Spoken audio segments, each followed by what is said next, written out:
Mhm. That's quite a few Hello, points everyone, right after. and welcome back to Fleet's random, catch-up ramblings. Good lord, I can't even get it right the first time. Way amateur hour here. But yes, we're live. We're Well, live once again.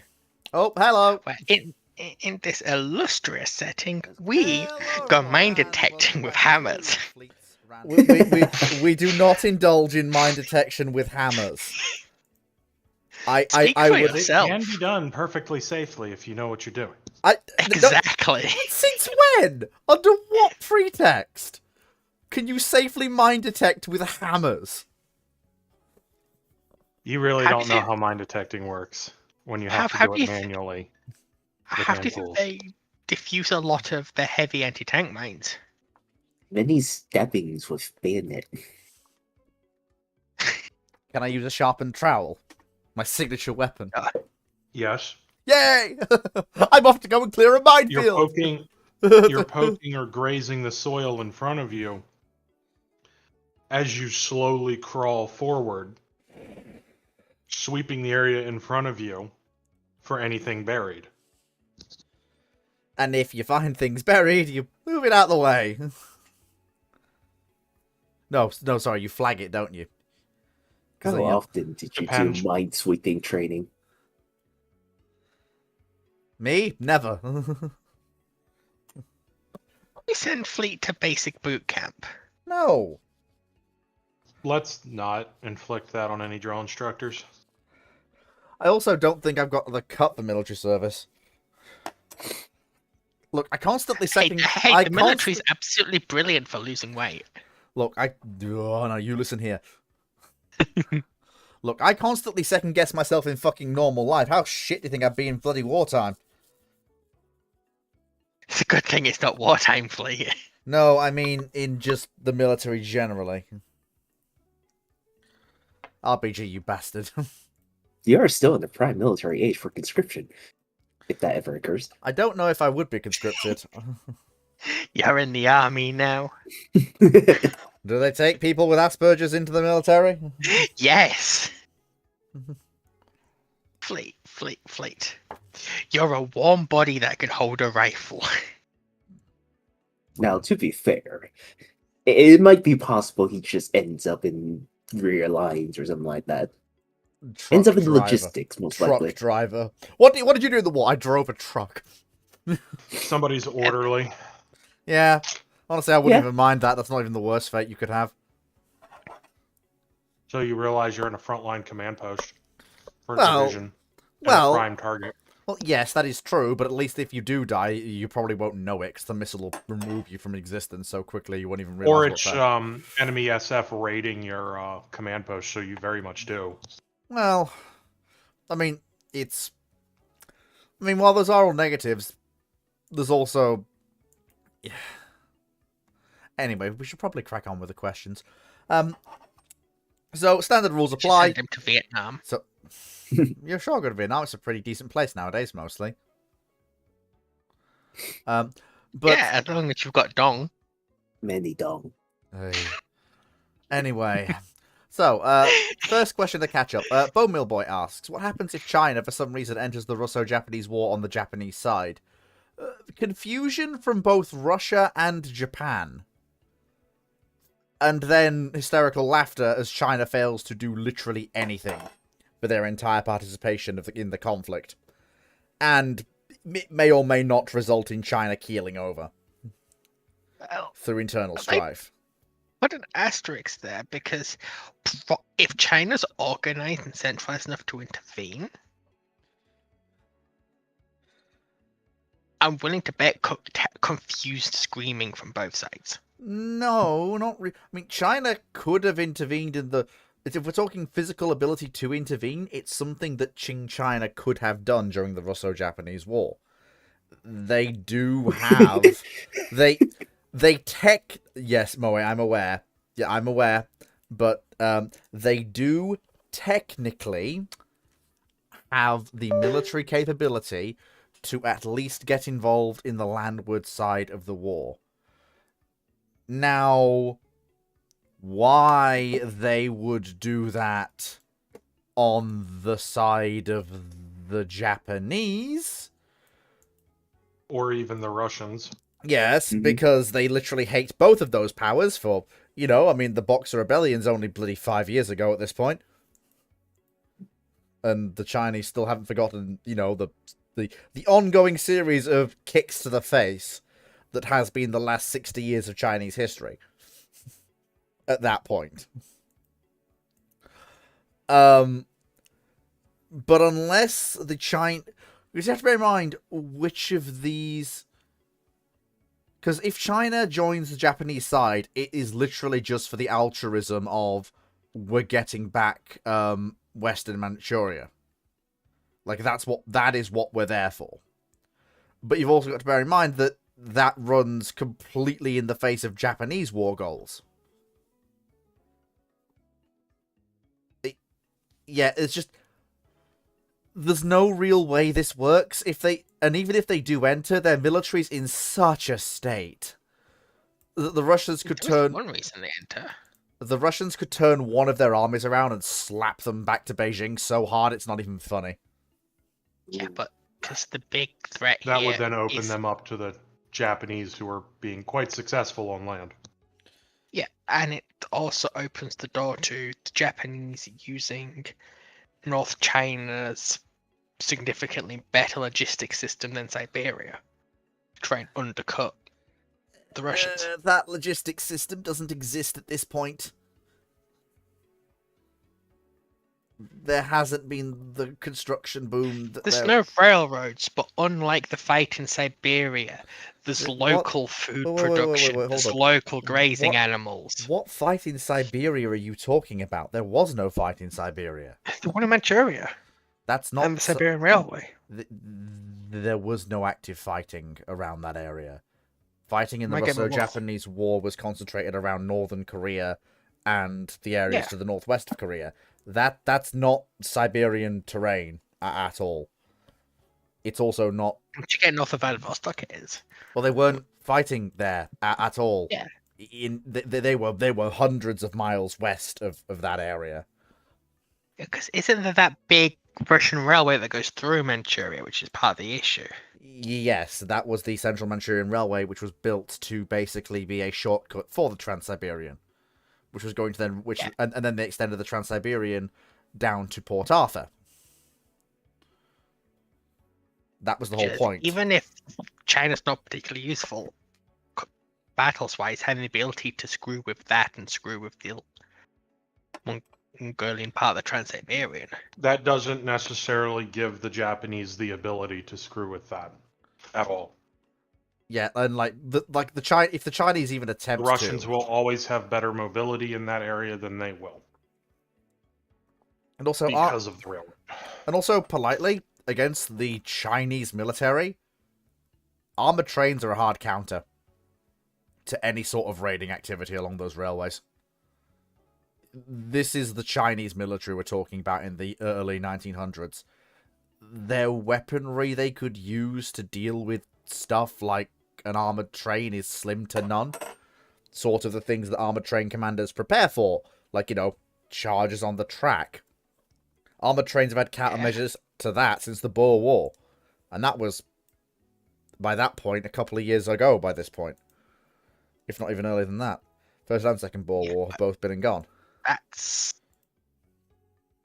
I mean, countermeasures don't necessarily mean invulnerable at all, but the bigger problem here is that railway and the infrastructure built to build it all favor the Russians. They do not favor the Japanese trying to come into that region. There's The also Chinese on their side doesn't really matter. There's also the fact that the Chinese are probably not going to want the Japanese coming into China in any way, even if they are on the same side. But go on, Foxo, you were And going the to say? Japanese really aren't going to want the Chinese involved anyways. Yeah, but you were going to say, Foxo? I wasn't more thinking of pitched battles on the Trans-Siberian. I was more thinking of being annoying and constantly blowing parts of it up to divert resources away from fighting on the other end of it. It's like I say, this, Because an armored train, yes, that's a hard counter, but blowing up the tracks several miles away at night when the armored train's much further away and then leaving, then forcing them to rebuild the track and doing that as much as possible. I mean, that's You're not really. I mean, I would also point out that that is also something an armored train is a hard counter to, because if they're any degree of sensible, armored trains should always carry basic track repair capability, always. Yep. But you're still taking the time to repair it and reducing throughput. You But are. those are the normal patrols they'd be doing regardless. Also, the Russians do have their railway troops even at this early stage. They were one of the first countries to really get on the ball with that. And even at this early stage, they still have them, or the beginnings of them. Yeah.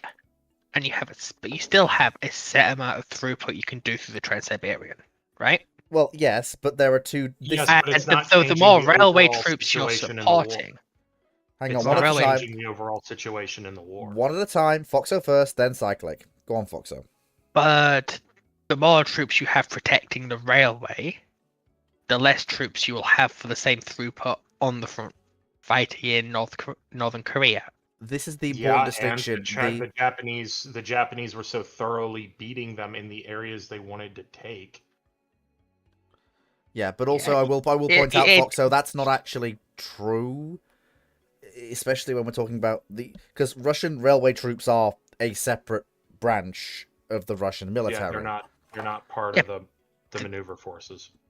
They're still bodies to give ammunition and food to. That's not how military ground operations work.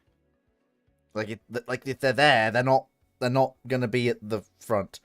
Anyway, right. So moving on, and then we're going to obviously go with the system that we have in place. So then it'd be Foxo, me, then Foxo, then Cyclic, then Moe, then Dragon, going forwards. That first question is, as always, a bit of a chaotic thing before we get into the rhythm. But yeah, basically, to sum it all up, this scenario hinges on it just wouldn't happen historically, or just it wouldn't happen even in an alt history. Like it's just There is a small chance. China joining Japan. There's Well, always a small chance of There's somebody always a doing small something chance, but the wrong. big thing is it's not See Ukraine 2022. in 1905. You're not asking the Qing government to fight. You're asking for Yuan Shikai to fight. Oh yeah, discount Palpatine. That's the issue. Oh You yeah. give Discount Palpatine a good enough incentive, he'll do it. Oh yeah, that's the point. I had forgotten about discount Palpatine. Because there is practically the Eight Banners army was basically completely and utterly destroyed by the Boxer Rebellion, and they're training a brand new token force at this stage, which means the dominant military power, of the military unit is the Beiyang under Yuan Shikai's discretion, and if you give him enough incentive, he could probably convince the Empress Dowager to let him do things. Yeah, Yuan Shikai is a man. That's all I'm gonna say. It's a small chance, though, because no matter how you look at it, Yuan Shikai will have grudges against the Japanese, considering he's also one of the officers, who fought in the Sino-Japanese War. Yeah. The first one. Yeah, the first one. So we'll see. Right. So, procedures now in place. Foxo will go after I go, and then Cyclic, then Moe, then etc. And I've got my timer, so we're ready to go. Typical gunnery officer asks, question 4. For non-Garand World War II era semi-automatic rifles, how would you rank these rifles in terms of reliability, firepower, accuracy, and ease of production?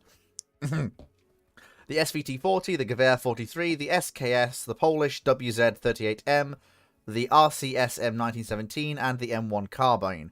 I'm not a firearms expert, so the only real thing I'm going to do before I hand over to Foxo for her 6 minutes is I am going to read the Moe note.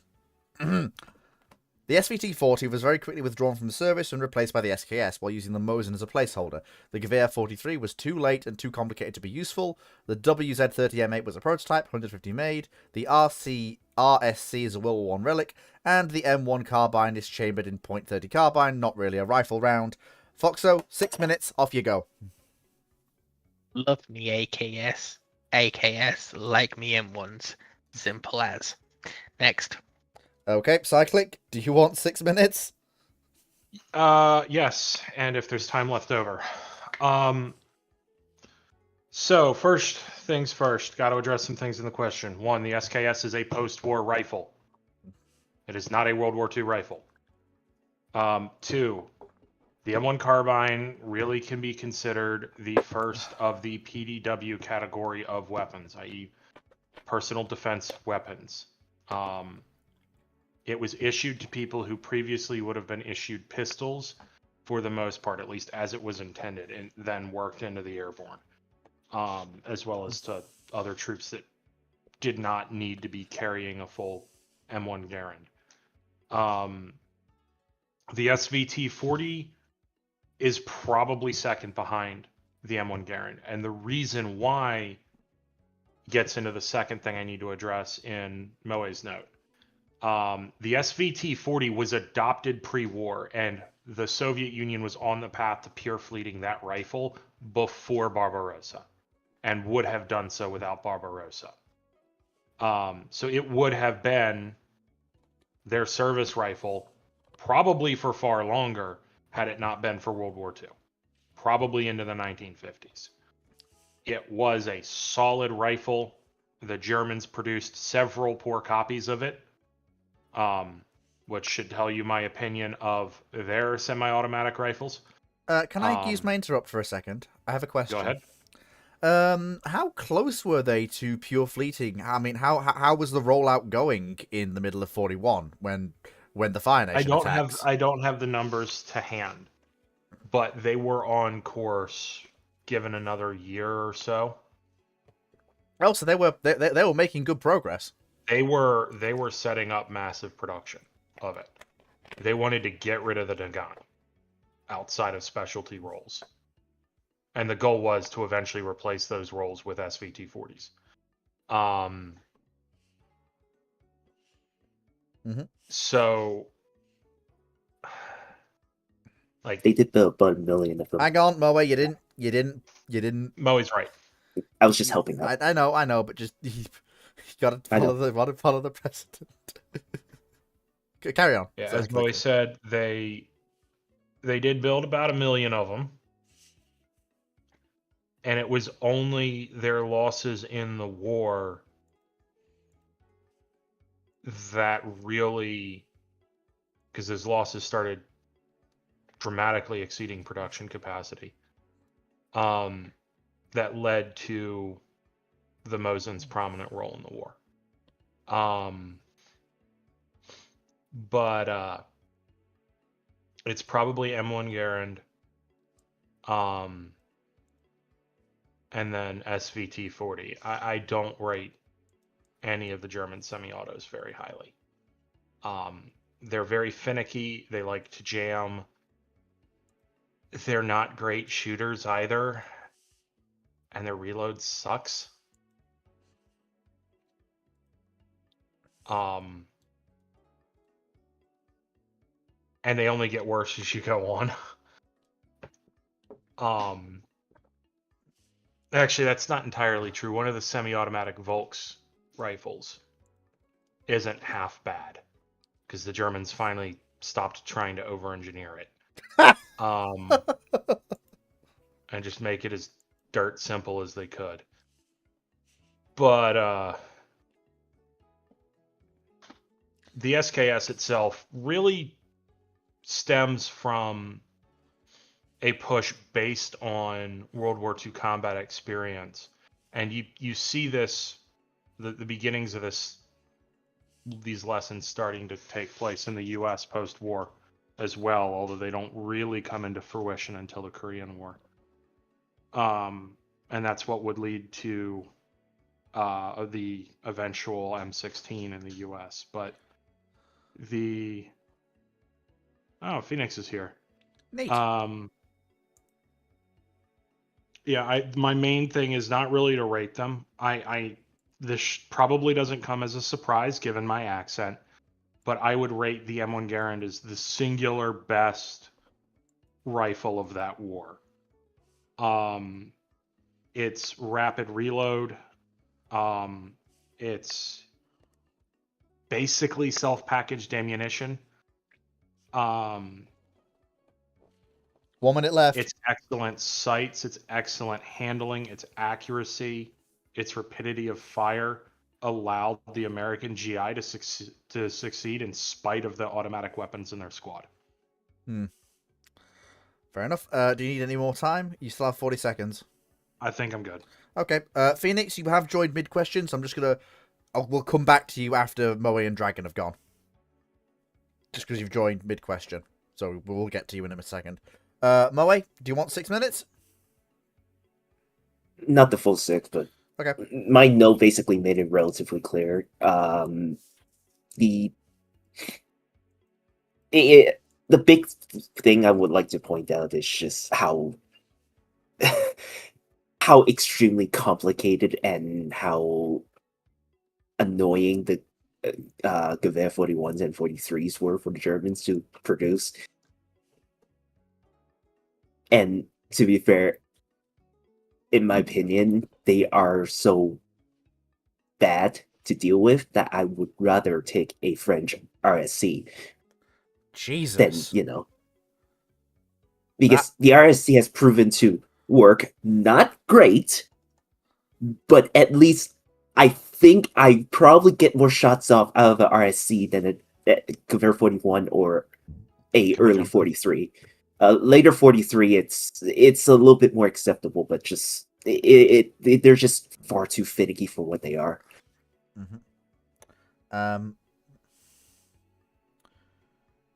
You're right. Are you done? Did Cyclic ask if he wants to jump it or something? Yeah. Well, Yeah. Go ahead. Okay. Just to support something Moe was saying. Yep. I'm pretty sure its drills for clearing jams are easier to deal with than the German rifles as well. So there's that. Yeah, because it's just open everything up and then just throw everything out. Or at least throw the clip out. But yeah, the big problem, of course, with the RSC is it's a big, traditional, long rifle. And it's semi-auto. It's a World War One semi-auto, so it's heavy. Mm. Because I think it was... let's see, it's 11.5 pounds.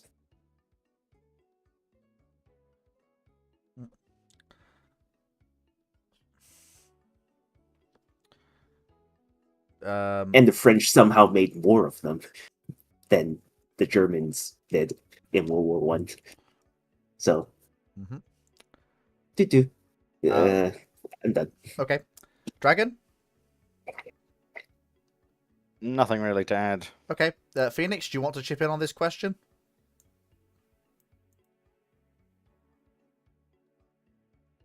There was a long silence. Indeed. Okay, I guess we move on. Bowmillboy asks, what if the Russian white government had adopted a more pragmatic approach to Finnish independence and thus Finland joined the Petrograd offensive on the side of the whites? Now, I have to admit, Russian Civil War history, really outside of a very general knowledge of the conflict, is really not an area in which I am very strong. However, this is one of those things I can actually see, basically down to the fact that... Hang on a minute. So looking at this. Use your words. Hang on, I'm just reading something.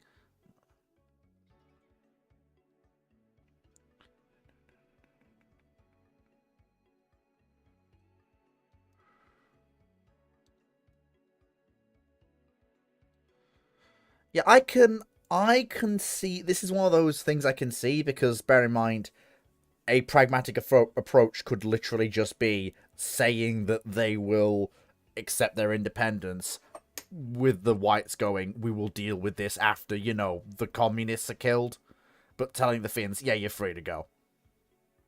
Just help us kill the communists. So this is something I can actually see as something that is workable as a alternate scenario. With that in mind, I mean, more bodies will help, I guess. But I don't know enough about the forces involved. In the Petrograd offensive, I don't know what extra assets, manpower, materiel the Finns are bringing that the whites don't possess in this campaign. I don't know what the Reds possess. I Have a date for this offensive. I think it's referring to the Battle of Petrograd, I would think. 28th of September to 14th of November 1919. Okay, Hang on. Please, if you have context, please. I don't know what I'm just put out because this is right after the end of the Finnish Civil War. Right. Like, the Finnish communist communist government surrendered in May of the previous year, and there's still quite a lot of fighting on the local level from the White Finns. Right. Okay. So Finland's still Hang in the on. aftershocks of finishing its civil war at this point. Right, I'm going to start... Yeah, because I don't have anything more to add. I'm going to start your 6 minutes. Off you go. I mean, basically what I've just said, the Finns have just finished their civil war. And yes, the Finns are still kind of under German occupation. Like, there's almost 16,000 Germans in Finland. And the country we now know as Finland Hang on. 1 second. basically wasn't really established yet. Night. So Night. How many times do I have to say context? You saying what stops the Russian communists from doing what the Chinese communists did? That did what? The Chinese communists have done a lot of things. Could you be a little bit more specific? Tiny bit. What specific thing that the Chinese communists did?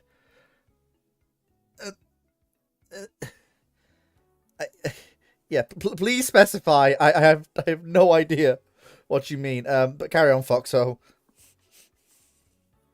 basically that's what I said. It's a case of the Finns aren't going to be able to contribute much because the Finns are fighting the die down of their own civil war and the dissolution of their attempted communist revolution. So they're not going to be much help. Because they're not even...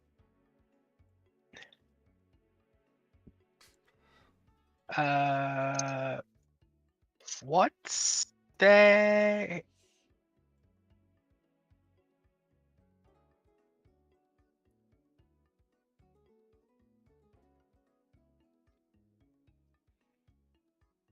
Yeah. Okay, team has just brought it up. The Finns were also trying to take parts of Russia at this point, so yeah. Hang on, Phoenix. You're hot micing, my good friend. Sorry. Anyway, anything else you want to add, Foxo, or are you ready to hand off to the next person in the line? Basically, simply, Finland is Aftershocks of its own civil war, and it's trying to invade and take parts of Russia. I can't really see them having an effect if the government joins Russia, because they're actively trying to take over Karelia and Kola. Yeah. So anyway, next. Yeah, I do have to address something. So 1961 says, basically, the Chinese communists waited until the Republic of China was so exhausted from World War II, then restarted the Civil War. What stops the Russian communists from doing the similar thing with the White Russians? Because the circumstances are completely different. There is no possibility of a ceasefire.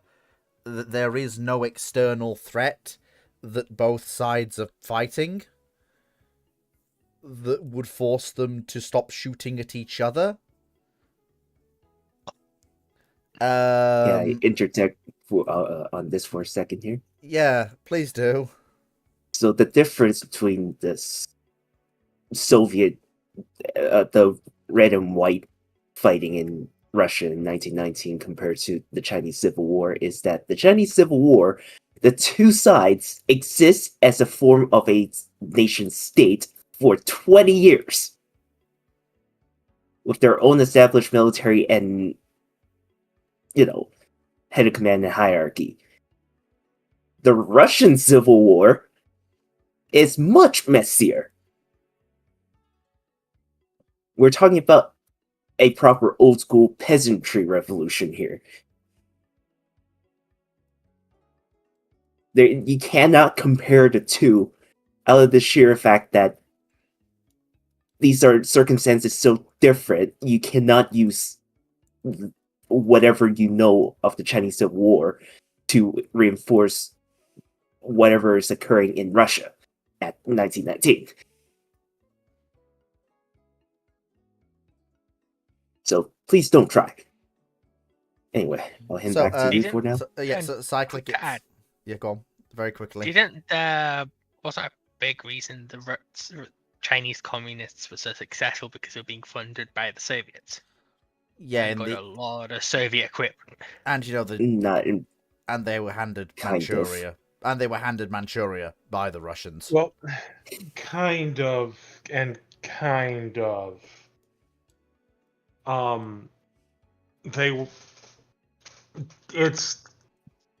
The Chinese Civil War is not a simple thing. It's quite messy, it's quite long, it's quite bloody, and they didn't simply just wait for the primary government to be worn down by the Japanese. They were also fighting the Japanese. And from time to time still skirmishing with the Chinese government forces. To be fair, you could say there's you can't see my fingers instances. Doing quotation marks, but yes. There's technically 3 instances of a Chinese Civil War between the nationalists and the Soviet. And the communists, yeah. Yeah, the communists. Technically, there's 3 separate incidents. Don't go down too much of a tangent, boys. We do have to. Well, we're trying to get across here just how incomparable these things are, and they are utterly incomparable. Yeah.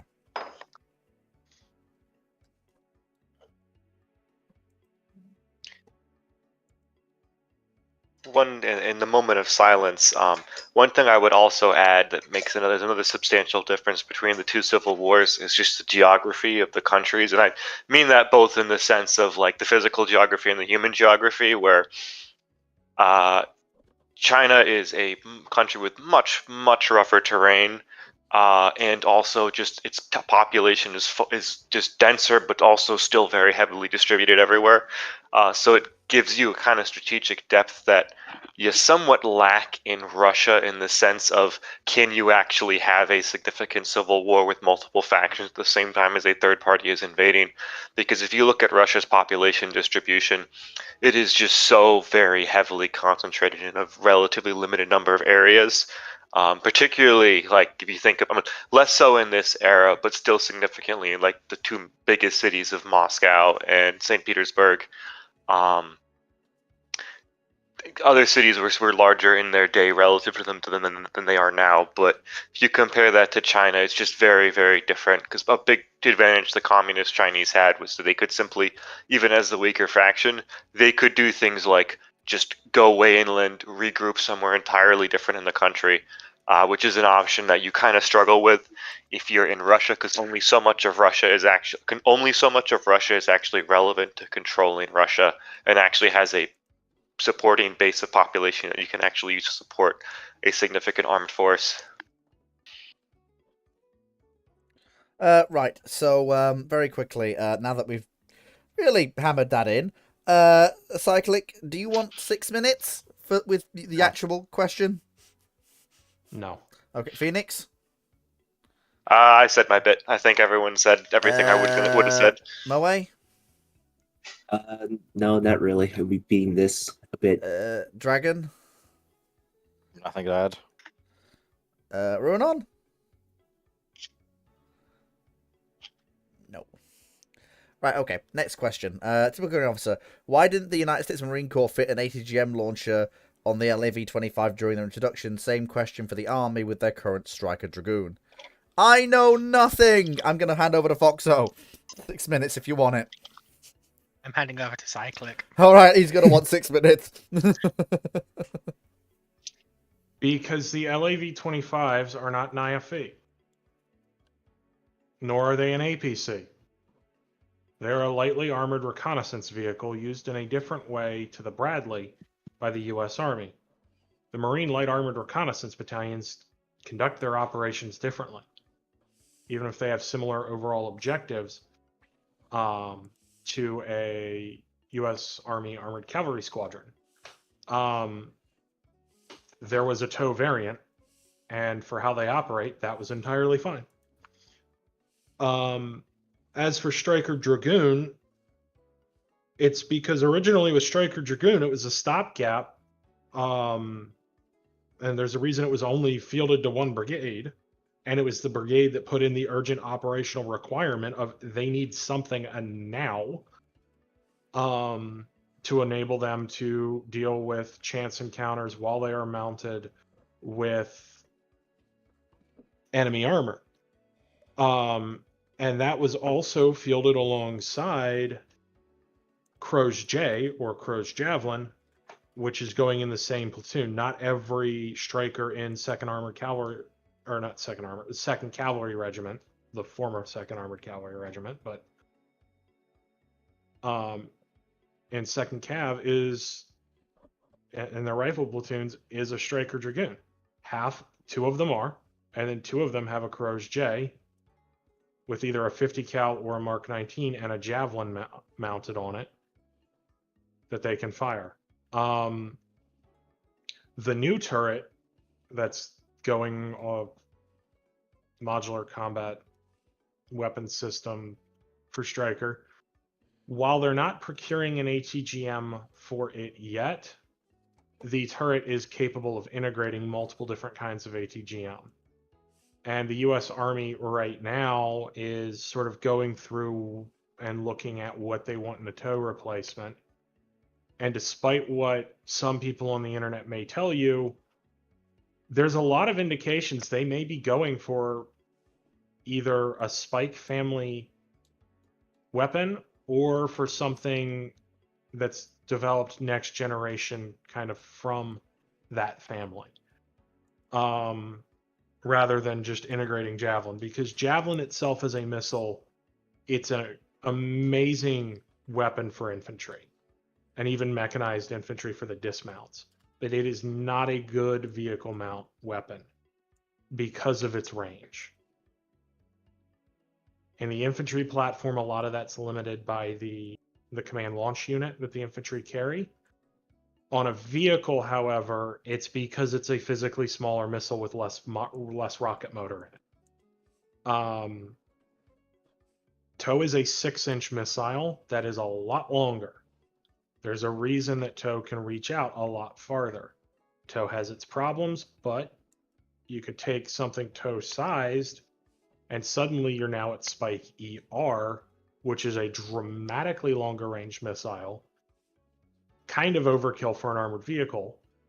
Or you could go something a little smaller than TOW, so you can carry more rounds in the vehicle, get something equivalent range with all of the Spike family advantages of being able to fire from behind terrain, fire from behind buildings, never expose your vehicle, fire the missile knowing the target's behind cover, maneuver the missile into a position where the seeker can identify the vehicle, and then physically lock the seeker on and release the missile. There's a lot of advantages to these more modern ATGMs than Javelin. Javelin is a 30-year-old system, and it shows. It's good, but it's 30 years old. If the Russians had a proper grasp of tactics and vehicles that could actually carry them out, some of their tanks do. There's a reason their T-80s are so loved by both the Ukrainians and the Russians. Is their reverse speed, their ability to pop out, fire, pop back behind cover, and that protects you from basically almost every ATGM in the Russo-Ukrainian war.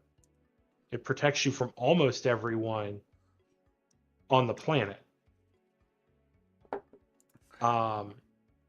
Because the gunner has to, like with Javelin, the gunner has to lock onto the target. That takes a little bit. It's a lot more difficult to get a lock with a Javelin than a lot of people think, because video games are basically every way a video game does it is wrong. The only ATGMs out there that it doesn't protect you against are Spikes, Acheron MP and its family, and then some of the Chinese and North Korean similar ATGMs. There's a couple of those like Bolson or whatever that the Russians are fielding in Ukraine, but they're very rare and they tend to get prioritized.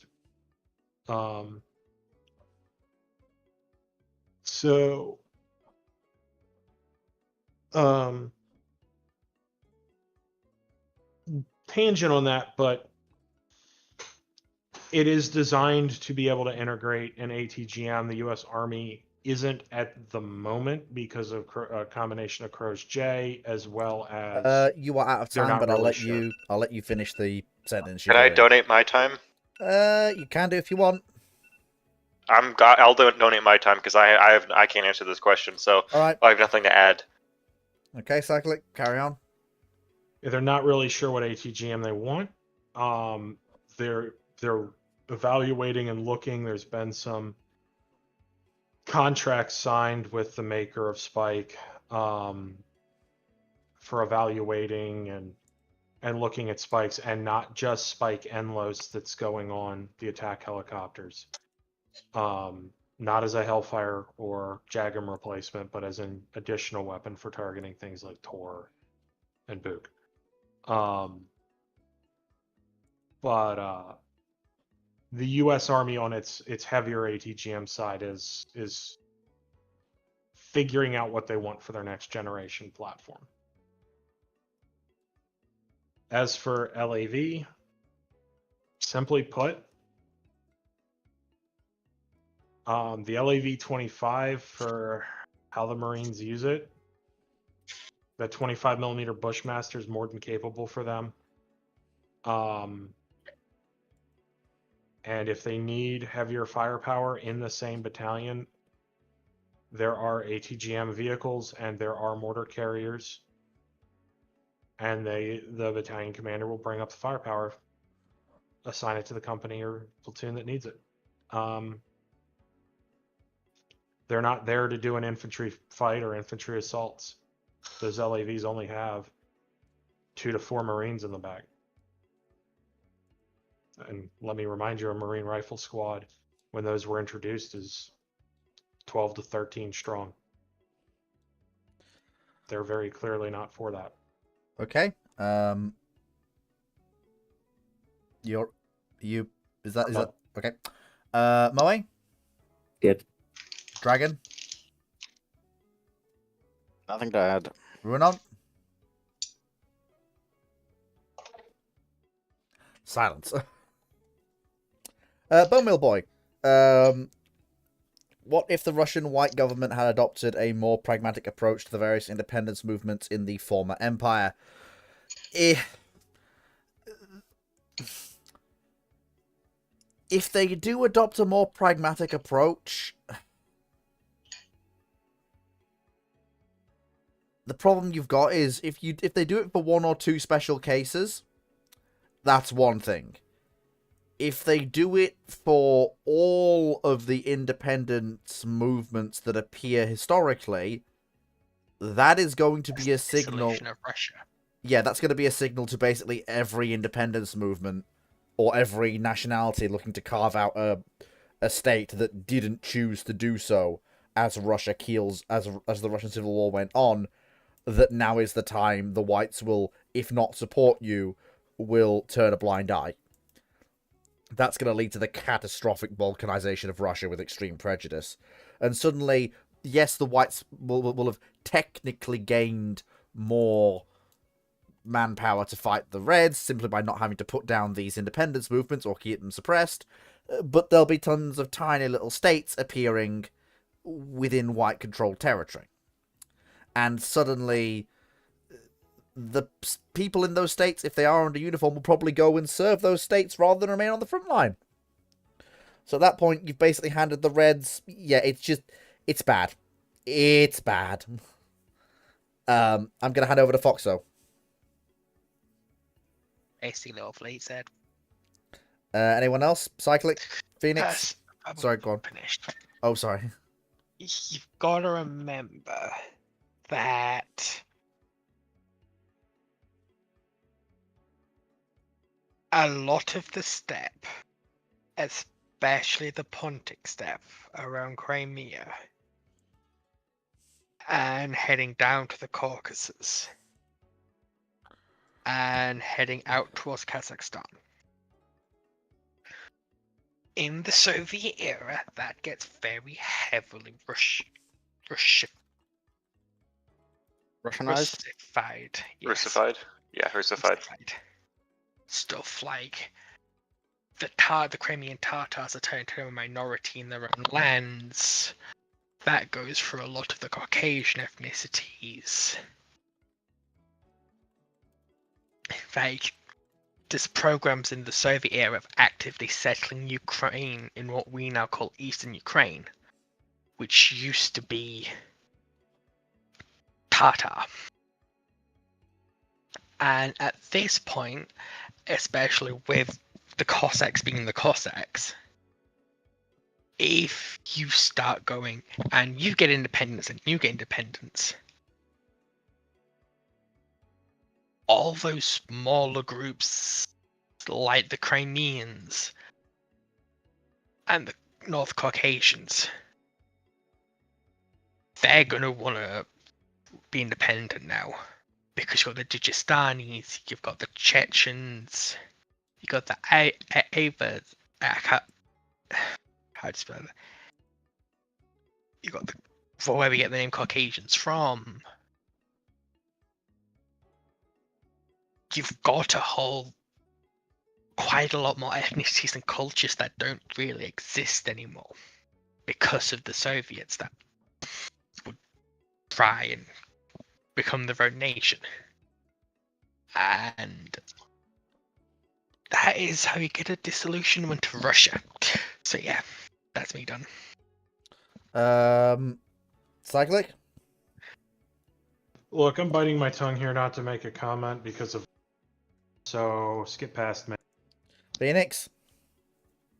Don't think I have anything to add for this one, to be honest. Yeah, Moe? No. Dragon? Absolutely nothing. Yeah, a bit of a... Yeah. I'm going to start I feel like with... this- Oh, hello, Ruin. I'm sorry. You've not said anything every other time I've asked you. I thought... Well, no, I was pushed to talk the first time, and I was in the can the second time. So Of course. Typical. Absolutely typical. Two different things. Never mind. Never mind. Anything you want Anyway. to add to this? just that pragmatic is not always objective. So what what could be pragmatic to that time frame is not necessarily pragmatic in this time frame. Yeah. So I'm gonna start with the. Hang on. With us now having 7, I'm gonna go. I'm gonna start flipping. So we're gonna go bottom, top, top, bottom between questions. Alright, Just because very funny. Just because of Yes, how many we're all people we had. Twitches here. Funny. Triple Gunnery Officer asks, what would happen if IGN Center and Southern Force during Leyte Gulf had a balanced force in terms of numbers of destroyers, cruisers, and battleships, but both Yamatos would be with Center Force like IRL? What would the Battle of Surigao Strait and later Samar have ended like? Honestly, do you want the honest answer to this? You fundamentally changed nothing. The disparity of force against the IGN is such that you can fiddle around with Center and Southern Force all you like. Musashi's still getting a shit rocked. No matter what the dispersal is between destroyers, cruisers, and battleships, whatever force enters Surigao Strait gets its shit rocked with extreme prejudice. And if Nagumo is still in command of Center Force and runs into Taffy 3, and since you've balanced the cruisers and destroyers, and battleships, he now has less of everything. He's going to do exactly the same thing as happened historically. We have not changed. You've not changed anything to change any of the outcomes of the engagements of Leyte Gulf. And I'm going to hand over to Ruinon because we're going from the bottom up this time. I mean, fundamentally, if you have a balanced surface force, surface group, surface action group, whatever terms, language, me speak it, you're cool. If it's going to be dependent on U.S. scouting, and if U.S. scouting sees a very well-rounded force coming at it, it's going to send a well-rounded force in response. And it's probably, at least for like Samar, it's not going to be not quite penny packeting because there's some awfully big penny packets, but you're going to see more. Yeah, it's even if they get a higher win rate, or they move that needle more towards victory than defeat. Okay, great. In a couple of months, the U.S. will replenish those losses. The Allies will replenish those losses, and they'll be back with even more. I mean, if I could interrupt for a second, Ruinon. I mean, you've not. Yeah, go ahead. I get what you're saying, but I think that still runs into the fact that you've not fundamentally changed the threat axis, and you've not fundamentally changed the decisions the US will make. They are still dealing with a force from the north and a force from the south that are surface forces with battleships, cruisers, and destroyers. I don't see any reason that the reconnaissance changes, US actions change, Japanese losses change. I see no reason that anything changes. At all. I don't disagree. I'm just saying that I'm fuzzy on Samar's reconnaissance and how that fed back into Halsey making the force dispersion decisions that he did. The thing that leads to Samar, my ignorance on that. The thing that leads to Samar is him thinking Nagumo has turned back, and then obviously he then thinks, well, maybe he hasn't. He'll turn around again in the night and come back. So he orders Task Force 34 to guard the strait, but no, it's either no one relays that order or it's not confirmed. So Task Force 34 goes with him when he goes north, rather than guarding the strait where it should have been. But I don't think Nagumo's going to change his tactic. I don't see it. Either way, it doesn't move the needle. And yeah, that's me done. So. Okay, Dragon? Don't really have anything to mention. Moe? Nothing changes unless the Yamatos goes into Surigao. Which he said specifically they don't. They're both still with Yeah, I know. Force. Yeah. That's what I'm trying to say. The question itself forces everything to basically not change. Yeah. The only thing that could change the situation is if your models end up in Surigao. So the US may take more losses, but those two are probably eating a lot of PT votes in the Strait. That's it. Phoenix? Yeah, I mean, I'm basically So my answer is going to be pretty much the same. I don't see what significant change would come. Like, I guess it kind of depends on what they even mean by a balanced force in terms of numbers. But frankly, I don't think that really was much of a reason for any of the IJN's reasons for. Well, so as part of any of the reasons for the IJN's defeat at either action, whether it was Samar or Surigao Strait. It was just the fundamental shaping actions or shaping factors for those actions were why the Japanese lost in the first place. Whether there's a slightly altered number of cruisers and destroyers is not going to change things because fundamentally it depends on the American actions, but then also the Japanese behavior during both actions. So I don't really see any reason why those would change.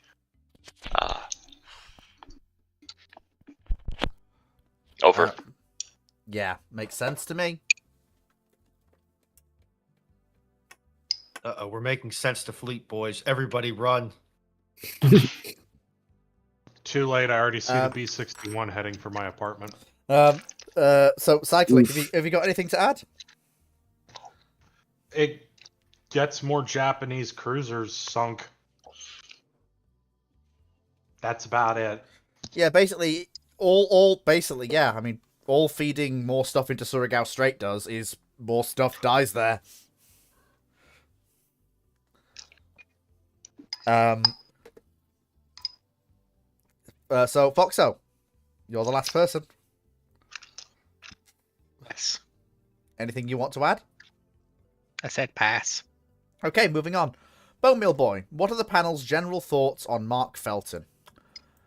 My general thoughts on Mark Felton is that he's not a historian. He's a book writer with delusions of grandeur who reads off Wikipedia articles. The man's a talentless hack, and I wish his YouTube channel didn't fucking exist.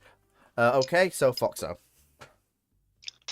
Look, all I'm going to say is there's only so far you can go down the pseudo-history rabbit hole before you're no longer a historian, you become a meme.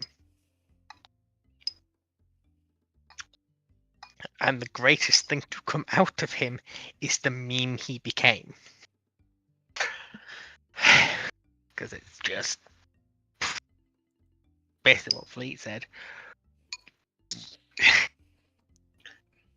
Are you... For those of you blessed with not knowing who Mark Felton is,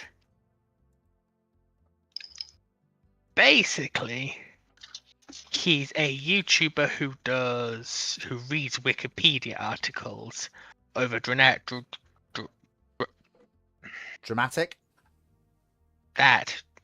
music while playing stock Nazi propaganda footage over it.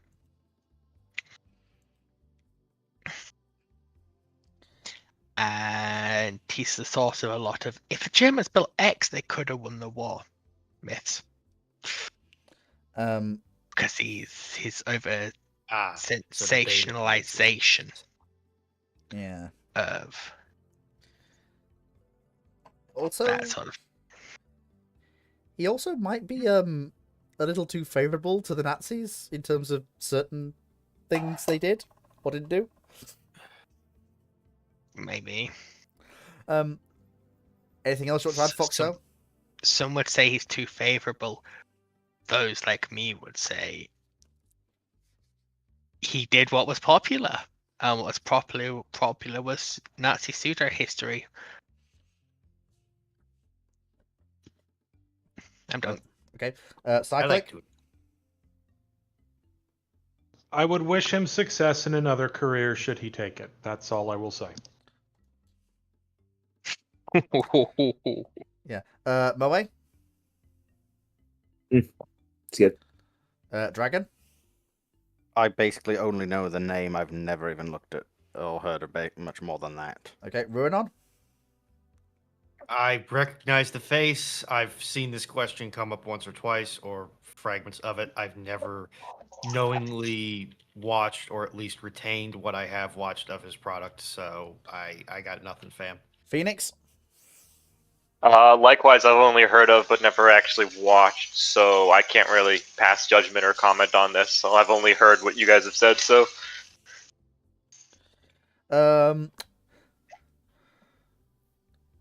Okay. So next question. So then we go top from the bottom up. Chandler Lord asks, in Kaiserreich, presumably the Hoi 4 mod, how do you rate the situation Japan finds itself in compared to how things played out historically? They are basically, apart from territorially, in a better position in basically every way. They have somehow managed to get most of their Washington treaty building program out without crushing the Japanese economy under it. They somehow are, at game start in 1936, still a civilian government, with the military coup being something that happens in the immediate aftermath of 1936, and you can choose to prevent it. But that still doesn't mean they don't go expansionist, because it's Japan after all. The big thing to me is the Japanese Navy is basically it is basically unchallenged in the Pacific. There is no rival to it. Technically, there's the German Indies fleet operating out of what was French Indochina, and of course the High Seas Fleet can sortie assets out there if they wish to reinforce that fleet, but it is still a force that can resist the Japanese realistically. Like that, let's not deny that. But if the Japanese choose to commit to a fleet action in totality, the German East Indian Fleet cannot resist it, especially not with the advantage in carriers the Japanese have at that point.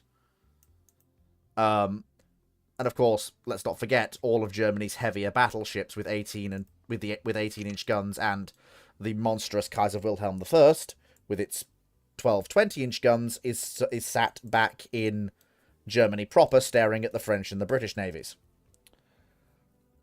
None of their battleships with those calibers of guns are out in the Pacific, whereas the Japanese do have their largest capital ships in theater. Basically, in terms of every conceivable aspect, apart from territorial control, and I mean raw territorial control, Japan is on top. I will now hand over to Ruinon, if she wants to contribute. I have no idea what y'all are talking about, so I'm gonna pass. Dragon? The mod's basically German pseudo-history of, yes, we could have won this and would be amazing conquerors. I think that mod's a complete and utter rubbish, so I'm not really going to say much more. Moe? No comments. Phoenix? I haven't kept up with Kaiser. I haven't played Kaiserreich in like 3 or 4 years, so I'm pretty sure my knowledge is completely outdated. I also never tried Japan, so I can't really comment. To be fair, I'm going off... my knowledge is not up to date either. I'm going off what I can remember from a couple of years ago. I haven't played Kaiserreich properly in ages. For good reason. Cyclic? Question mark? Kind of view it in the same regard as Dragon, but also I've been completely done with that series of game for 6 years. Has it been that long? Yeah, Yeah. Shit, wow. because of the actions of the devs. So I won't go into any more detail. It's like 10 years old, isn't it? Yes it is. Foxo, do you have anything to add? Put it this way. Japan's only in the position it's in because they handed the Americans an idiot ball the size of the fucking moon. What is that rendered into standard American English? The Americans got shafted in the interwar period. 334 billion American football pitches in circumference. Yeah, the Americans got shafted in the interwar period so badly that it's not even funny. But no, it's more the fact that the US government decided to, when the Washington, basically when the crash that was the cause of the Great Depression, our time was going to hit, they printed money in an attempt to stop it and made the crash worse, then didn't do anything to fix it.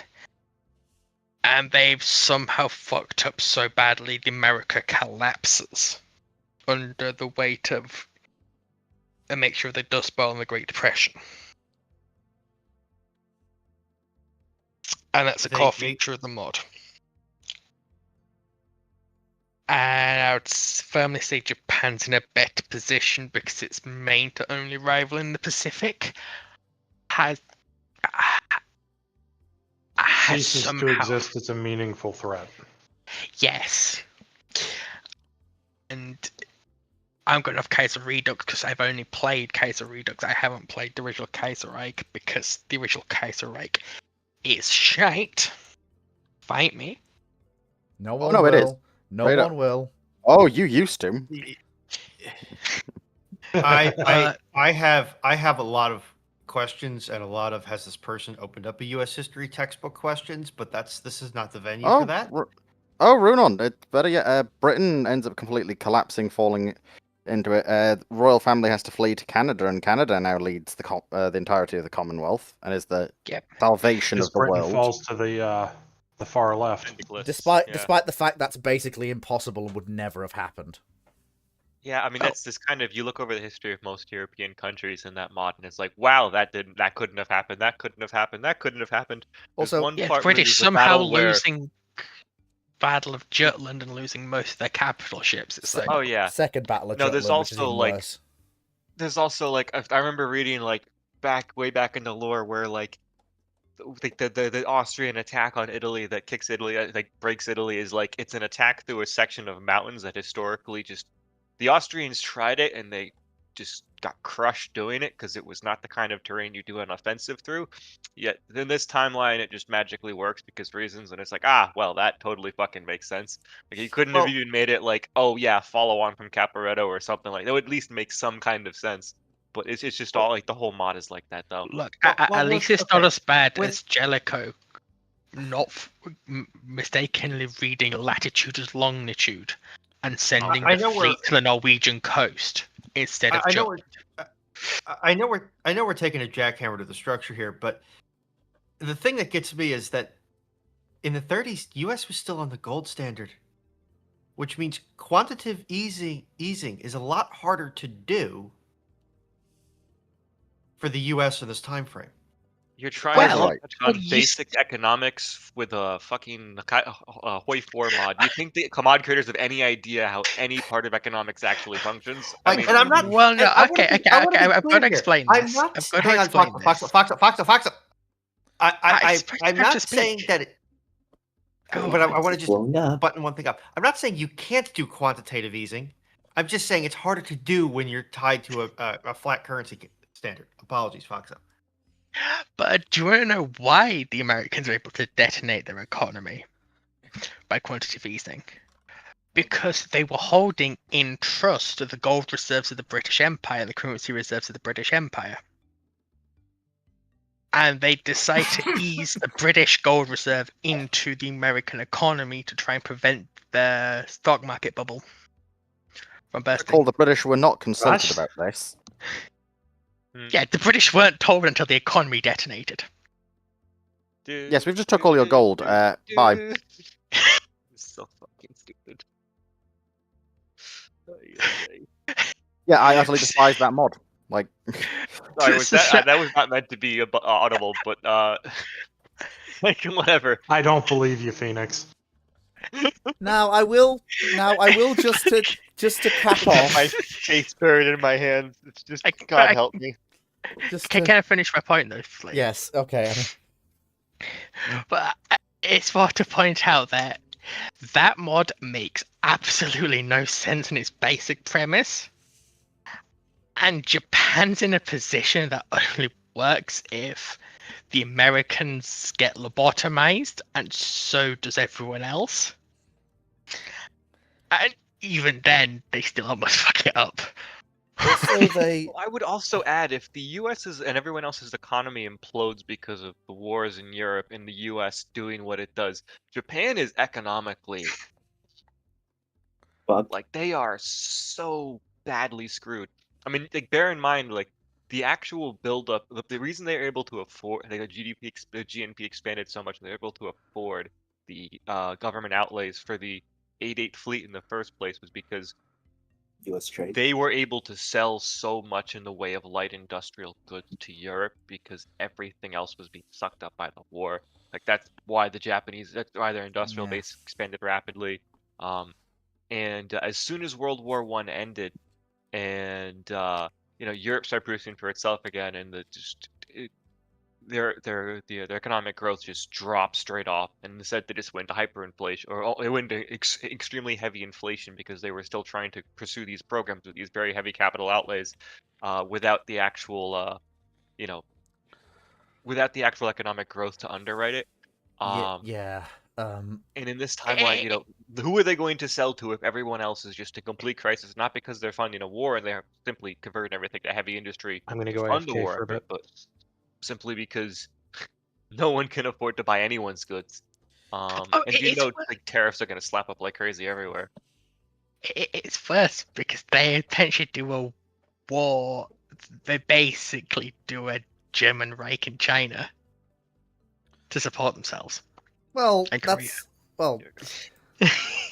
I'm not too Like, familiar with the current law. I'm going to be honest with you. Like, there's an entire event chains where you're just looting Korea and Manchuria for parts. Yeah. And free labor. Like, right. So I am just going to cap this all off. And say the following. Now, we as a panel have made our position somewhat clear, as you can probably understand. We're not too keen on Kaiser Reich as a mod, but people enjoy it, people can like it, and if you do, more power to you. You ass kissing Hey. fleet. you don't understand. If I don't enjoy it, nobody can enjoy it. No, I'm just stating that we have opinions. Those opinions are not facts. Yeah, but why?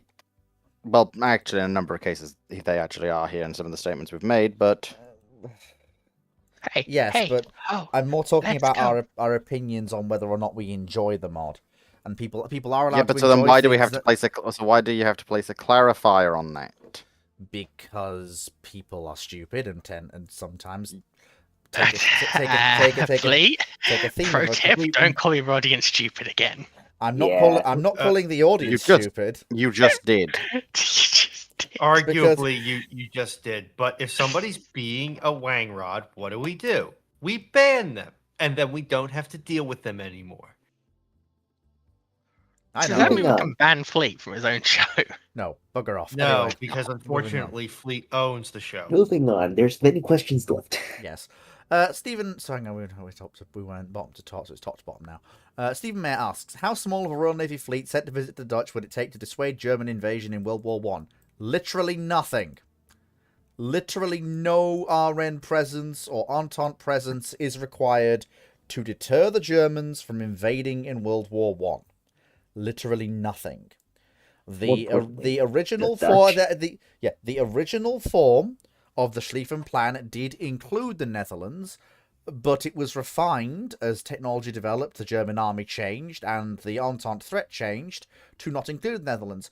And it also changed as the naval arms race ramped up, because the Germans realized if the Netherlands is neutral, then they could trade with the Netherlands through their land border.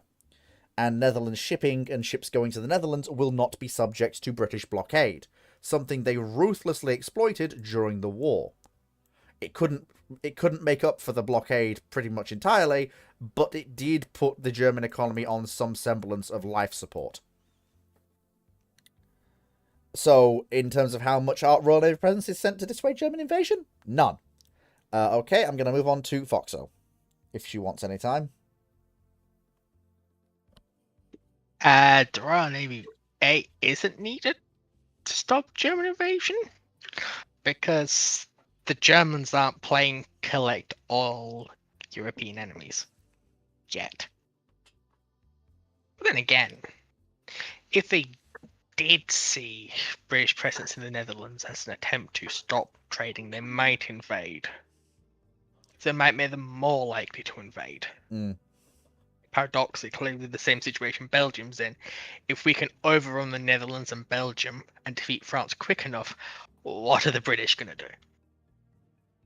Especially if there is a British presence in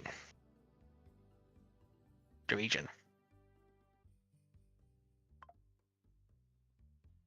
Next.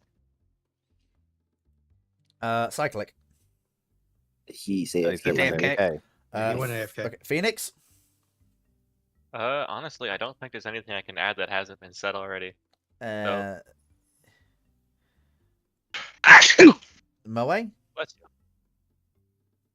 I mean, like fleet in Netherlands, like to be fair, honestly, there's absolutely no benefit to Germans invading Netherlands. So it's like, why? And if he just mistaken say it's he wanted to fleet in Belgium, then it's just sort of like, eh. Mm. The entire goal, as you said, of the Schlieffen plan is to knock France out in a couple weeks. Like I said, the original flavors of the plan did include the Netherlands, but that didn't last very long. Because they realized there's no point. And there were benefits to not doing it. Because like the entire point is to knock out France. Let's not involve more countries than we have to. Mm-hmm. Which is like the biggest problem with German war plan thinking. But hey, it's I still find it funny that they decide to escalate the war to that point. It's not as silly as you think. Bear in mind, yes, So I understand the idea. I just find it funny the fact that, you have beef with Russia, but the first thing you do is go punch France. Yeah. Yeah, well, to be fair, France and Russia were basically givens if one was in, the other was in. The Germans knew that. Oh yeah, no, I'm aware. It's just, And also, I find it funny because like they just had a much better time in the Eastern Front than than in the Schlieffen plan. They did, but that wasn't. That is hindsight. That is massive levels of It hindsight. it is massive hindsight. It's absolutely funny to think if they didn't put the Schlieffen plan to action, just hold in the West. hold on the French border and just and send pretty much everybody else over to the east, and how different World War One would have been. But that's hindsight talking. Anyway, yeah, it is. It is, and I'm just going to very quickly jump in for a second before Dragon gets his turn very quickly to say that what we also have to do, if for that to happen, you basically have to change the entire German doctrine and the infrastructure build-up they do, to enable the Schlieffen plan. And of course, but yeah. Okay, so Dragon? Nothing really else to add. Ruinon? It's pre-World War One politics. It's not something I'm highly up on. So Fair enough. Pass. Moe, the next question is from you, but it's for Dr. Clark, and he's not here right now. I mean, you could try, but I don't know. I don't know how much of an answer you could provide. Or ask it Sunday. Considering how technical this question would be. Yeah, ask it Sunday. Copy and paste it and ask it on Sunday to him. All right. I'll put it next to that. Okay. Stephen Mayer. Early 1930s Germany looks into buying up the old Wix and Clemson class destroyers from the US. Does anyone interfere? How many do they get? What butterflies happen? Let me check something real quick. While the Germans are. Hang on. Pre-Nazi Germany, so where are Germany? Are they allowed? Yeah, this is what I'm checking. How No, many? they're not. Yeah, no, They're the Clemsons and the Wixes are aggressively too big for what destroyers they're allowed to have. I think they're double the size of the ships they're allowed to have, because any replacement. Hang on, don't break the system, lads. Any replacement tonnage that they are allowed to have for any of the destroyers and torpedo boats they have to have are, I believe, they have to be, I think it's within 10% either side of the ships that have come before. So, yes, you are allowed to grow them, but not to any degree equivalent to what the other powers are doing. And I think the Wicks and the Clemsons are just leagues ahead of what the Germans have. So it's just not going to work. I also don't think they're allowed to buy war material from abroad. Period. Under Versailles. They can as long as it's not restricted. Right. They're But specifically allowed to buy stuff like Swiss firearms. fair enough. They could probably try it if they convert them all into like Minesweeper or something like that. I mean, the only thing it's Something non-offensive. it's not really, it doesn't really work because it's not really something the Germans would want. If they want new destroyers and light craft, their own naval industry is starving for orders as it is. Why would you deprive them of one of the things they can build at any time they like? Destroyers and torpedo boats, because those are one of the things. Well, yeah, but It's genuinely probably cheaper for them to buy them. maybe. Well, Like their old worn out wartime designs, yeah, they'll be cheaper because Yeah. they're not going to be. Yeah, they're gentlemen. going to be discounted. Apologies. Been good. Fleet has the stick of Yeah. truth and destiny. I wouldn't call it that. But they. So He has a assuming, stick, does he? I swear to God, Continue. if they do try this, and I know this, well, that's the question. It doesn't say, it doesn't give them an option for an out. So basically, I'm basically going to answer it properly. Does anyone fit? Yes. The French and the British just go flat out no. This is against the terms of Versailles. Pretty It much. depends on when this is as well. Fucks up. It says Early 30s, so pre-35. yeah, which means that at that point, and especially over something like this, which is aggressively easy for them to enforce in terms of real political cost, there's literally no downside to them putting their foot down on this. There is no backlash for them putting their foot down on this, so they're going to. Okay, I can't speak for the French, but I can speak for the British. Hang on, do you want? Yeah, the Swedish addiction. Because the British, if you look at the government of the time, they are very much the ones that are normalizing overall diplomatic relations with Germany. They're the ones that are looking at getting a easing of Versailles. They're the ones that are laying the foundations for the Anglo-German naval treaties.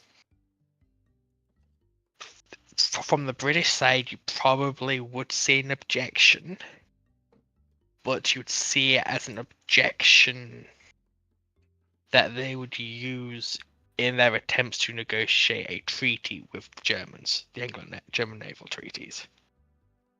Because we think of Chamberlain's government as being the appeasers. But Baldwin and his predecessor were also very much on the appeasement track. Hmm. So I don't think there'll be as much resistance to this minor breakage of Versailles as you would think. Not in Britain, but the French are probably just going to put their foot down and say they'll sink the ships. If Yeah, they what are the can. French going to do? That they can just prevent the ships reaching Germany. It's really not hard for them to do. What, they're going to try and block off the North Sea? It's not going to be hard to find them. It's not exactly like it's a move under wartime. So France is going to start a war. No. Depends on how. Yeah, that's what that would be. That's You are firing Um, on warships operating under the flag and authority of a foreign nation. And if they're transferred while they're still under the U.S. flag to Germany, that's a wholly outside context problem for the French. I mean, the US is also a signatory of Versailles, so the French could put their ships between the Not route a to Germany. willing, not a very happy signatory at all. Yeah. it was quite loathed on this side of the Atlantic by the U.S. The Americans are in much the same position the British aren't, but more in the case of they just don't care. I think you're all overstating the just my final point. I think you're all understating the desire of the British and the French to put their foot down on something as minor as this, because it costs them next to nothing to do it. Fleet, it does cost them. If they fire on the ships and they're under the German flag, they are now in a war that they view themselves wholly unprepared for with Germany. The French army is in shambles in the early 30s. So, can I Right. jump? Can I interrupt? This I think is a fundamental problem with the whole question that we're all kind The of U.S. missing isn't here. going to sell them. Well, it's not even just that. It's why would the Germans want the Wix class anyways? So background: Treaty of Versailles limits Germany to having what they're allowed when they can replace their destroyers, their wartime destroyers or large torpedo boats. They're allowed no more than 12 destroyers that have to be 800 tons. Which the Germans then, over the course of the 1920s, built themselves 12 destroyers of the Type 1923 and Type 1924 class. So they max out the destroyer tonnage. By the last one commissions in August of 1929. So Germany neither has the legal capacity to operate more destroyers at this point in time, and nor likely do they have the desire to, because a Wix is not going to give them much more capacity than these existing destroyers already do. Now, once the whatchamacallit, the treaty, once the Anglo-German naval treaty goes into action, right, the Germans are allowed to build larger destroyers. They redesignate all these destroyers as torpedo boats, and they start building the Type 1934s, of course. But otherwise, in this question's time period, there is just there's no real basis for it because they wouldn't want the Wix anyways, and they're already maxed out. So Right, okay. Seeing as the way this question has gone has been a little bit off kilter, but I think it's... Does anyone, I think, given the way that a lot of people have had their say, does anyone who hasn't spoken, in this particular case, Dragon, Ruinon, and to a lesser extent, Moe, have anything to add before we move on? I'm doing this just because of the weird way the question has fanned out. Nothing to add. I kind of want to add some stuff if they don't. This is a decision which is going to be done by the various lobbying and influence organizations in DC. Because these are U.S. Navy assets, you still have to get Congress to give some level of approval to the Navy Department to transfer, which is also going to involve the State Department, which means the continental European allies are going to be influencing one way or another. And essentially, it's going to be Berlin asks DC if they can buy these ships. And then there's a huge cat fight in DC over whether or not they want to sell these ships between the people who want to get some of that sweet, sweet specie in for trades of ships that they see as useless. And ships and those who are like, no, they're not allowed by treaty and we don't want to sell it to them because we're being petty or whatever. That's my view on the question. Essentially, Germany's going to have very little influence on whether or not they actually get these ships. Right, Dragon, you've not said anything. Do you have anything you want to say before Cyclic goes?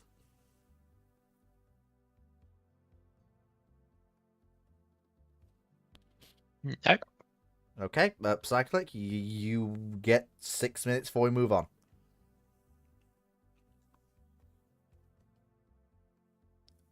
Cyclic? Am I coming through? Hello? Yep. Okay.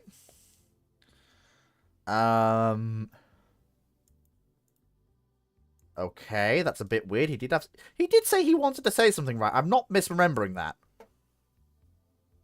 I've heard nothing, and I don't know if my He just moved down into the audience for a Discord second. just hung. That is a Hey, bit weird. My basic Joe, just move on. Probably. I had to disconnect and reconnect. I did want to say something. Okay, about yep. these. Go ahead. One, the U.S. is not likely to sell them to Germany. One, because Germany's not going to want them. Two, because they're honestly quite bad destroyers for the 1930s, and they're way too large for what the Germans are allowed. But also the U.S. doesn't have a lot of modern destroyers and is very well aware of the losses that happen in wartime to destroyers. That's why they're all in mothballs and not scrapped.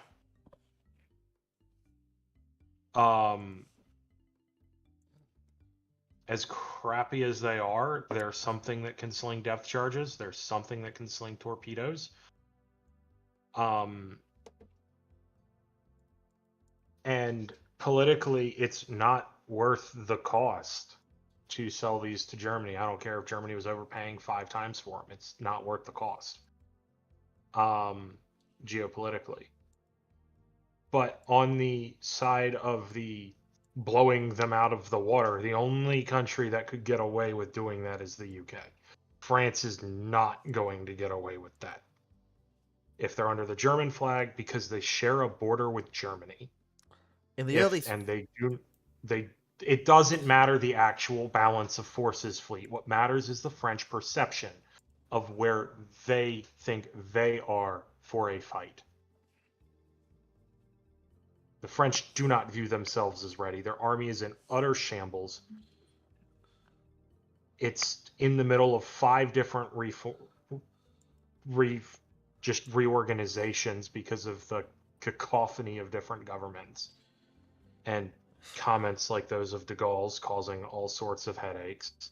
They're still operating multiple different kinds of rifle and machine gun on different cartridges. They're in a logistical nightmare, and they know it.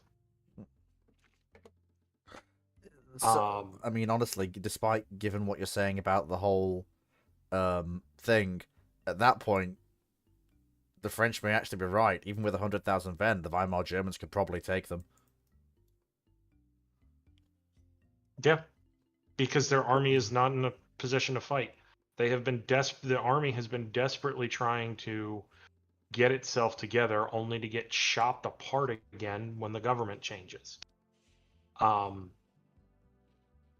heaven forbid if you're the French and these ships are sailing under the U.S. flag to Wilhelmshaven, where they are then going to be transferred. Let's say the sale goes through, and that's the case. If you fire on those ships, you're done as the French Navy. Not in that instant, but you've got massive problems coming. Mm-hmm.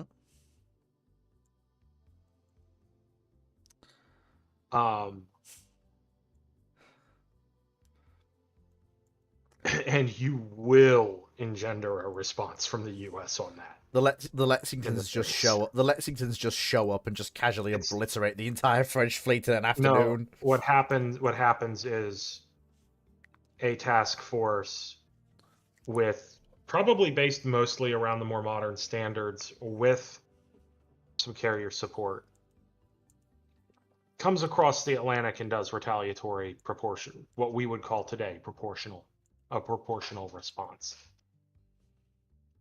And if the French Navy tries to get in the way of said task force while it's doing that, they're in for a world of hurt.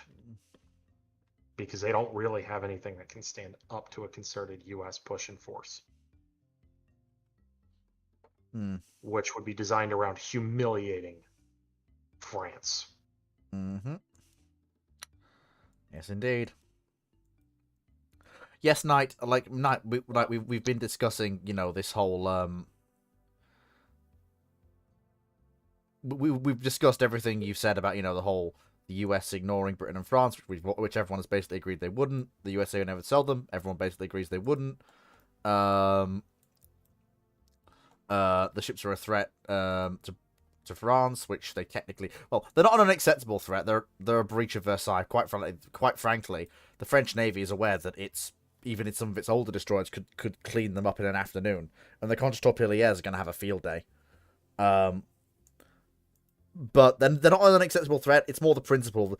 The only real objection to these ships is on principle. The breaking of Versailles, in reality. That's the threat to the French state, Yeah. is that being broken. It's not the ships, it's the precedent that sets. Yep. But they also can't really do anything other than use soft power and diplomacy to keep the sale from happening. Mm-hmm. Were it to actually happen, which it or looked like it was going to happen, which it never would, because the Germans wouldn't ask for it and the US wouldn't sell it. Right. Typical gunner officer asks, during the Battle of Sibian Sea, what if Halsey and his staff didn't overestimate the damages the airstrike did to Centreforce? Would Halsey still continue the airstrikes into the night and even station Task Force 34 and leave behind a carrier task group for air cover? Also, would he still chase down the Northern Force carriers like IRL, but with fewer forces? Okay, let me break down some things here. Okay, so there's a few fundamental misunderstandings of what actually happened in Leyte Gulf here. Firstly, Halsey and his staff, while they did a damage assessment, they did the best damage assessment they could with the information they had at the time. I mean, after all, they had it confirmed that one of the two largest Japanese capital ships in that force rolled over and was sunk. So they're already down one capital asset. Secondly, Halsey can't continue airstrikes into the night. That's just not something that US carriers are at that point trained for. It's just not in their MO. There's not even the doctrine for it. Thirdly, Halsey intended to station Task Force 34 off Samar. The orders were made up, and like I said earlier, had everything gone as it was supposed to, and orders being transmitted as they were intended to have been, Task Force 34 would have been there when Centreforce came charging through the straits the next day. Halsey did the right thing, or attempted to do the right thing. Of course, the difference here is that now there is a carrier task group behind them, so it's going to be even more of a pounding. And would he still chase down the Northern Force carriers like IRL, but with less force? Yes, absolutely. Even with a carrier task group detached and Task Force 34 not with them, he still has overwhelming firepower to go and destroy Northern Force utterly. But yeah, if all that happens, then yeah, the only thing that I really object to here is that they can't do airstrikes into the night because they're not trained for it.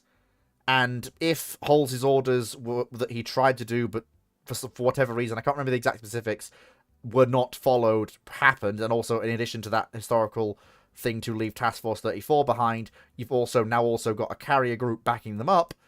Not only does Halsey go north and absolutely obliterate Northern Force, like historically, Centreforce rolls through and Lee just literally cracks his knuckles and go, right, I've got my surface gun action.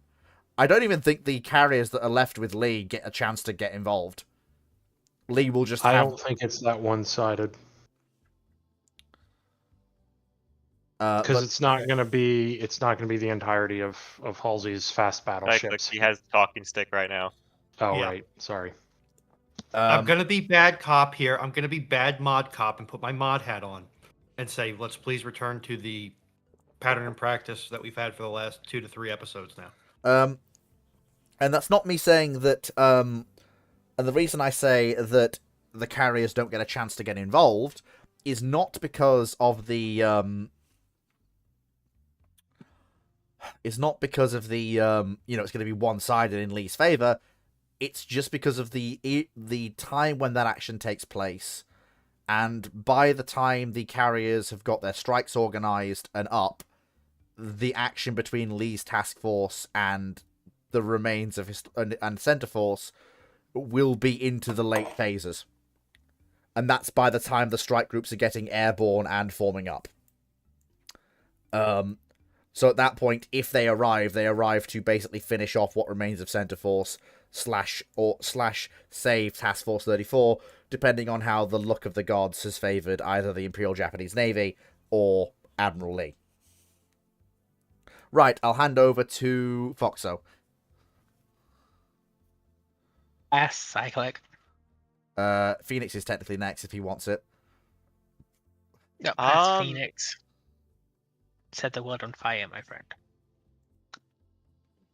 I do like setting the world on fire. I actually bounce my order around because I'm curious to see what Cyclic has to say first, and I'm gonna and then maybe I'll make my comments. Okay. All right. Yep. Sure. That's technically allowed. That's allowed. Because he just was champion at the bit to talk before, Okay. so I'm curious to see where he's going with this. All right. Okay. Cyclic. Floor's yours for 6 minutes. There's a couple of things you got to keep in mind. One, Task Force 34, not all of Halsey's fast battleships. He needs some of them for AA and close protection of his forces. But two, if there are carriers still down there supporting them, and they believe that that force is going to be coming through or potentially trying to exploit and get through in the morning, they're going to be launching their scouts at latest in the pre-dawn light, if not while it's still nautical twilight. Because that is something the U.S. would do, is launch the scouts before it's really even light out, particularly by this point in the war. So that Japanese force is likely to get picked up earlier, which gives Lee time to form up and get into a nice blocking position. But it also means that there is a strong chance that Lee defers engagement as long as he can, because they're going to pull Taffy 3 south as well. Like, Taffy 3 is not going to be in the same location. So Lee's going to have time to trade space, and he's got the speed advantage. He can choose when he engages. Lee is both aggressive and cautious as a commander. He does not want to lose some of the most, actually not even some of, like literally the most valuable surface assets of the United States Navy because he wanted to hog glory. He is going to let the air, at least one, if not two sets of strikes go through if he can, as time permits. So at the very least, you're likely to see one set of strikes come through. The more dive bombs that hit, the more torpedoes that hit, make his job easier. They screw up fire control, they screw up electrical systems, they might knock out secondaries. If you're lucky, they might sink a Congo. What I was going to ask was, basically, you kind of hinted at it there. Basically, because of the zone, there's not the full weight of Halsey's carriers bearing down on center force like there was, in the previous day. You're not going to see the same level of smash that smashed Musashi. Like, it's going to hurt the Japanese, to be sure, but it's not going to be the same level of, this is a force to significantly degrade by sinking numerous capital ships or escorts that you would have seen the day before. Now, if he's really lucky, they're able to key into, hey, maybe engage a couple of the Congos in the rear and try to kill as many cruisers as you can, because Lee does not have a cruiser advantage in this fight. He's at a disadvantage in the cruiser category in this fight. His advantage is in he's got an all 16-inch gun force. So he's putting the U.S. treaty battleships up against Congos. We know how that goes. Mm-hmm. There's Nagato there, but she's not really a threat. Nagato is in a very uncomfortable position because she's stuck either engaging a Sodak or an Iowa. Yeah. Nagato's got the guns, but she does not have the protection. I'm not even sure she has the guns realistically when you look at a Sodak or an Iowa's protection at normal battle range, but at the fighting in Guadalcanal, in the slot in Guadalcanal, that's different. But out here, at 18 to 22,000 yards, which is where the U.S. is going to want to hold it for a while. I'm not sure. They're going to hurt if they hit the right areas, but I'm not sure they're going to be able to land crippling hits. But the problem will be, how does the escort and screening engagement go? The U.S. has a massive destroyer advantage, but a big disadvantage in cruisers. I don't think they have any 8-inch cruisers, whereas the Japanese absolutely do have a lot of very capable 8-inch cruisers in that force. It And this is depends. I think the U.S. had a couple. Two. Would have had a The couple. Wichita and NOLA were designated for Task Force 34. So New Orleans as Yeah. well. Okay, no, so they that's do have NOLA, some. Yeah. But like this is not an environment where the 6-inch gun cruiser excels at fighting 8-inch gun cruisers. That's the Pell Mell night fight. Where the U.S. 6-inch cruisers really excel at putting down Japanese heavy cruisers. So the screening engagement is going to be a ugly bar brawl.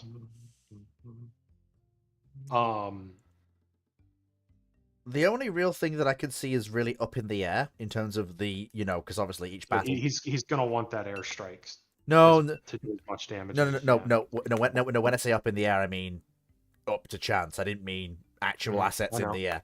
No, I was trying to Is basically how the fight at the head of both columns goes, aka who wins the fight between the Yamato and whatever Iowa it's opposite.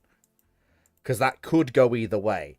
Because both ships can absolutely hurt the other at the ranges they're fighting at. Let's not sugarcoat it here.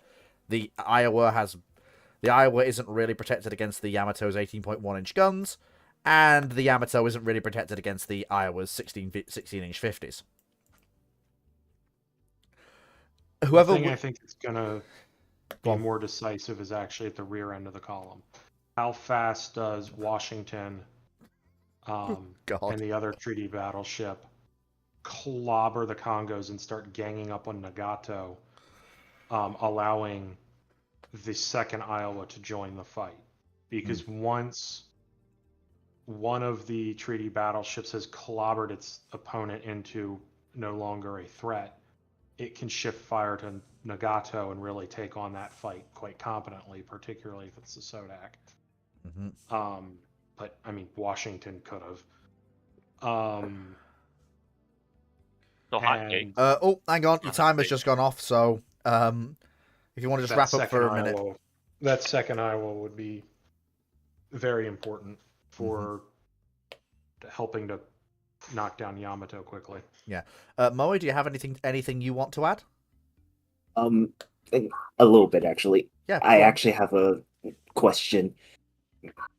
So hang on. So the big thing is historically, Task Force 34 wasn't ordered to be formed until on the 2, I think, in the morning on the 25th. And I think at that stage, Standard Force is already past the strait. Yeah, So, Halsey's yeah. staff was late. But in this situation, if they left a carrier task force behind and Order 34 to form on the 24th, so basically right after Standard Force turn around, I presume. Yeah, that's what Then I guess. it'll be 38-2 that gets left behind, most likely, because they're just sitting outside of the strait.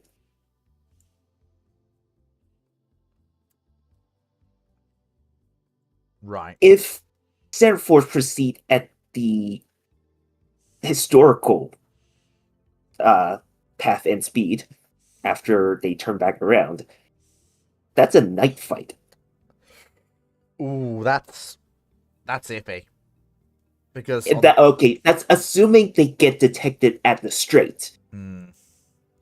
It is also very possible He's not that gonna this want to accept that engagement. it is very possible Standard Force actually slips past the carrier task force, or maybe they just 38 to just shadow center force and tell Taffy to hook it, Mm-hmm.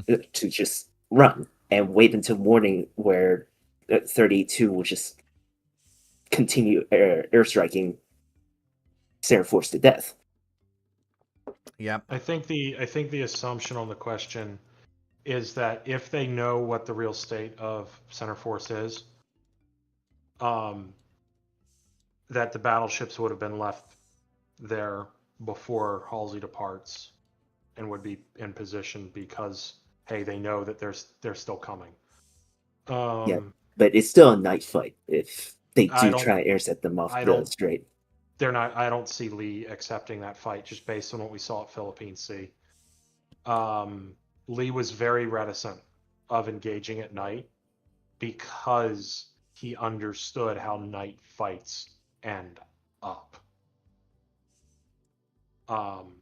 If we have a little bit more time, I think Phoenix can give a fairly succinct summary of how night fights work and with CIC or without. We have a Go little ahead. bit of time. I will just, before you do that though, since that's not related to the question, I will just go through Dragon and Ruin on. Do either of you two have anything you want to add? Not really. Nope. Okay, so in that case then, Phoenix, you have... was that yes, you have something you want to add, Dragon? No, then yeah, I've got nothing to add. Okay. Like the rest. Okay, you have 5 minutes, Phoenix. Go. Okay, yeah. So I think this has partly already been covered, but yeah, I think part of the problem with the whole approach is by the time when Samar roughly starts, like is about dawn itself, it's 06:45.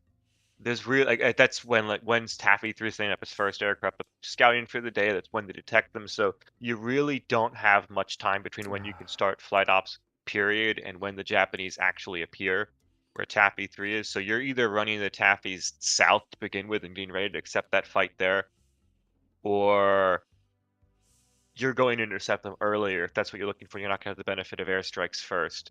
Now, in terms of whether or not Lee would accept a night fight, I think it's not exactly as clear cut at this stage in the war, because I mean, at this stage in the war, the U.S. Navy has more of an ability to fight at night at range. This is a period when they're preparing to cross the fast battleship and standard battleship force to open up at like 22,000 yards at night, in a way that the Japanese just do not have the ability to counter at all. Now, the problem that you get with night fights in general is that they can devolve into completely chaotic actions, and it's very hard for people to keep the situational awareness, to keep track of where your own forces are. It's part of why night actions in general were best performed as rapid aggressive actions with very small ship forces of 4 to 8 ships probably, and preferably smaller and more expendable types than fighting with battleships if you could help it. Now you couldn't always. In this situation, I think it's possible that Lee would still accept a night action if he has 6 fast battleships and he's expecting it, and if they have a more realistic assessment of what the Japanese losses are.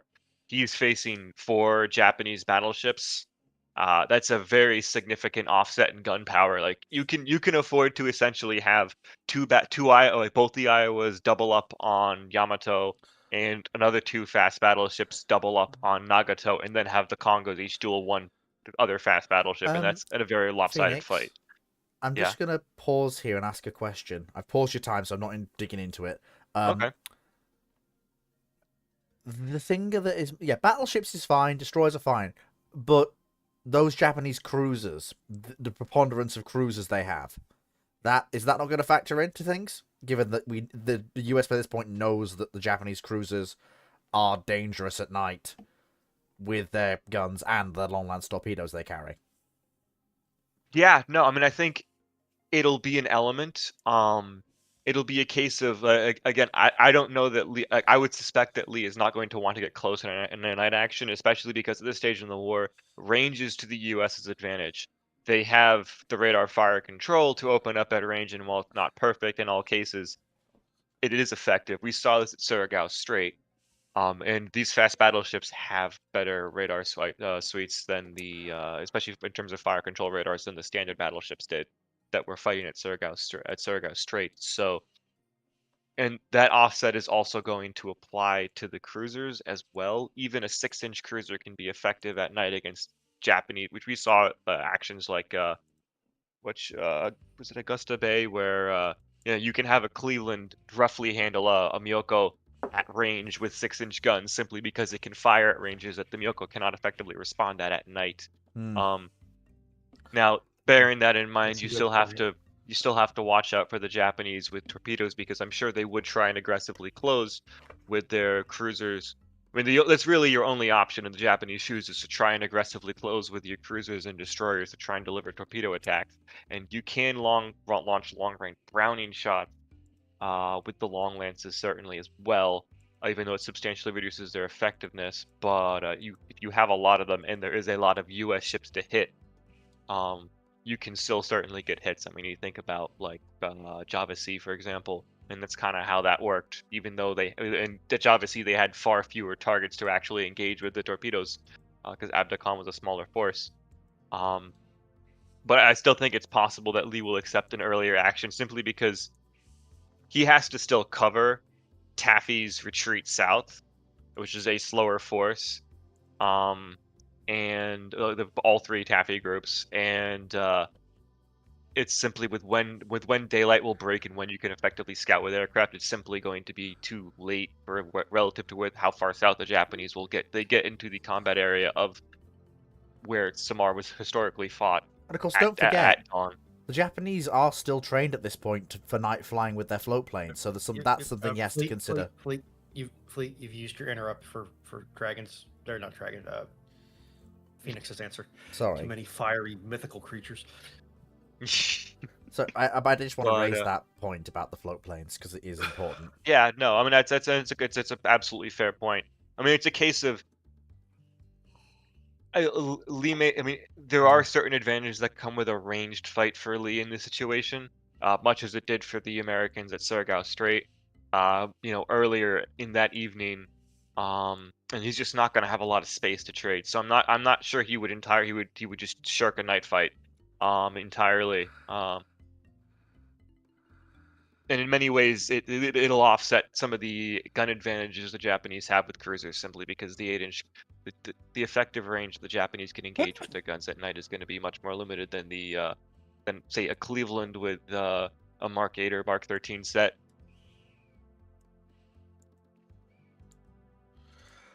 Right. Okay, so Stephen Mayer asks, the hull of CV6 is replaced with the hull of CV65 after launch before fitting out. How do the treaty powers respond? What can be learned from the hull? Okay, we just lost Dragon. Hang on. Yep, his food's arrived, so Right, back in okay. a bit. Okay, that's fine. I just wanted to check. Hang on. Wait, Cyclic. Let me have first crack. I didn't mute realize you. I was Don't. unmuted. Don't. Yeah. Yeah. Don't nick Fleet's crack pipe, it's rude. You little son of a. Okay, joking aside. Yeah. So, how do the We know treaty- Fleet how do needs the his how special do- white powder. fucking just sometimes. Why do There you think is- it's not there so is- much? There is only one thing scarier than Foxo taking the piss out of me. It's Foxo and Cyclic working together to take the piss out of me. That unholy alliance Really? is horrific. Scarier than me and Clark taking the piss out of you? Yes, because I expect it from you and Clark. When Cyclic joins in, it's just death. You don't expect it from. Okay, that's a bold choice, but hey, whatever floats your I boat. guess I'm the Spanish Inquisition. Nobody expects me. Yeah, I expect Cyclic to yeah. take the piss. Nobody whenever he expects the non-serious has the cyclic. Nobody expects the comedic cyclic. Anyway, so I'll just need to Take like when there's piss to take. finish actually. So starting from scratch, the hull of CV6 is replaced by the hull of CV65 after launch before fitting out. How do the treaty powers respond, and what can be learned from the hull? Okay, so the response from all the treaty powers is what just happened? First of all, because once she's launched in the water and the hull changes, Like, this will not be something that anyone can dispute or blame the US for, because it's important to bear in mind that during the treaty period, you would usually have foreign dignitaries and naval officers attending launches of major capital ships, even in just a diplomatic role. So it'll become abundantly clear the US hasn't pulled some sort of switcheroo. They are as surprised as everyone else is, because they will all have watched this magical transformation happen. But once that's all said and done, what could be learned from the hull? Well, I'm not that familiar with the hull of CV-65, apart from it being big. And I don't know if she had a flight deck at launch. So I don't know if she's an open hull, or if she's something else, or what. And I don't know what was fitted to her before launch. I don't know if she's got her reactors or not. So wait a minute. She was built with them, I think. So it would have been the hull when she's launched. Right. Okay. So you know what? I am going to. Okay. Here's a photo for you in Ramblings text. This is her after being slid out of the dry dock. Fuck me, she's nearly bloody complete. No thanks, you're not my type. Not enough up top. Not you, you bloody. Oh. Wait, what's your type? Anyway, It's not my type either. He don't have enough up top. Anyway, she's nearly bloody fitted out. Okay. So I think this question fundamentally misunderstands the state she was in when she was launched. First of all, but. Okay, you know what? I'm gonna hand over. I summon. I'm gonna bring that person up as well because I've just seen they're there. Okay, I'm also gonna. Ruinon, if you want 6 minutes, now's the time. What can they learn electrically from the hull? Oh God, we need bigger dry docks. Oh God, we need bigger dry docks. That's not electrical knowledge. Okay, but the problem is, Fleet, she has launched, yes, but because she is in her as launched state, you know what she doesn't have on board? Her technical operation manuals. They're not going to know how to start the reactors. They're not going to know how to operate the lifts. They'll be able to figure the lifts out fairly quickly, but a lot of the finer points of maintenance are not going to be available to them. I'm glad Fox functionally, they're like, the laughter is cool. hysterical. I have an 80,000 ton asset that I can't use because I don't know how to raise a head of steam. Now, given time, they're going to be able to figure it out. I think as far as like actually building the hull, I don't think they're going to learn that much?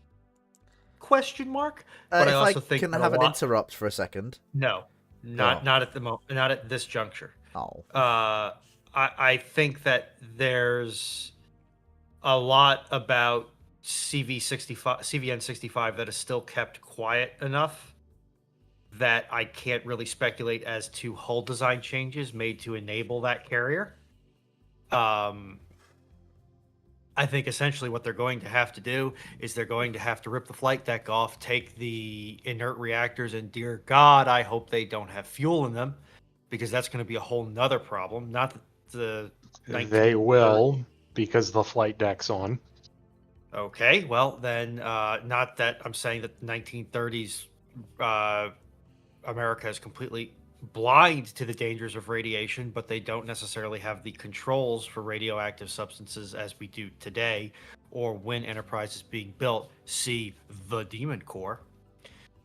In short, it's like, yeah, the biggest lesson they learn is we're going to need a bigger dry dock, and oh God, how do we refit the ship with conventional boilers? Fleet, you're interrupted. Basically, one of the things I want to say was the biggest thing here, and actually one of the biggest things they can take away from her. The steam cats. The steam cats are the biggest thing that comes out of this ship. Yeah. Like side elevators, they're already aware of the basic concepts for. But the thing that they can easily reverse engineer out of that entire ship is not so much the hull design, Not so much the hull framing, definitely not the radar and electronics, and definitely not the reactors. But even just implanting the idea of steam catapults in them is huge. That's They massive. had that idea. The radar is probably not as far out of their reach as you may think, because this is still 50s, 60s tech. It's and Space Array, to- isn't it? No, Knight. The problem is they don't know how to operate the reactors. They don't even know how to initiate the reactors.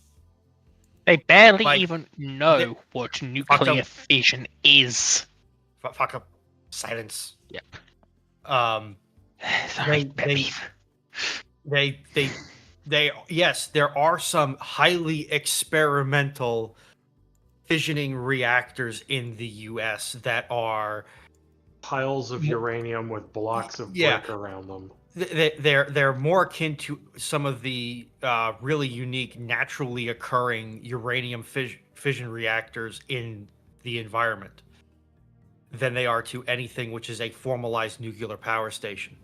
They have no idea how to operate these. They are more likely to keep running them into the auto failsafes that exist in that system than they are to actually produce any meaningful power. And essentially, it's going to be the race between the Navy saying, "Get these things out of my ship." They already know, Knight. They already know fission is possible. Like that's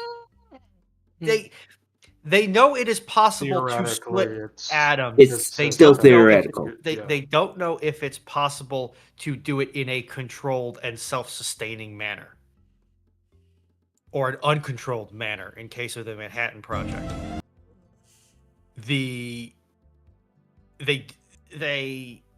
It's going to be a race between the Navy saying, "Oh dear God, one of my major fleet assets has now turned into a brick. Please rip these MacGuffins out and put in some actual, steam generation plants. Please, dear God, do it now." And the scientific community going, "Wait a minute, this is an actually working and controllable fission reaction. Please don't destroy these reactors. We want them for research." It's going to be the argument between those two sides and see who wins. I think there is a degree of they are going to learn from the radar. They're going to learn from the steam cats. Everything else is either going to be beyond their ken or in the way of making either already known but not exercised because it's just not practical. This is my last point.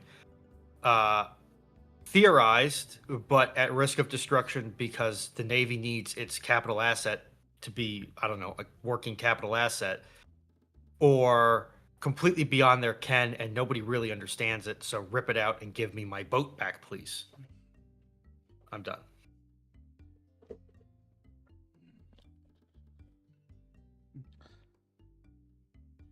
Right. Bloody hell. Pardon me, that dog. I had to leave for a second to deal with the dog. What did I miss? Me just saying that essentially swapping out the, what was it, Essex Enterprise, or dang it, I gotta look at the question again. The Enterprise and the Enterprise? Yeah, swapping Enterprise for Enterprise is it doesn't help the USN more than it hurts them.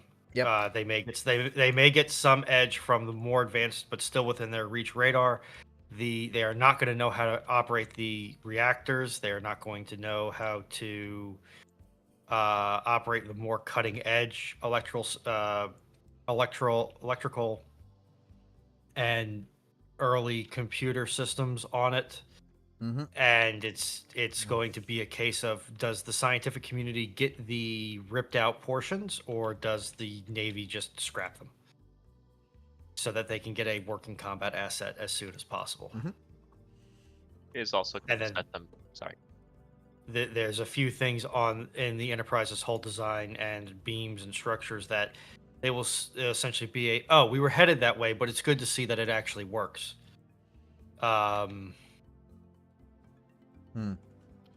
But there's fundamentally there's not a lot that they are going to learn that is going to be immediately applicable to early war. Mid-late war, maybe, but But also, one thing you got to remember too was CBN. You are 30 seconds. She doesn't. Just one quick thing. She doesn't have her fuel bunkerage. So has no place to put heavy fuel oil for boilers. So it's going to be a major problem for the Bureau of Ships to make her combat capable. Which means they might try starting the reactors and hope they don't, cause a critical incident and blow the hull wide open in Newport News, I think. Where do you even put now I'm steam done. boilers? Okay. Fuel. Moe, anything you want to do you want to have 6 minutes? Mm, Or do you want to toss it to Cyclic? It's up to you. You are allowed your 6 minutes if you want it. nothing much really, other than pretty much what Runon said. Just the nuclear reactors can be funny in 36 when everybody's still thinking it's theoretical. Okay, Cyclic, I assume you will want your 6 minutes. And any more if anybody wants to donate. She Sure, is a take it. useless floating metal brick to be poked and prodded and never turned into a fleet asset. She is an utter waste of steel that they will attempt to learn from and try to figure out how to scrap. The US is getting a real short end of a stick here. There is no way they are fitting a power plant they can understand and operate into her. There is no way they are going to be able to put a plant that can get her up to a useful speed and operate the steam catapults, even if they could get her up to a useful speed, because they can't. Let alone generate the electrical power needed for the rest of the ship.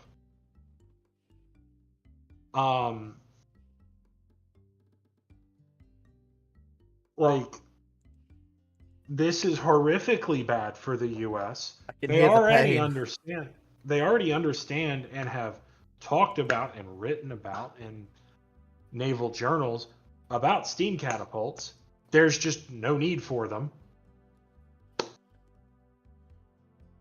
So it's kind of pointless for them.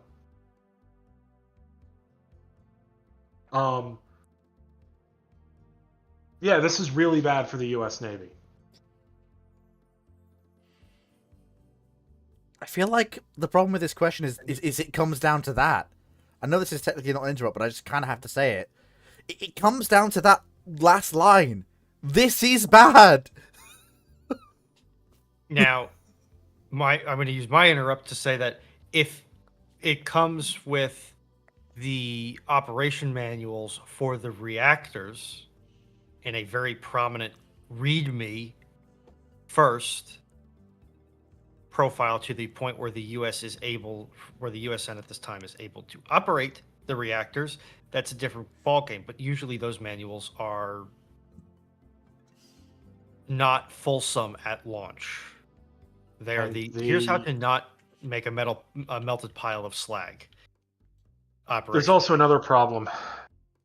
They have no means to train reactor techs at all, to give people the knowledge to understand those manuals. So even if those manuals come in, she's useless.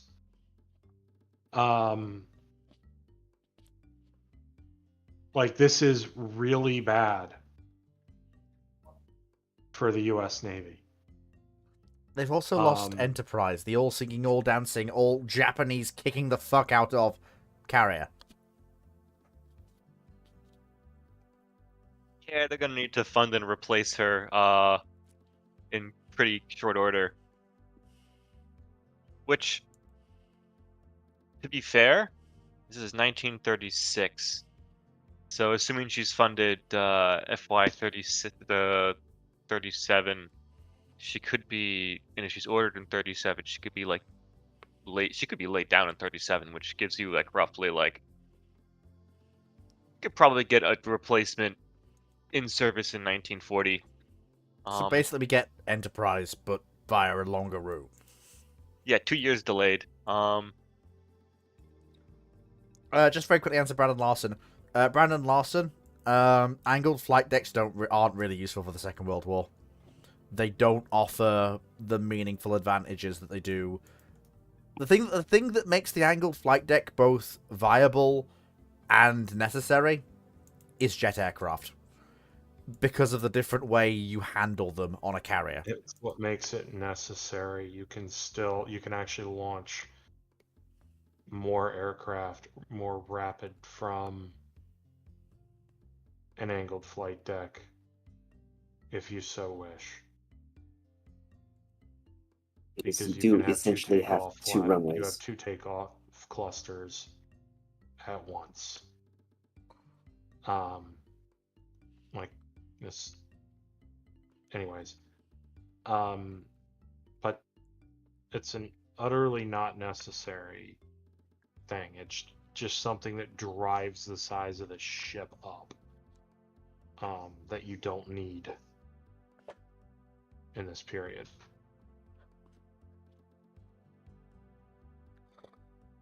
Yeah. Has anyone else got anything they want to add? Foxo, you've not had your say yet, and Phoenix, you haven't had yours, but do you two have anything to add? Honestly, I really got nothing to add. Foxo? It's gonna heavily screw with America's understanding of nuclear material, It may Yeah. well and do. it's probably gonna lead them down some dead ends to try and replicate it. Hmm. Because even if the carrier's useful to them nuclear powered, it's especially when you get the run up to a war and the start of when the British, assuming the war still happens historically, when the British start coming over with tube alloys and the Manhattan Project gets off the ground. If they know about the fuel that's in that reactor, that could send them down a incorrect path of trying to get the atom bomb, which changes World War II quite a bit. Mm-hmm. I'm not saying the Americans can't get the bomb, it's just going to be more awkward. Yeah. Is everyone done? Yeah. Okay, Brandon, got two very quick questions, which is good. Brandon Larson, what are you most looking forward to regarding the Japan trip? I don't know. I have deliberately left myself as blind as possible to enjoy the experience of discovering it all. Oh, so you don't even know where you're going in Japan, Nope. do you? I have deliberately left myself blind because I am literally going along as support, and Dr. Clark is handling all of my travel arrangements. Please tell me you've at least looked at the How Not to Make an Ass of Yourself in Japan 101. Well, yes, but that's kind of part of the course. That's not so much travel itinerary as it is basic decency. You guys are leaving from the that's same judgment. airport, right? Yes, I'm meeting him at Heathrow Okay. the day before. And have you got your translation books? I'm leaving the talking up to him. Silence speaks volumes.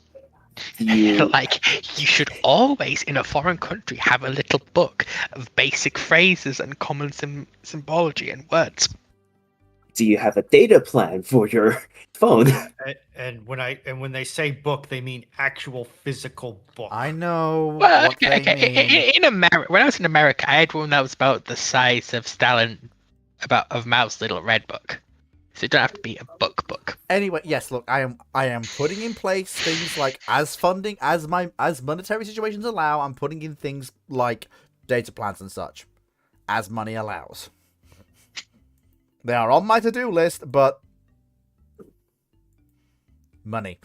Anyway, I can't ambush him so because he doesn't know where he's going to be. yeah, Night 6. Oh, you can ask Alex. I will literally be where the shipshape crew be. I am going. You do realize what I'm going along as, right? I am make sure the people don't forget to do engagement with the community while they're out there. Well, all of their communities while they're out there, and video recorder guy. Hey, I'm not complaining. I get a free trip to Japan. Follows Garius, gets used as collateral in a gambling den. No, I am not following Garius. I have been schooled on that when I was down To in Cornwall. Indonesia. Anyway, cool. And another really simple question. Knight 6831, would it be correct to assume that in a non-declined British Empire, so this is the British Federation he keeps referring to constantly, which is not a bad thing, it's always interesting when it's brought up, that certain colonies like the Caribbean and West Pacific would be dependent on the RN for protection? Yes, absolutely. Just as they are today. Like, these nations that are part of the Commonwealth, if shit hits the fan today, even without the British Empire existing, they will still call for a Royal Navy warship if shit is absolutely hitting the fan, as is their Really privilege funny as that, members of the Commonwealth. When that's happened in the Caribbean in the last 50 years, the Brits weren't the ones who showed up. I think it's really telling. Yes, it is, isn't it? But they still have They the... did send a ship to Guyana when the Venezuelans was making I'm noise. talking about the specifically Grenada, the one that was nearly conquered by Cuba. Fair. That was, whilst that is very much the case, and I'm not going to deny that, let's not forget that in that situation, speed of response mattered. There were no RN assets in the area that could respond in time, and the US did, as a good ally, what, you know... That's not how that happened, Fleet.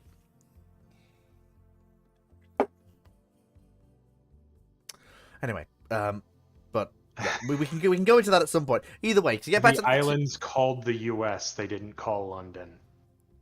Well, they're allowed to. That's not like I didn't say they, you know, that they would call on the RN. I said they could, but yeah, in reality, it is probably easier for a lot of the independent states in the Caribbean that are in the Commonwealth to call the US. Simply put, they're fucking closer. Like, they're closer, they have more bang, it's easier for them to get to the Caribbean. Like, seriously, like, why wouldn't you? Also has the amphibious capability to do something when it gets there. Yep. Like, that's what it is. But in a non-declined British Empire / Imperial Federation that we've talked about before, yeah, you'd have the RN, or, honestly, in the case of the Imperial Federation, which is the only way this works, you'd probably have a federal parliament in the Caribbean that would have limited self-defense capability. Probably by the modern era or the Cold War, you're looking at possibly a force of 4 to 6 frigates assigned to flying the flag of the Caribbean part of the Imperial Federation, with various avisos and cyclic. What's the thing that navies have that patrol around that aren't missile-armed combatants? You know what I mean? Thank you, Phoenix. I just couldn't remember the bloody patrol name. Frigates, which were pretty common in the Cold War. Yeah, patrol frigates or OPVs. Yeah, so you'd have a core of. So this is only for the Caribbean. For the Caribbean, the Caribbean has enough British colonies of enough population that they could have their own federal parliament or federal sub-parliament. And there is enough money there that you could form a small but punchy force for local defense. Like four to 6 general purpose frigates, a bunch of OPVs or patrol frigates backing them up, and you'd probably want at least a basic amphibious expeditionary capability, so you can go and move forces around between the various colonies in the Caribbean, so various federal members in the Caribbean fairly easily. The West Pacific, however, yeah, that is... Hang on, West Pacific, not South Pacific. West Pacific would be under the eastern part of the Eastern Federal Parliament. So that would be... That wouldn't be India, but that would be the parliament that covers Malaya, Hong Kong, Singapore. Yeah, that would. Right, just to interrupt, all versions of the Imperial Federation had the British Pacific territories that were in the Pacific and weren't British Malaya and Hong Kong, had them being under either Australia, New Zealand, or a proposed union with its own parliament of Australia and New Zealand. I'm just trying to think though. What's They Western? wouldn't be under. They wouldn't be a part of Malaya or Hong Kong. Well, Hong Kong. The only reason that I said Malaya and Hong Kong is because I'm thinking West Pacific. What does Britain have in the Western Pacific? Because because Central Pacific is, as you've said, Australia, the various Pacific islands that Britain owns down there, New Zealand, Southeast Asia, British is Micronesia, That's- Fiji. that's Singapore that's being the big one. Solomons. well the Solomon Islands. Solomons, might- Guyana. Australia. That is. I don't know. It's kind of yeah. Hang on. Okay. Let me just look. Let Fleet ask a question that'll put Fleet's brain in the right position. When people generally say, and I'm asking this of the panel, West Pacific, where do they mean? Are we talking Australia? Are we Sort of talking the the Dutch East well, Indies? It's the first island chain, pretty much. So at that So- point, then give Well, me. the thing Japan- is, Sort of on It's- down that line.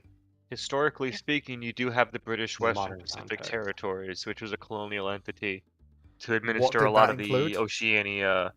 So I think the two largest island groups, or physically largest islands, were Fiji and the Solomon Islands.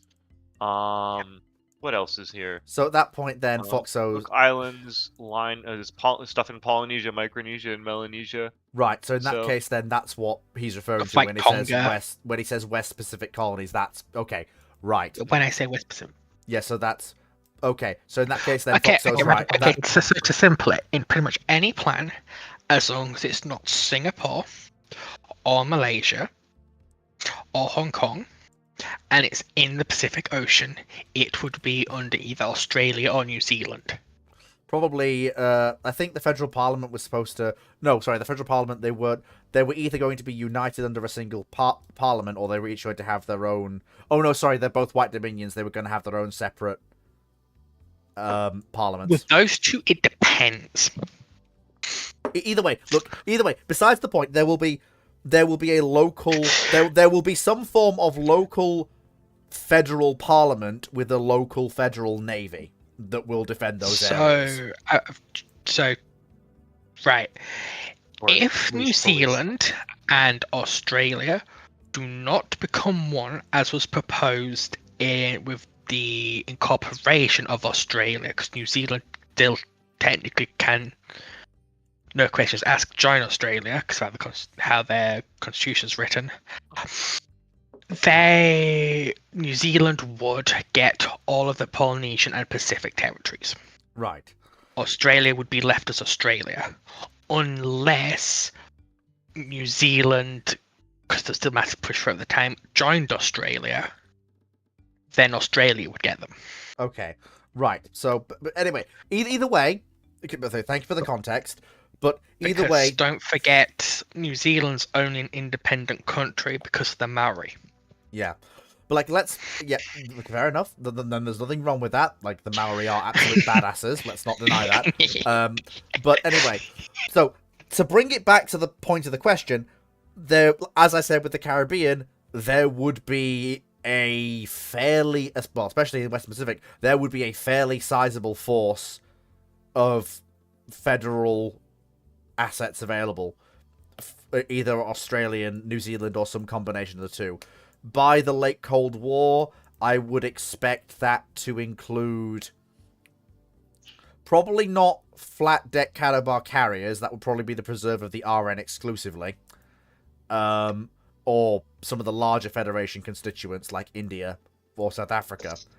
But I would expect the Australians to be operating something like an Invincible or an LHD equivalent, maybe two of them, possibly 4 destroyers, so they make sure they've always got one to work with the LHD as an air defense asset, then a good bag of either general purpose or mixed AAW and ASW frigates, and then a scattering of corvettes, and you know what? I'm actually going to toss this over to Cyclic and Phoenix because you guys are a lot more familiar with superpower arrangements. Well, for what are assets. the what is So I'm less familiar with this world. So what is the actual threat picture? And what year are we talking we're about when we're looking basic- at the force structure? the And then on- also, what's the threat picture? The only difference with this whole thing Knight's come up with is that basically we've had to hash this out ourselves because he basically just says non-decline British Empire, and the only way that works is Imperial Federation.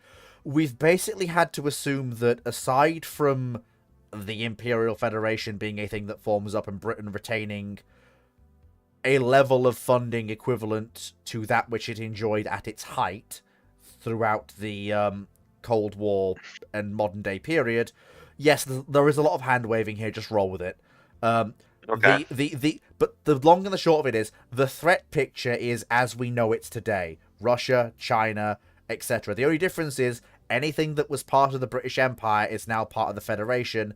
And for example, Canada, and I think the federal parliaments are Canada, South Africa, North Africa, Central Africa, the Caribbean, Australia, and New Zealand, British Southeast Asia, so that's Malaysia, Hong Kong, etc., and British India.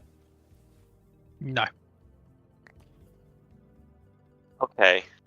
The parliaments were the British Isles, Canada. I know what they were historically, but I'm just going off what makes No. more sense in a modern day context. Yeah, but if we're basing it off the actual Imperial Federation proposals, it's Canada, British Isles.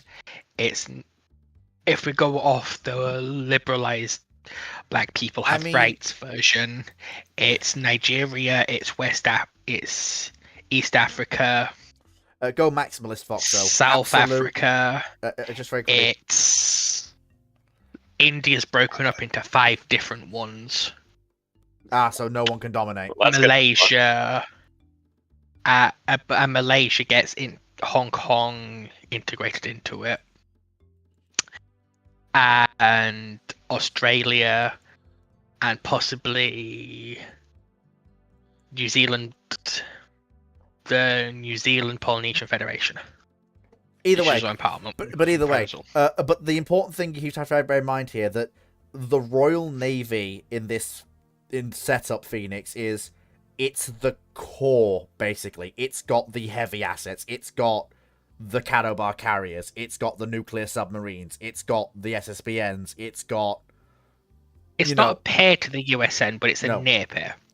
No, it's not a near peer.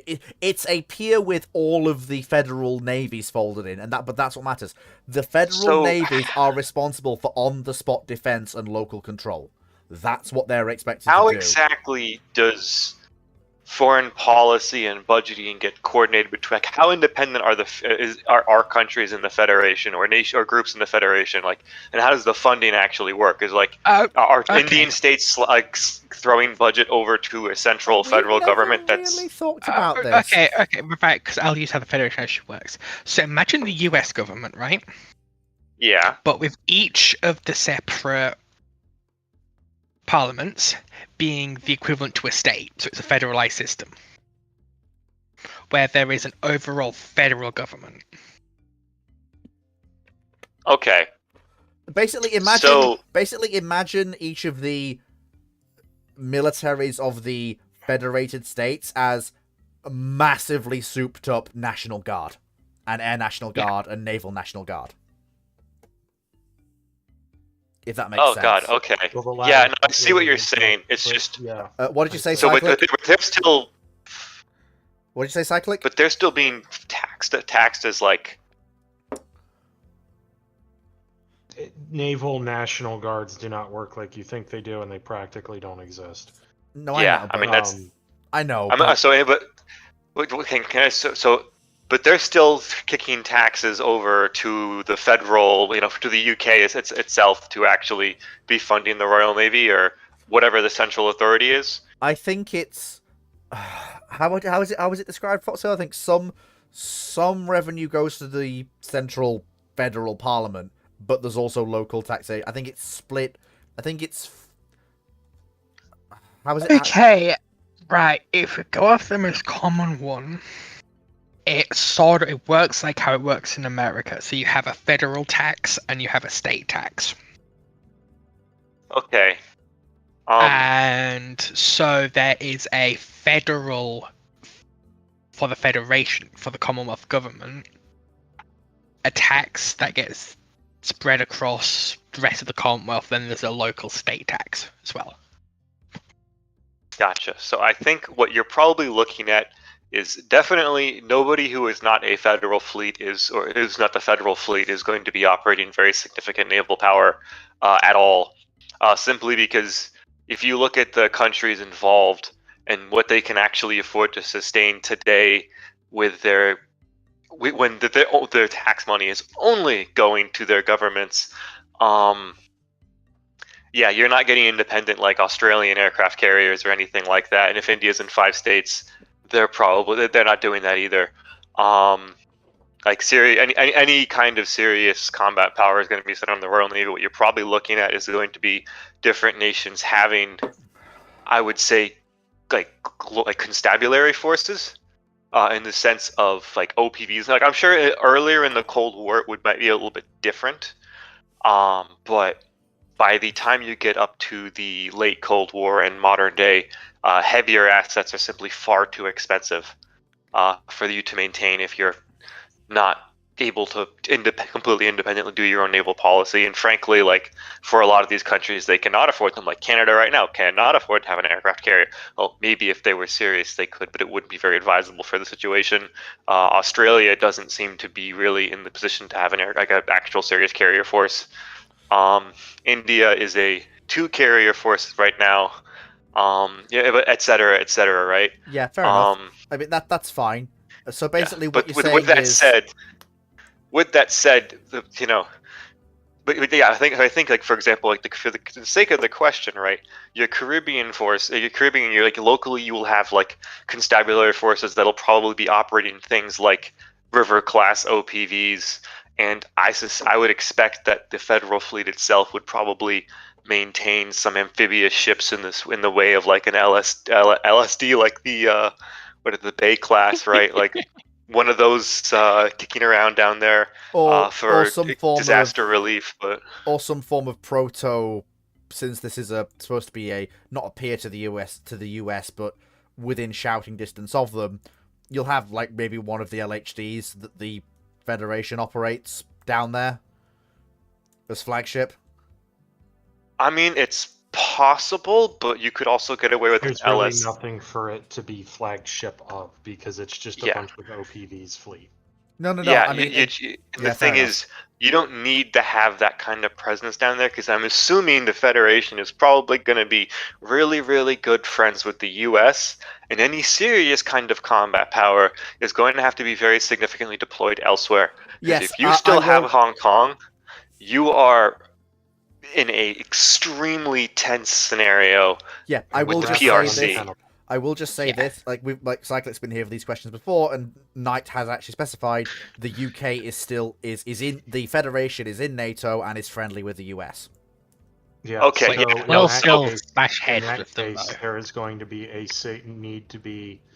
a significant amount of military force, both air, land, and sea, in the South China Sea / Hong Kong area.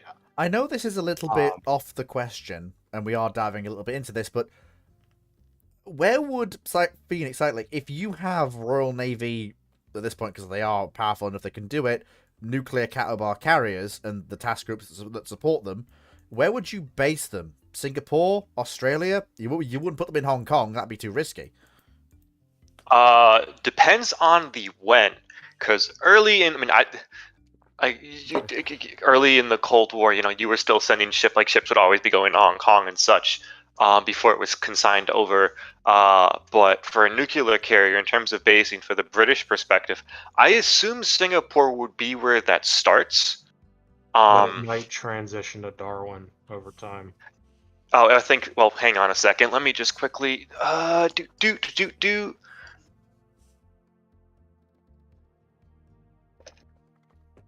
me see if I can pull up a map here really quick. See, I don't mind. I don't mind hypotheticals like this where the panel is in control and we can set realistic, you know, for as best we can, because we're in control, and we can trim the worst excesses of the, you know, the hypothetical. But I'm also going to be a party pooper and say that we have Way too many questions. We have 34 questions which we need to work through, and we're 2.5 hours in. Okay. Oh. Yeah, I'll just finish up my point with saying, like, Singapore would be a viable base for a while, but once China starts building up a modern bomber force and B simultaneously the DF-21 force, it's going to be increasingly untenable. And once the DF-26 comes in, it's basically going to be the same situation that Yokosuka is for the U.S. right now. So you would really want to be thinking of moving your main fleet base somewhere else. Maybe you still forward deploy a carrier and a nuclear carrier out of Singapore, but like Or that's not lasting. You move a heavy surface action group or something like that. Something based around a couple cruisers. I mean, But for your the main fleet base has to move. I think Yeah, your your main I fleet think your base choice. has to go down to Australia. One at I a mean, time. I mean, Australia's one option, cyclic, but with the British owning India and Ceylon, that's another. The travel distance is about the same. It both is and it is not. Australia gives you far more avenues of access into the South China Sea than coming from India. Coming from India is a death trap as the Chinese Navy and Air Force grows, and they will grow significantly faster and significantly larger than they did for any given Also- point in time because of Hong Kong being not under their control and under the control of the Imperial Federation. Yeah. Also, if again, because we're being chased out of Singapore, especially by DF-26s, that makes everywhere in India untenable Fair as a enough. base. I mean, we could work with the US. Like, we do have access to US bases, but that's not really going to work for what is basically If- the If second Singapore superpower is in NATO. untenable, anything in the Philippines for a large capital ship like a nuclear carrier is wildly so. Yeah, like Um, bear in mind for the situation the U.S. is in right now because of DF-26, our main fleet base for the Pacific, don't forget, or the furthest for west. the Western Pacific. You're talking about like Pearl Harbor, that is still a safe haven. Anywhere in like Yokosuka where the nuclear carriers are forward deployed, Guam, Sasebo, those are all in Oahu, DF-26 range. Amphibious That's forces. why we're worried about them being plastered at the start of any conflict with China, because they have a lot of DF-26s they could potentially throw at those. DF-26 isn't the threat for Japan. There's Oh, I know it a is whole far bunch more of actually. stuff Yeah, below DF-21 that is. Yeah. Yeah, no, which I know, is the sorry, real I'm just- concern. Yeah, it's. I mean, yeah, this is one of those things where, like, I think Singapore might remain a viable base, especially for nuclear attack submarines. That's going to be quite vital as a base for No, I would those. not. Yeah. I would not put those in Singapore. You wouldn't? No, for the same reason as a carrier. Nuclear vessels take time. What I would be basing there is SSKs. Because I would still see the Imperial Federation fielding them. They are Yeah. useful geographically from the British perspective. But particularly in this setup, because they're far easier to base around the world.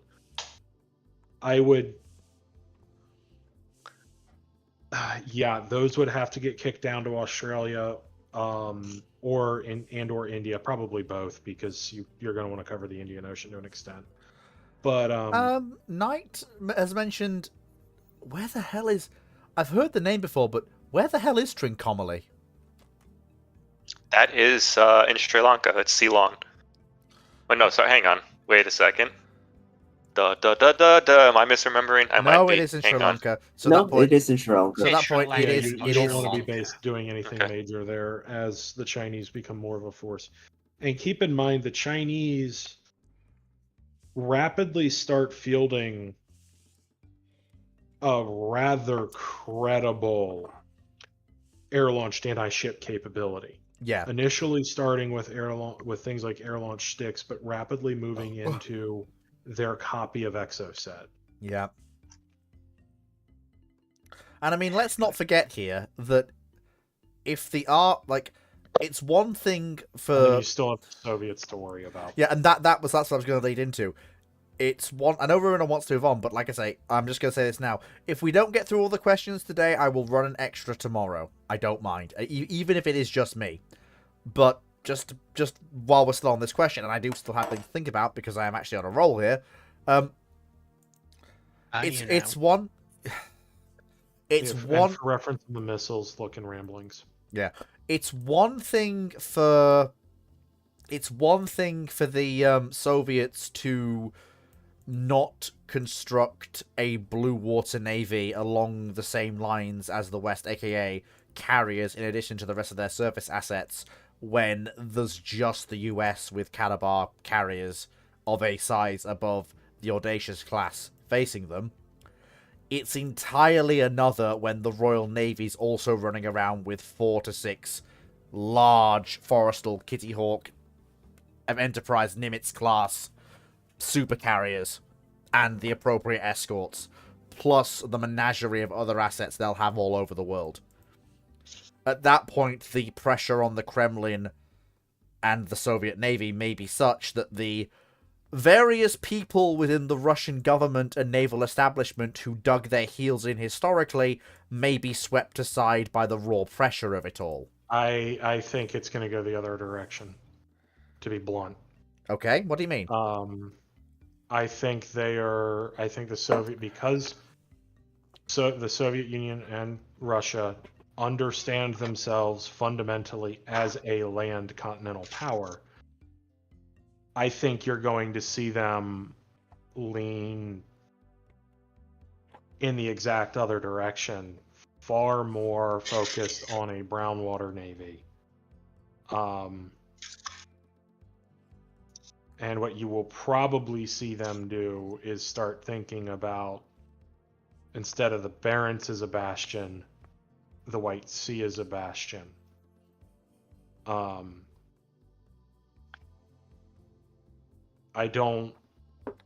then focusing on air power and shore-based missiles and submarines as the primary defense of the Soviet homeland from any attack from the sea.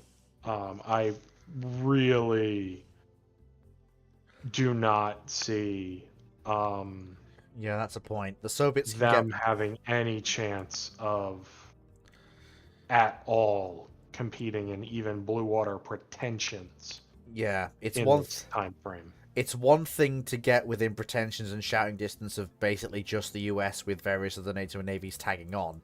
It's entirely another to try and compete with two superpowers as one superpower.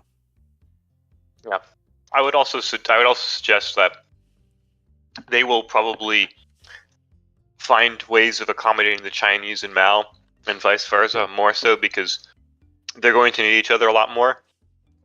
And the Chinese are going to have far more pressures on them because of this federation and how extensively it borders them compared to their experiences dealing with the West historically. And also, there is no wedge for the China to use against India, because India, or the Raj, has been divided into 5 separate states. There is no India and Pakistan glaring at each other. Well, there still would be. Well, historically, that wasn't the Chinese there. That was the Soviets and the U.S. and Britain, with the U.S. and Britain largely supporting Pakistan and the Soviets supporting India. The Chinese supporting Pakistan is a relatively new thing. Sorry, from the yeah. perspective of the last 70 years. Sorry, I keep forgetting that. Sorry, that's me doing a fleet. Yeah. But it's also, for the Federation, a slightly bigger version of Pakistan would be a thing as well. True, but it would be under federal control. Yeah.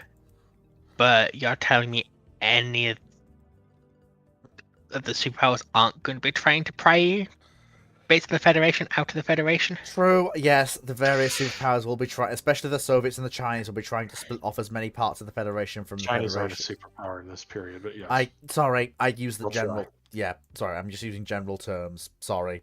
Yeah, I'll be more specific in future. And Yeah. it's also why I'm not too sure about this Federation being super in bed with the Americans. No, I know. I know. Like, look, I have to go off the what's been said. I think they are part of NATO, but I think look, they're part of NATO. It probably makes sense for them and the Americans, but it's not a dependent relationship. It's a we are together because we both hate the Russians and the Chinese, and we don't want them to do stupid shit. However, that being said, NATO doesn't cover China. no, but Ceto does. you get what I mean, Ruinon. It's just the alliance structure of the West, then, shall we say. The various alliances that bring the West together. But Like a anyway, dysfunctional okay, family. okay. Can we move on to the Question. next question, Yes, please? yes. 'Cause this is Quickly, getting does deep this and create a fun. Ceto that doesn't fall apart? anyway, so Slayer asks, Goddamn Slayer. what if the Army and the Navy and Army won over the Air Force in 1949? What changes would that we see compared to IRL, and would the Korean War turn out differently with a larger funded Army and Navy? Americans in the panel, what is I'm he kind talking of about? confused. So I think this is referring to The it's establishment. the sort of Eisenhower doctrine, which kind of belays the problem with the assumption of the question. It's not winning over the Air Force. It's winning over Ike. And that may raise some eyebrows because he was an Army general. Ike is somebody who would rather see to paraphrase a Patton quote, the poor son of a bitches on the other side die for their country than his boys. Whatever that Um, means, basically, regardless of which branch it and- requires.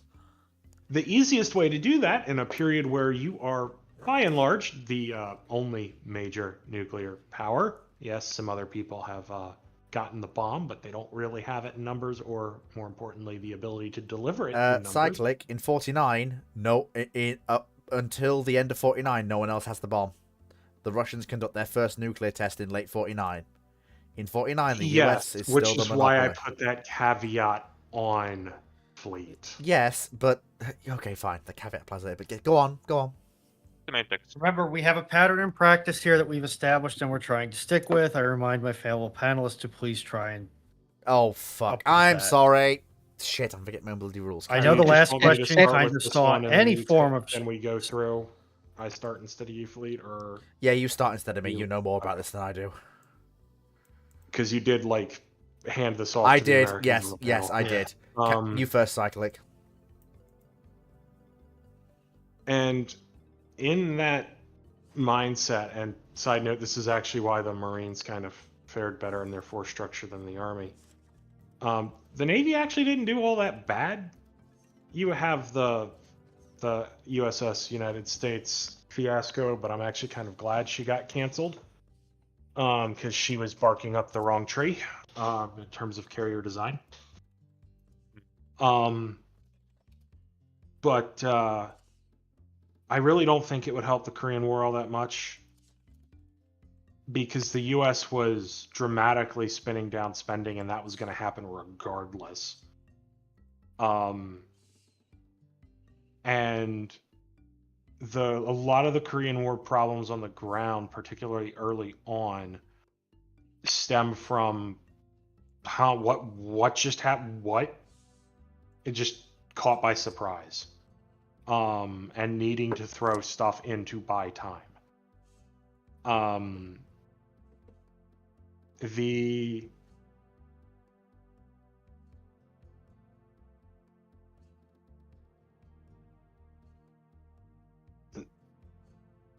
And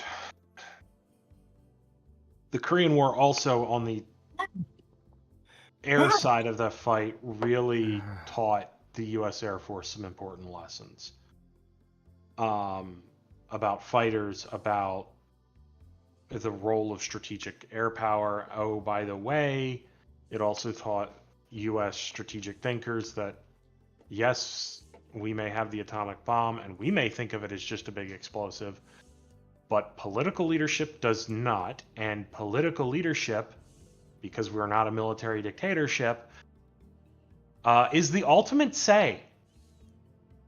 As MacArthur learned.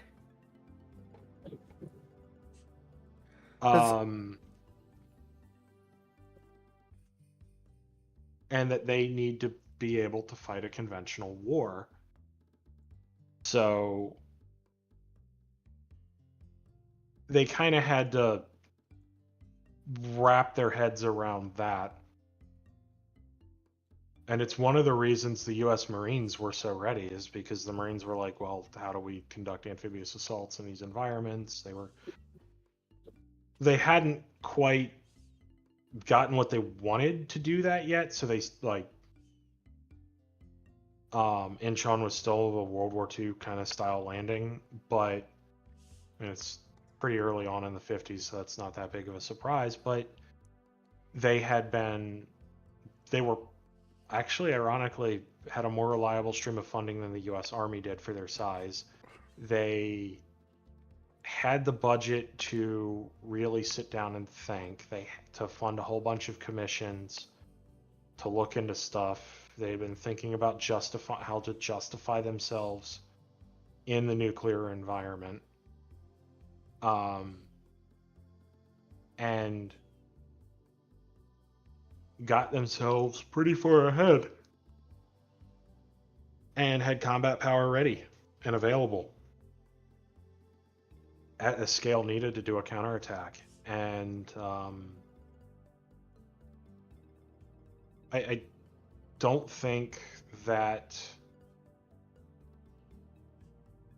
the U.S. would have been in much better of a position for the Korean War if the Eisenhower Doctrine was, say, nuclear power is in support of conventional power as a means of achieving the national interest, rather than nuclear power is the means of achieving the national interest when it comes to combat.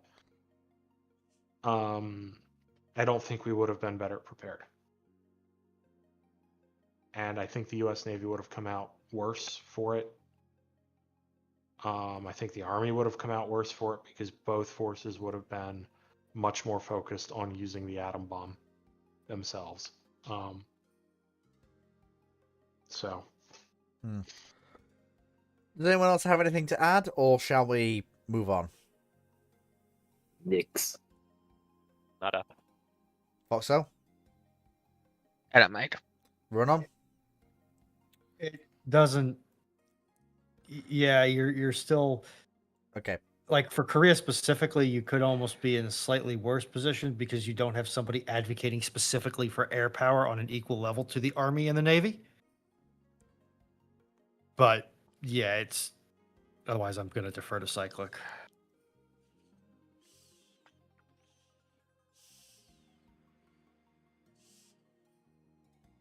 Next question or next person.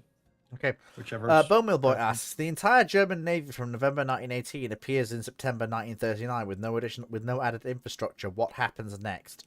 I would advise you to see the ramblings, the first ever ramblings Dr. Clark appeared from when we answered this exact question in nauseating detail. Next question. Typical gunnery officer. Opinions on the 1950s or post-World War II era ASW weapon systems like the Rat, Weapon Alpha, Limbo, and just before the introduction of rocket-assisted ASROC or Akara. Do you think their short-range, bad accuracy, and non-homing capabilities made ASW in the 1950s much more difficult at hunting subs, even against diesel subs? No. It's important to bear in mind that against diesel subs, these weapons were very, very effective. They basically gave... Jabba, I have the talking stick. Sorry, I want to... It's more for my own benefit than anybody else. Object Just give me a second. in support. Just give me just a second, and then yes, I'm happy to have you interject. These weapons are very, An very interjection. I Ver- need 2 sentences. very, very. No, he can have as much time as he likes. These weapons are basically the culmination of the best forms of combat against diesel subs as they were at the time, or submarines as they were at the time. It's not until, and Cyclic and myself discussed this a couple of weeks ago on Ramblings, it's not until you get something like Nautilus that these weapons become impotent / not as useful, and you need other systems. Because diesel boats just... Basically, it's not they don't have an answer to these systems, It's just it's very, very hard for them to defend against them, especially the diesel boats that exist at the time. Whereas as Nautilus demonstrated, she can just fire off her weapons and nope out of there, and she cannot be countered. Because she can just go deep and run away at 20 knots and just laugh hysterically. Alright, Cyclic, take it away. Your interruption is go. Okay, so How much did I get right? keep in mind that the most submarines of this period did not have very long range torpedoes if they were guided. And if they were unguided, well, you needed to launch them from as close as possible anyways. So they're having to close to within range of these weapons to engage generally, at least with any chance of a reasonable hit. Or more likely, they're having to try to get past the escorts to get at the herd. SSKs, particularly in this period, but even to a lesser extent today, are not what they are made out to be. Hell, SSNs are not. They are not the apex predators of the ocean. That's the aircraft carrier. People are making the SSNs out to be apex predators since when? Since submariners learned to write books. Yep. Have you never heard the saying? There's two types of ship in the ocean: There's two types a of submarine, contacts, a target. Oh, for God's sake. Okay, carry on, Cyclic. But yeah, these weapons would have been highly effective against things like Zulus, or what's the other one? Whatever. The Soviet Whiskies. Type 21 development. Whiskies. Yeah, Whiskies and Zulus would have been the primary ones, with the Romeos just kind of coming out. So these would have been highly effective weapons against those. It's really only when the Soviets were kind of show up with the 5365. 5365, could you... Does So it have a NATO wake code humming name? anti-service. Oh, right. Anti-surface torpedo. So it's really only when those start coming out that these weapons start kind of getting problematic, and even ASROC was somewhat problematic, and that's in the early 1960s. Cyclic, I'd like to use my interrupt to do an sorry. I'd like to use my normal talking time to ask a question of your interrupt, which is a bit weird, but I think it works. No.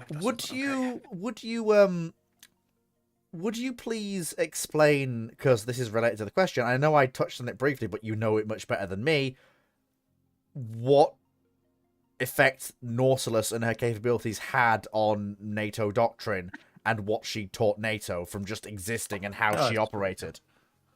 Oh, they terrified every ASW. She terrified every ASW officer in every fleet. A little bit more Completely. detail? So against the weapons and tactics of the time, an SSN is utterly untouchable. AKA the weapons that we're talking about right now. Yes. An SSN can get into firing position, fire, and get out before they can respond. And you can't run the SSN out of endurance to pin it in a location and then kill it, like you can in SSK. Okay, so is that your interrupt done? So we can move on to the regulars. Yeah. Okay. That should be his answer done, because the interrupts are only supposed to be 2 I or know. 3 sentences at most. I'm aware, but Cyclic has a lot more knowledge on this than I do, so I was happy to have that backing up my point. So in this That's particular, fine, but let's be fair to everybody on the panel. of course, And adhere to the system that does. of course, like that's fine. Like Yeah, Like- I'm like it fine is- donating my time to Yep, somebody it else. it is flexible. Like it's not a complete set in stone, but Ruran is quite right. So I think we're going from bottom up. So Dragon, the question we're currently on, welcome back by the way, is opinions on the 1950s or post-World War II era ASW weapons like RAT, Weapon Alpha, Limbo, and just for the introduction of rocket-assisted ASROC or Icarus-style systems. Do you think they are short-range, bad accuracy, and non-homing capabilities make them, in the 1950s, so much more difficult at hunting subs, even against diesel subs? Do you have anything to add to that question? That feels like a loaded question. It was, and we just tore it apart. Considering I'm pretty sure Hedgehog's still being developed at this point. I mean, Limbo itself's a pretty reasonable one, let alone some of the others. and also against diesel boats, Dragon, that's literally the weapons they were designed to kill, right? Yeah. Like, me and Cycling literally have just spent the last few minutes doing exactly that, but if you've got anything to add, please be my guest. I want to hear what you've got to say. What do you know, Dragon? I'm just trying to check exactly when Hedgehog was necessarily rolled out of service, but I mean, we're talking at least the 50s, and Hedgehog was still deemed a workable system then. I mean, all of Limbo's these just getting to better. Yeah, all of these weapons are just basically Hedgehog or equivalent plus. Kind of. So I guess in a nutshell, they're fine if they get the job done, and I mean, they're more than not fine. that short range. They're not that bad at accuracy, and non-homing's what they've literally spent a whole bunch of. I guess since it includes on the 1950s, if we go to like 1958 to 1959 sort of thing, then perhaps they're definitely starting to be a bit showing their age. You literally just missed the whole thing. The thing that makes these weapons obsolete is the arrival of the SSN, because they can't counter SSNs. Because I mean, I know I'm aware I'm breaking the thing here, but I'm filling Dragon in on what he's just missed. So Nautilus and early nuclear boats like her can basically do a World War II style attack. You know, come in, volley off unguided torpedoes, but she can just go deep and run at 20 knots. And there's nothing that the escorts can do at that point. By the time they ramp up to speed, she's gone. You've literally just had a whole situation about hunting down submarines. I'm pretty sure Royal Navy continued this doctrine into the 50s and later, so... Oh yeah, it does, but they're pretty experienced. So like against diesel boats, it works. Yeah, against diesel boats, it works. It's literally just the arrival of a completely unknown tech that makes them non-viable. And that's not a mark against them, is it? Who would have guessed development against counters can create something the initial counter was not designed to fight? Yeah. So, Moe, have you got anything else so Dragon, are you done? Or have you got anything else you want to add? Yeah. Okay. Moe? No, nothing needed to be added. Phoenix? All I'll say is pretty much everything, most of what I was going to say was already been said. I'll say as an added point that Hedgehog was still being fitted to second-line ships like corvettes and such that were just going to do cheapo convoy escort in the late 1950s. Damn, okay. Like, and I'm talking about like Mark 10 and Mark 15, like Hedgehog, right? So well, there you are, Dragon. Yeah, this stuff was still absolutely relevant. Bear in mind also that even when SSNs did come around, the entire Soviet fleet did not turn and convert into nuclear attack submarines overnight. I mean, the entire Soviet fleet never did. Well, exactly. No, there were still many diesel boats. Many of them were older diesel boats, and many of them were operated by second-line forces, whether that was other Warsaw Pact forces or whether that was building new diesel boats. World nations that were being. I know. I'm just saying, like, there are old boats, like Whiskies and such, that are just continuously in service because even if not with the even outside of the Soviet fleet and Warsaw Pact, they get sold off to so many other powers. I mean, you couldn't swing a dead cat around the Mediterranean without slapping somebody's someone's Soviet-built boat essentially. So they were still quite relevant. Over. Yeah. Foxo?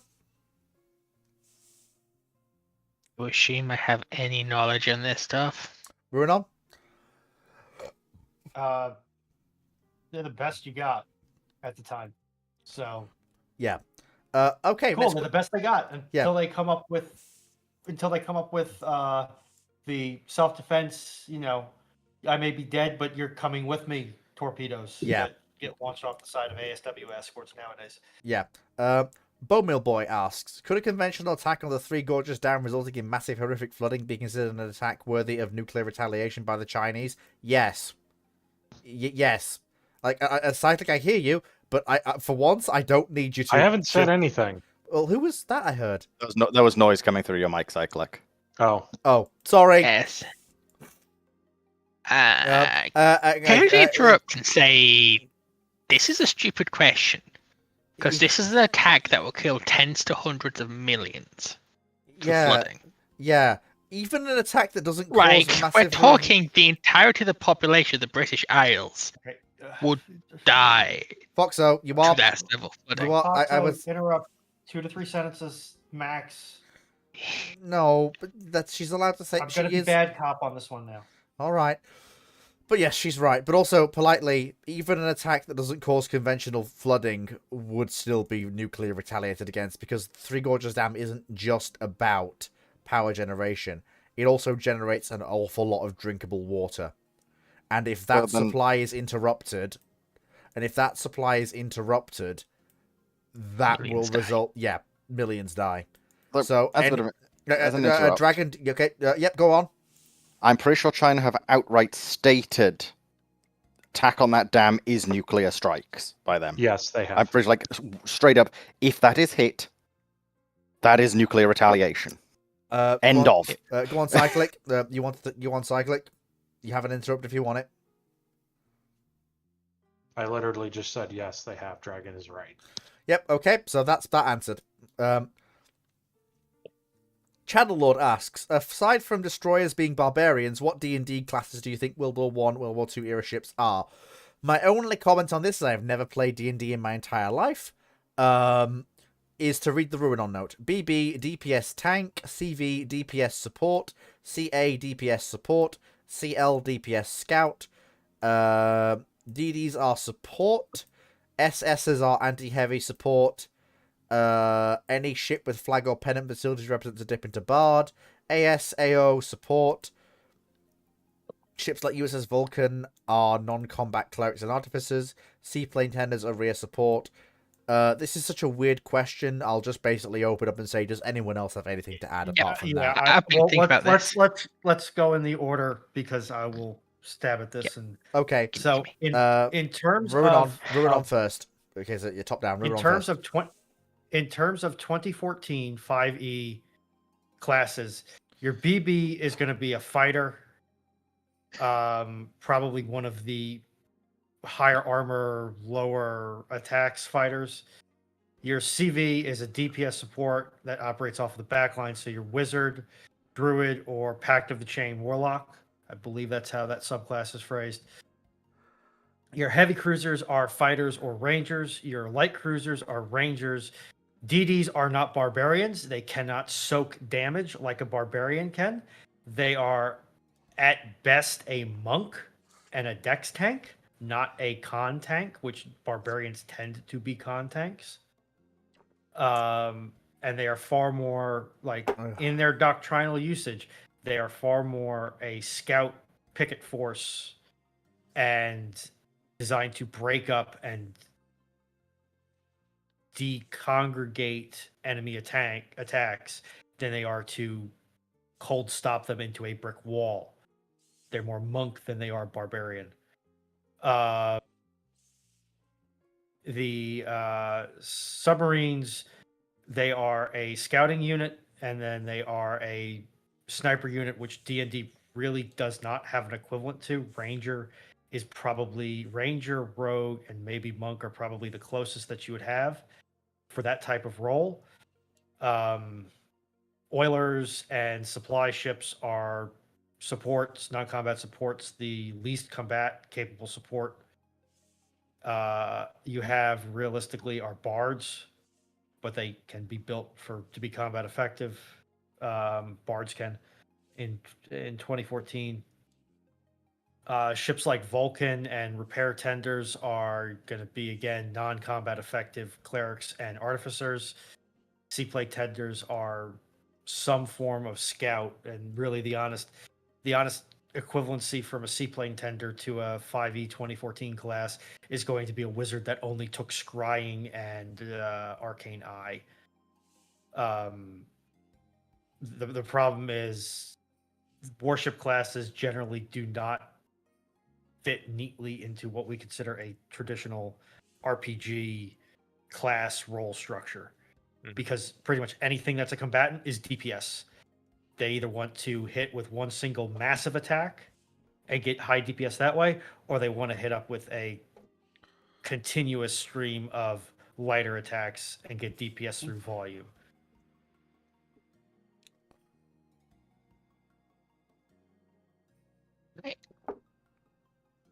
I'm done. Okay, so Me. Foxo. Maybe Foxo. I'm gonna have to hard disagree with Rune on here. Because, like, a battleship is a paddling.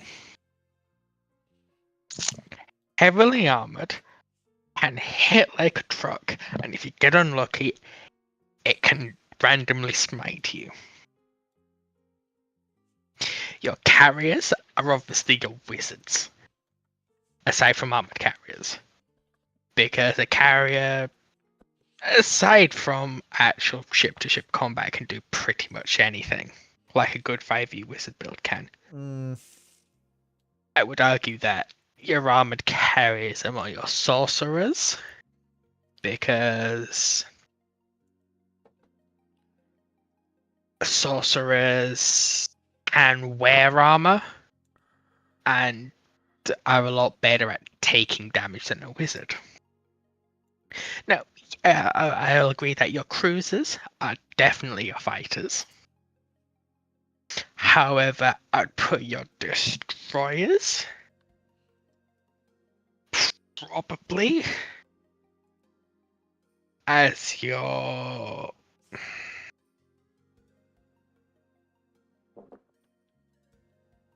I'd honestly put them as your druids.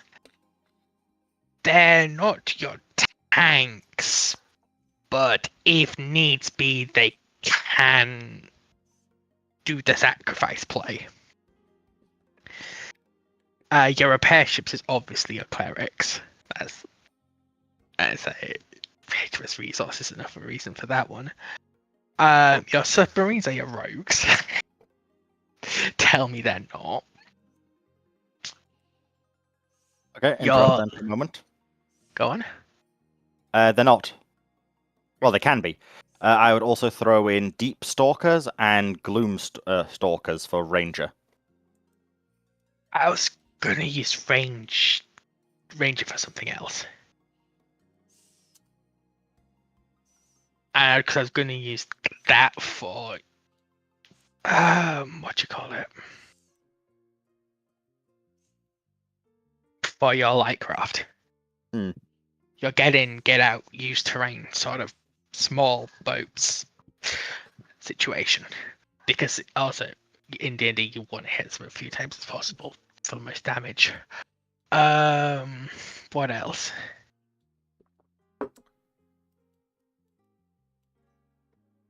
I'd argue that any auxiliary ship, especially if it's either carrying alcohol or ice cream, is a bard.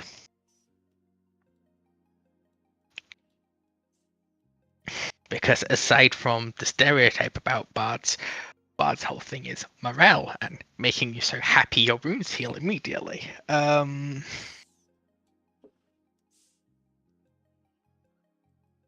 Yeah. And it's like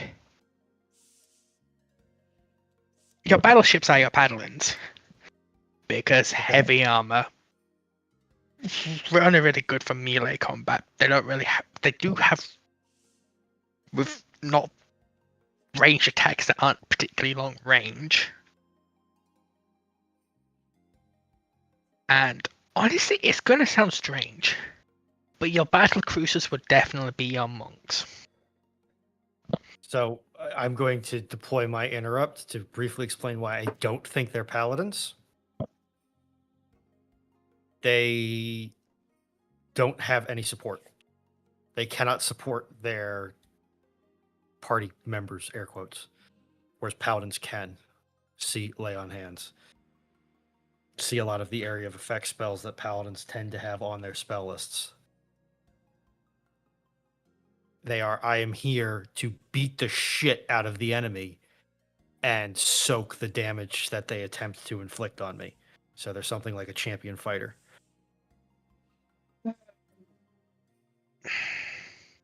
Interrupt done. I would agree with you there if it wasn't for some of the double duties after combat battleships pulled. Where battleships, especially when you get to Refueling other ships, that Yeah. sort of deal. Yeah. refueling, there was some limited rearmament, but that battleships did. In the case of the U.S. Navy, battleships had ice cream machines aboard. Yeah, ice cream machines. Also common to have flag staff on board who would keep a picture of what was actually going on. And There's be a, directing. there's a separate And- category for ships with flags and pennant facilities in my note, Yeah, you will but- notice. Yeah, but I'm more talking about the fact that battleships quite often got the duties of towing ships, smaller ships that got damaged. From what I've read about the Mediterranean and the Atlantic, quite often a cruiser will get smashed up and a battleship's the one to tow them home. Which is where I think their support comes from, and the deterrence of, do you really want to fight a battleship? But maybe a more combat-orientated paddling. And I mean, yeah, the rest is just what the ship thinks it is at the time. I will also give a notable specific one for your cruise liners and your cruise liner cruisers, which are just the naval incarnation of the peasant railgun. Anyway, I'm done. If anyone knows what the peasant railgun is. I do. Okay, so Phoenix, anything to add? Well, I can't really comment on the D&D aspect of it because I've only played like once, and my friend I ended up getting into a inter-party fight with a friend, so we ended up spending most of the time trying to kill each other. That's besides the point. Yeah, so I mean, the only thing I can really comment on, I think, is just the characteristics of warships. I think it's kind of hard to lock down into a single archetype for most examples. I mean, battleships carriers are probably a little bit easier, but just the entire cruiser category is so varied. So many different designs do very different things. Because I mean, if you're splitting heavy cruisers off from light cruisers, I'd even say that like, as on the design basis, heavy cruisers more commonly were designed as scouts than light cruisers. I mean, heavy cruisers being light cruisers in the first place, but like that was more commonly part of their design role. Whereas light cruisers were tended to be a wider variety of either fleet stick with the vessel ships, or stick with the fleet type ships and destroyer leaders, or they could be presence ships, or they were just meant for slugging it out with other cruisers. In some cases, as when you get to like late treaty cruisers and such. But there's just such a massive variety that it's kind of they can almost be multiple classes. And then when you get down to destroyers and submarines, it's hard to really categorize them as one thing as a characteristic in a sense, because they're simply vessels that are not designed to work independently of each other for the most part, or at least they're not meant to be a single platform by themselves. Destroyers are usually always operating in squadrons, or flotillas, and they're being used as a fleet level asset, or they're being assigned to convoy escort duties or whatever. And submarines are they're an attritional asset. They're not really like a single sniper or a single. I mean, they can be used for scouting, or unsuccessfully usually, but it was a concept. But generally speaking, they are things you flood out in very large numbers, and you try and just wage a tonnage war and sink things over time, and it's damage over time over a long period of time. Mm-hmm. That you may or may not win. Fair enough. That's all I really have to say. Cyclic, anything to add? No, I don't. Dragon, anything to add? Yes. Oh no. Well, what do you expect? No, it's fine. This question is making me suffer. Please, I'm not denying you. Yeah. Go on. TV's definitely fighter, not entirely sure which path, but you would need it for the various capabilities it can do. I almost want to throw Battle Cruiser in, but I'm not entirely sure which one it is. The CV doesn't feel like a Warlock, definitely feels more like a standard wizard with their arsenal of just, yes, this is what I have had prepared for me. Here is my spell book. What do I feel like today? Well, let's put this on, that on, this. We'll do this. And now your entire existence is meaningless. Because wizards are brokenly overpowered. Just my interrupt is the reason I say Pact of the Chain Warlock is for the familiars. I would almost more say Ranger then. Aircraft being familiars. One of the paths, Swarmkeeper, I believe it is, for Ranger kind of does that better. Okay, fair enough. That's what I'm thinking, because how much stuff do you want? It really annoys me that Rangers, until they got their most recent stuff, are not Rangers. Are you telling me that 2025 actually unfucked Ranger? Hello. To a degree. When it comes to Cruiser Lights, yeah, they definitely feel like certain Rangers, though I'd almost also throw in just a type of, what's it called? Fighter for them as well. Honestly, because I'm just going off it. I'm glad Druid's not on here, because Druids don't work, because Druids are literally immortal. They cannot die. Which I don't think fits any of these. Submarines, actually, I might throw in Wizard. Because Wizards are an inherently attritional class. Especially throughout campaigns. Wizards, can, in most settings for D&D, can just go, so that's an army. That's no longer an army, because Fireball. What if we just then have 10 or 20 of these people along that marching column, just over time? An attack a day, right? Attack every so often. Wizards can massively wear down an army before it even gets a chance to fight. Makes sense. Let alone the fact they can control the weather. I hate this question.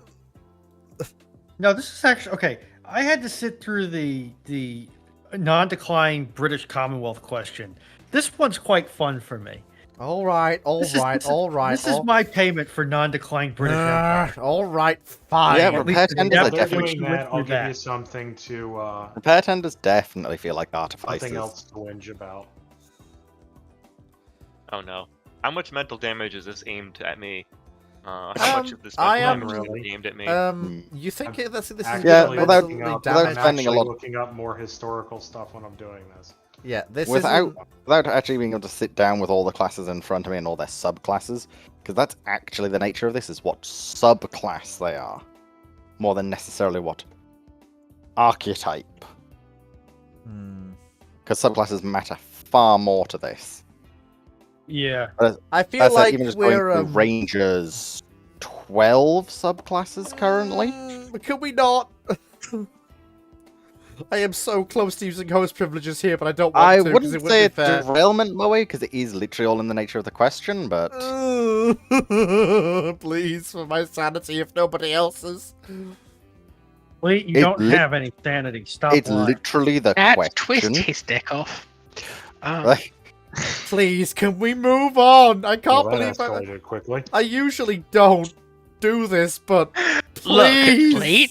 Fleet, if you don't let us talk, I'm gonna do that Will It Press YouTube trend from 4 years ago on some unmentionables, okay? I'd have suggested the 5,000 degree knife. Please.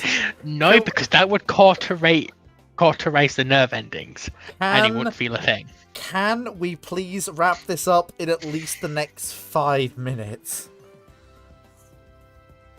Please. It's either that or the next 5 hours. But anyway, I said me, Foxo, and Runon can just keep going. I'd rather you Yeah. didn't. Lamau I- skill issue. I am, get wrecked, nerd. I am actually going to use host privileges. This is my show to say we've given this question due diligence. No, we haven't. Look, this is we've the- given this question due diligence. You've barely given it the time of day. Yeah. This is my show.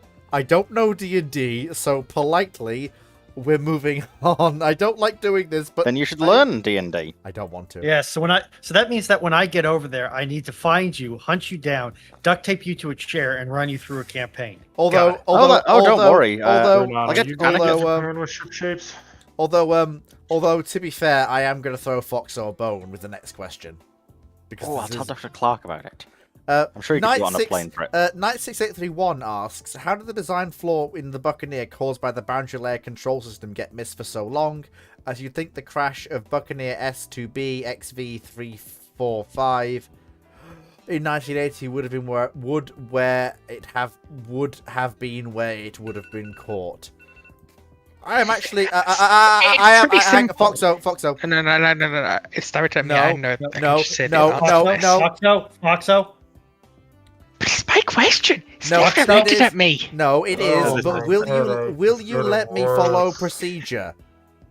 Because what I was going to say was, I am now going to hand over to Foxo, and if you could have just let me say that, you would have been But off you to the already races. had. Yes, but But I it's have simple. to do it. It is simple. Right. The Moving tech on. Foxo. issue was caused not by the actual mechanics of the blown air. It was caused by metal fatigue in Oh. the center of the actual wing, the metal that makes up the wing roots. It wasn't until we got the technology to go down to that sort of level with imaging, which was past 25 years, where they figured out the root cause Can of I- the Can I, issue. can I ask you a question? Very Yeah. quickly. So, you're telling me there is literally no way they could have found it at the time when the Buccaneer was operational? Yes. Right. That's... It was because of the blown air. It had changed how the metal was fatiguing, so it wasn't matching how they thought it would match given their knowledge of how metal fatigued at the time. Right. And that was caused partly by the weird temperature dynamics that went from that system. So the wing... Basically, different parts of the wing root got hot at different times. That was irregular, which caused weird metal fatigue, which caused the wings to fall off because the metal weakened. The wings... I know that is actually what happened, but the way you said it is just... It caused the wings to fall off. Wow, that's But a... it did. It did just cause the wings to fall off. Like that's literally what happened. I feel like that's not supposed to happen, but you know. it's very atypical- it's very literally irregular. that Australian So meme. it's I not must to stress. happen. I must stress. This isn't meant to happen. So the Royal Navy figured out it wasn't meant to happen. They knew that something was that was weakening the metal in the area. They didn't know why it was doing it, which is why they ordered the Buccaneers to stop doing maneuvers above 5G. Further response to, why is the aircraft doing this? We don't know. Okay, how do we get the aircraft to stop doing this? We don't know. It's been increased metal fatigue at over 5G. Well, then the plane just doesn't go over 5G. Problem solved. Job done, chief. Does anyone else? Foxo, are you? How much longer have you got to go? That's pretty much it. 'Cause it's gonna sound strange. It is just metal fatigue. Does anyone else have anything they want to add to this very specific question? Because it is, in this case, it's a very specific question. So, I just want to read off my note, if I may. yep.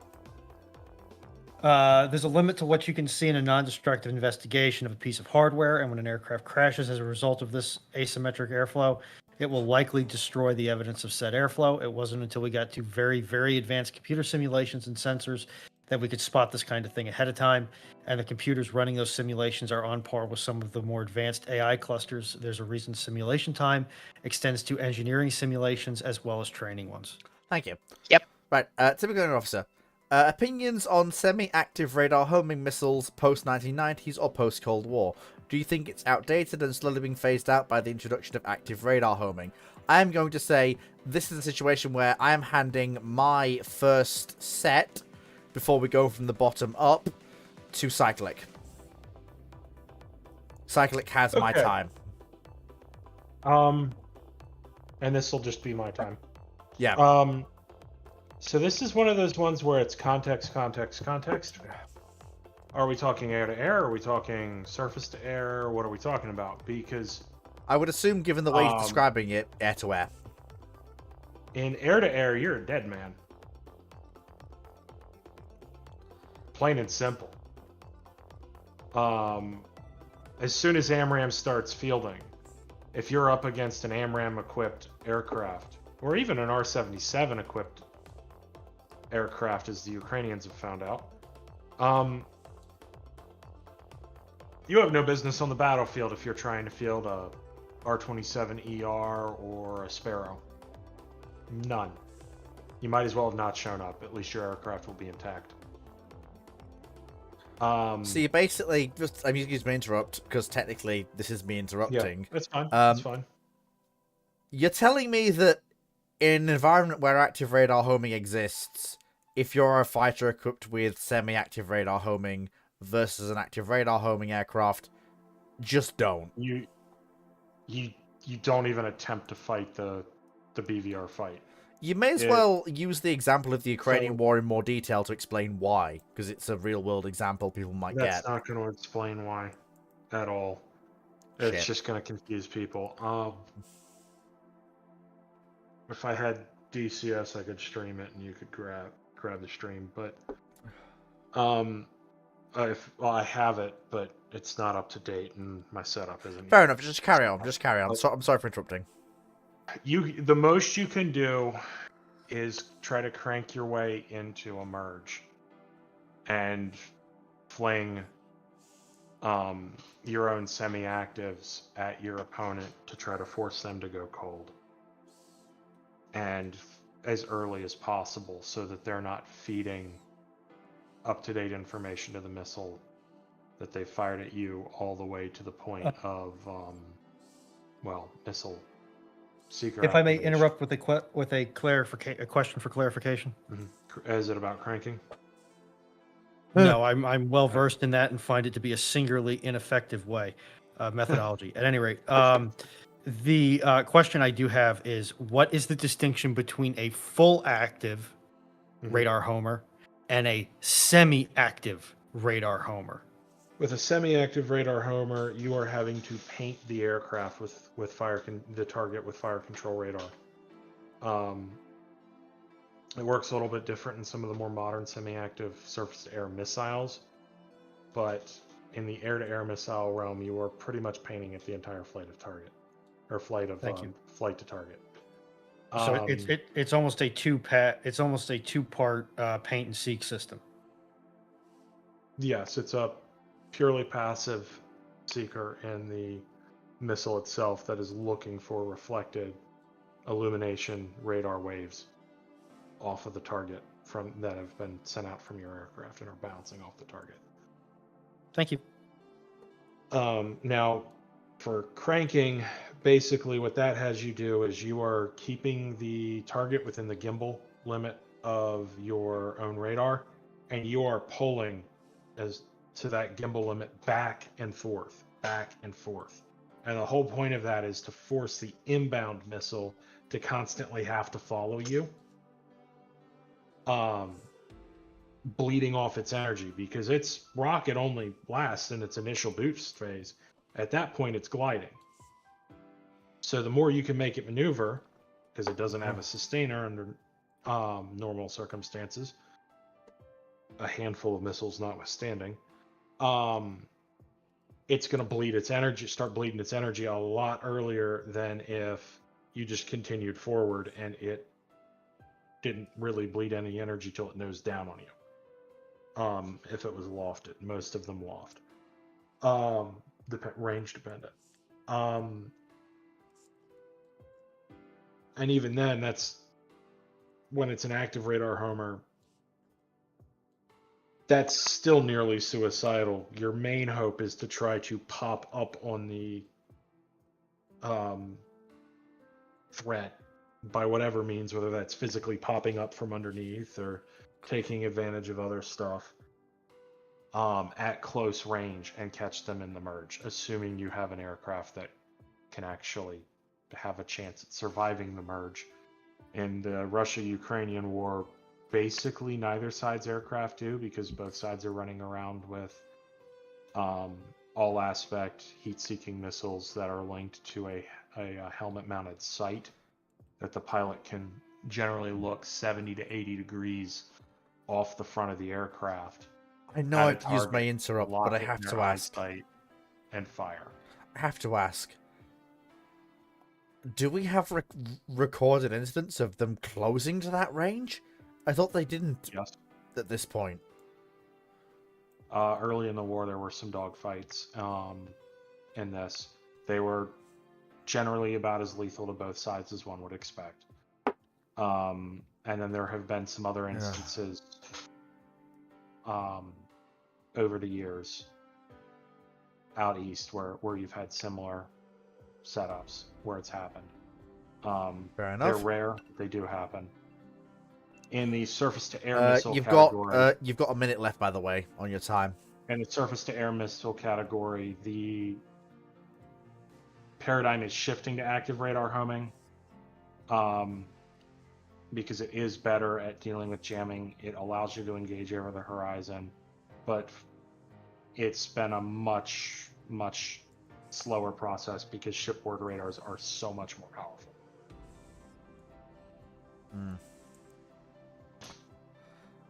You're not a dead man if you show up to a fight with semi-active 30 radar seconds. homing, as long as they're the more I'm going to modern take the rest type. of this part. Yeah, Phoenix can when we get to him. Okay. Did I go from the top up on this one, or did Cyclic take my time? I took You your handed time. off. You Okay. immediately handed off to Cyclic. So in that case, then, technically it would be mine, but Dragon I have is no intelligence. Dragon is next. Then, if you have anything to say, Dragon. Oh, you want to do it that way? Okay, that works. Dragon. Yeah, no. Okay, so in that case, then it is Phoenix next. Then. Yeah, okay, so it's something that is, it's a little bit outdated and is being phased at differing rates between different navies. The main, as Cyclic said, the advantages that it comes with are greater resistance to jamming. You don't have to illuminate it, so you can send it over the horizon and it can find targets on its own, which opens up a lot of options. It is very useful for better discrimination against certain types of targets too. The main hang-up that has slowed navies adopting it, or slowed navies adopting it in general, was the fact that active radar seekers are expensive. You stick an active radar seeker on a SAM, and it is going to become considerably more costly to produce that SAM, especially in numbers. And though the cost has gone down over time, when the point at which active radar homing technology made it viable to actually produce an active radar homing seeker in a missile was not the point at which it was economical to do so. With the designs, they became more economical over time, so it became more viable to do so. You saw some navies switch over wholesale when they switched over their surface-to-air missile types wholesale. So a good example of this would be the PAM system. It uses the Franco-Italian Aster surface-to-air missile. It's an active radar homing seeker. The French, the British, the Italians all switched over at the same time when they adopted the next generation of air warfare platforms in the 2000s, the Horizon Type 45 classes. But then the U.S. Navy, for example, which has done iterative upgrades on its standard missile system over time, has been slower to adopt a standard missile in the SSM because they were not simply switching over missile systems all at once. They were doing it at a much more gradual rate. and the priority was also lower for them. It is worth recalling that the systems the British and the French were switching from were much more obsolescent than what the U.S. had by the end of the Cold War and in the 90s. And that goes as well for certain other navies too, like the Japanese Maritime Self-Defense Force. But yeah, it primarily there are advantages. We'd rather use it than not. It's just a case of when it was economical and when it made sense in procurement programs, particularly because of how much slower these became after the Cold War ended. Budget drawdown suddenly made it so you couldn't switch over fleets overnight as easily. Over.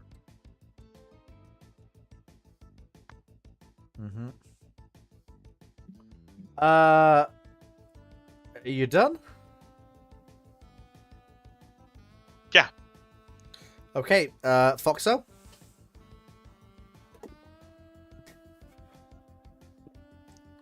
Foxo? Nope. Moving on.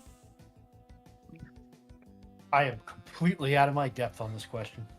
Since I know that myself, Phoenix, and Cyclic have no bearing on this next question, I'm going to direct it purely at Foxo and Dragon. 9631 asks, as it's canon that the royal family of the British Isles maintains political power by directly controlling their own ship guilds, and grants them lands, titles, etc. as part of the aristocracy, out of the Kansen other than Illustrious and Hood, who else might be a noble? That's one for you two, Foxo and Dragon. Just go. Just go. Your thoughts, Foxo? I want me to have a stab. Put it this way. Is it a battleship? Yes. She gets a noble title.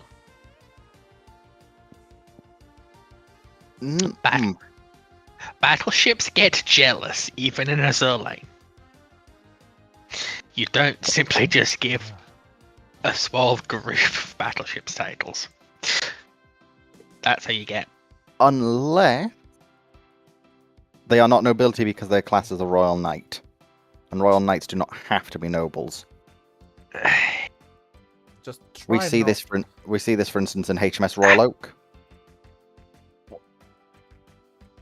Yes, but Right, Dragon, that's your interrupt, so you'll have to redirect on no. Just drop the system when it does to talking, cause. But yeah, I mean, the battleships are going to have noble titles, because a good half of them are playing noble politics in the fleet. Looking at you, Prince of Wales, and Duke of York, and Hood. Going off the anime. Yesn't, again, there's another issue there. With those ones in particular shows apart from Hood, they are classed as the royal family. So I guess they have noble titles, but that's because they are the royal family. Yes, like but The Duchess of Kent But- and such sort of style thing. but a lot of the battleships are very noble-like. Even if they're not a part of the royal. Because we know all of the KGBs are classed as royal family. Queen Elizabeth is the queen. Warspite and Valiant are nobles, though, Yes. as well as Nelson and Rodney are nobles.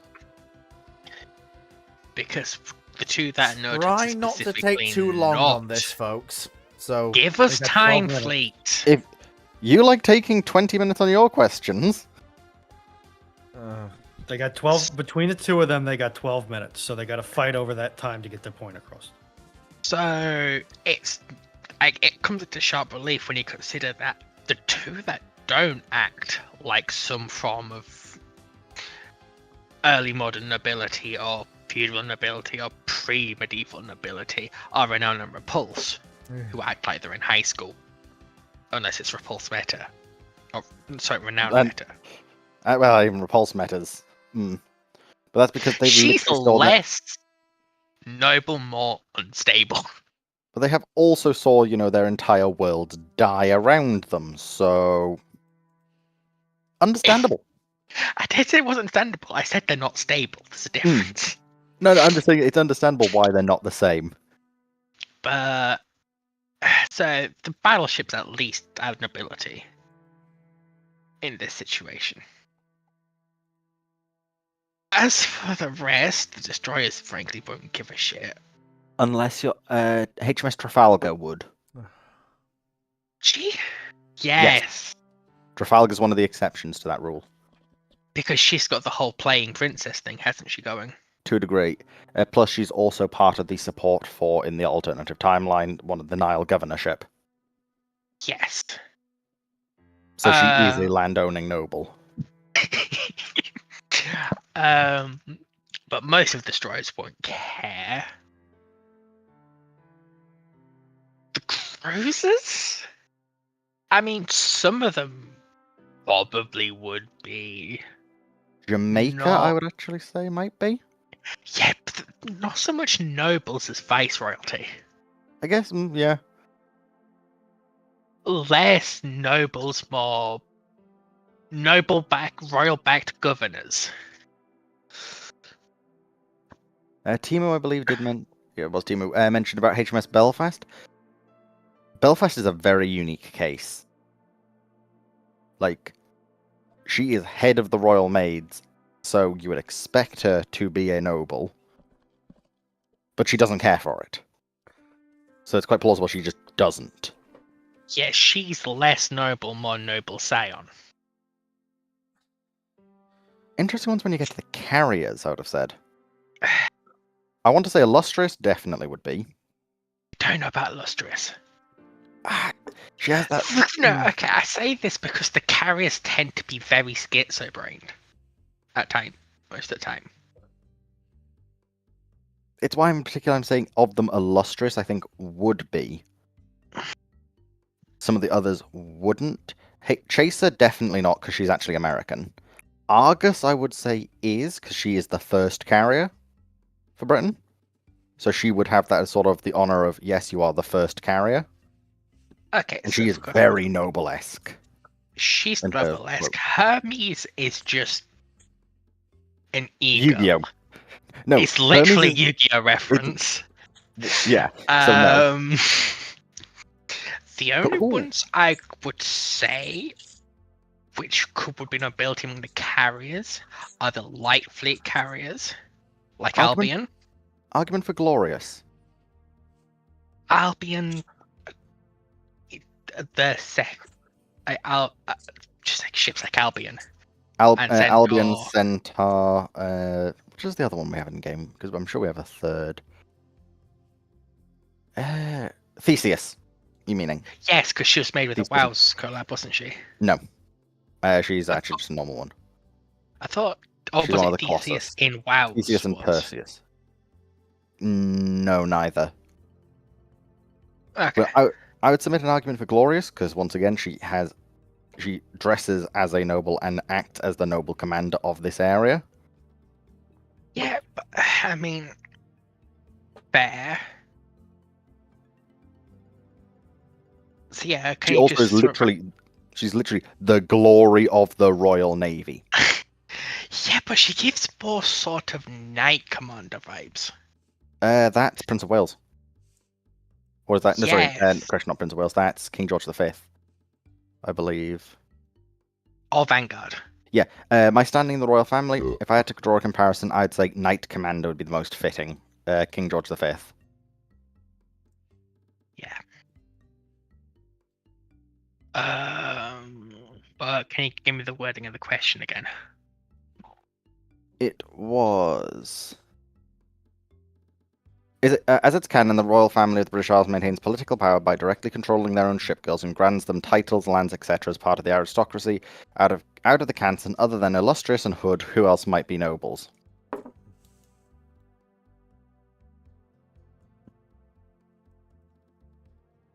The ones we've mentioned with some honourable mentions. Yeah, Like monitors. Vanguard, I right don't out. think is noble. She's got that Vanguard, whole. Weird. She's got that whole Crusader vibe going. Vanguard is the leader of the Palace Guard of the Royal Knights. Yes, and she's So also there's got. there's the slight separation from the Knight Commander. Yeah, but she's also in her sub-story got the whole almost Crusader Oh, yeah. Knight-esque thing going on. And noble-related people wouldn't hold titles if they were going on crusade, unless they were a ruling monarch.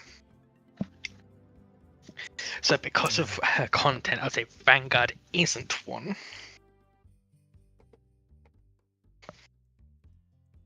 And probably not Archangelisk. Arkanglesk. That you mean Royal Oak? Yeah. Arkanglesk is her in Soviet service. Yeah, I would. Royal Oak, I actually would say though, she acts as a land-bearing noble, I wouldn't and she's say not so. terrified of being old. Yeah. She almost gives me head chief civil servant vibes.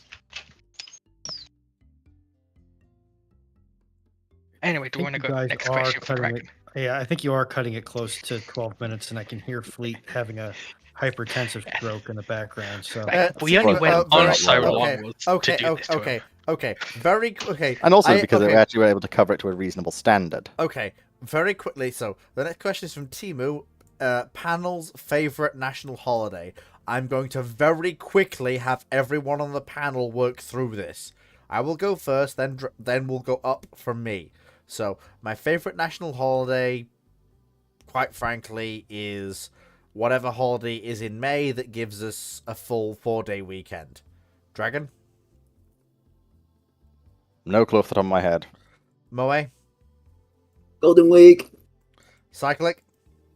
I'm gonna be the stereotypical American and say Thanksgiving, because who doesn't like a good feast and an excuse to take the whole damn week off?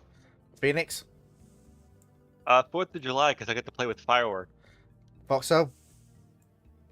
Oh, it would have to be Hallows Eve, not Halloween.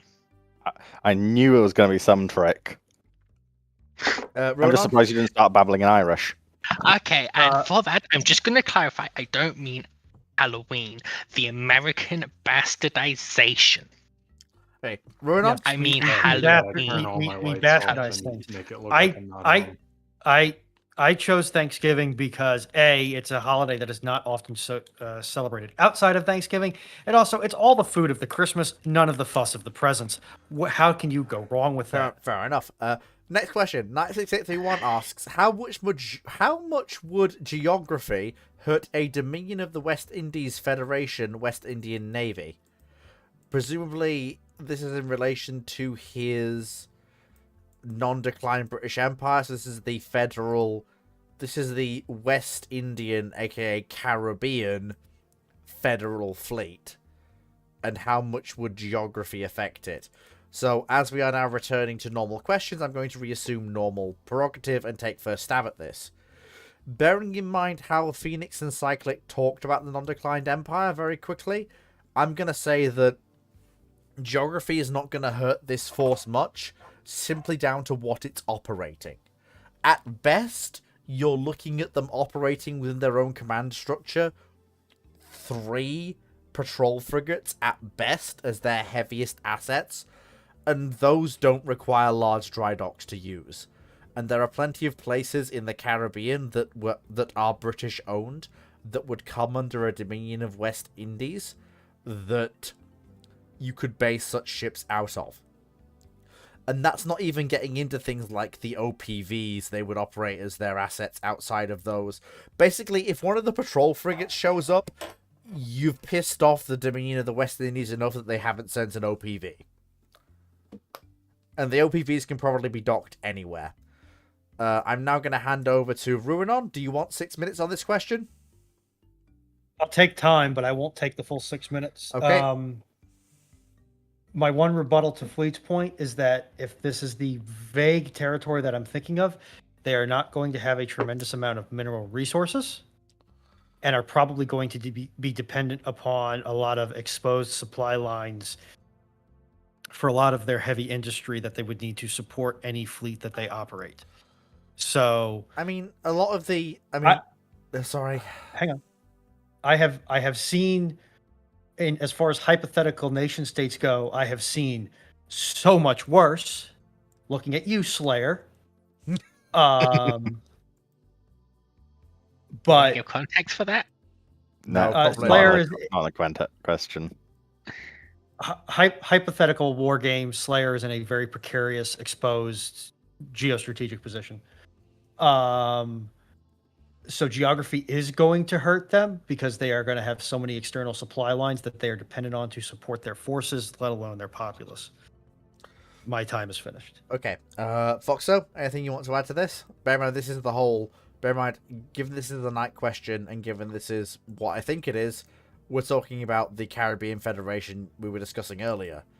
And given what I I'm just gonna said. use a knowledge of the Federation and the attempted West Indies Federation.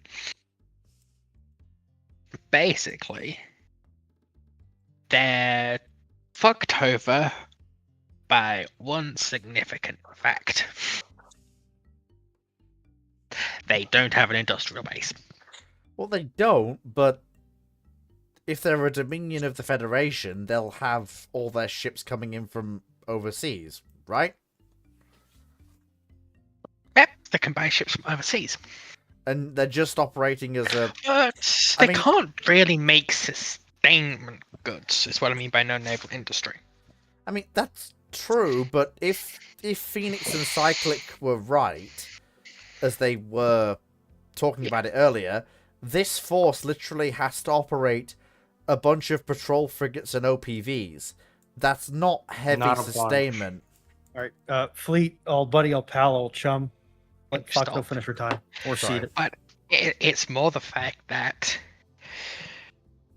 even if nations are buying ships in, they still do a lot of the sustainment for that fleet at home. And I'm not talking about stuff like weapons, I'm talking about sheets, food, water, canned goods, basic industrial goods that you would put into a fleet. As is shown historically, it becomes significantly harder and more expensive to sustain a fleet the less of the sustainment goods you can provide. And it's like price for maintaining even a small, say 5 Coast Guard cutters goes up if you're not getting them, if you're having to import the food for them as canned goods. It's that sort of, to sustain a fleet, you still need a reasonable industrial base to stop you paying out the ass for it. And in the West Indies, you're looking at mostly cash crops and fishing.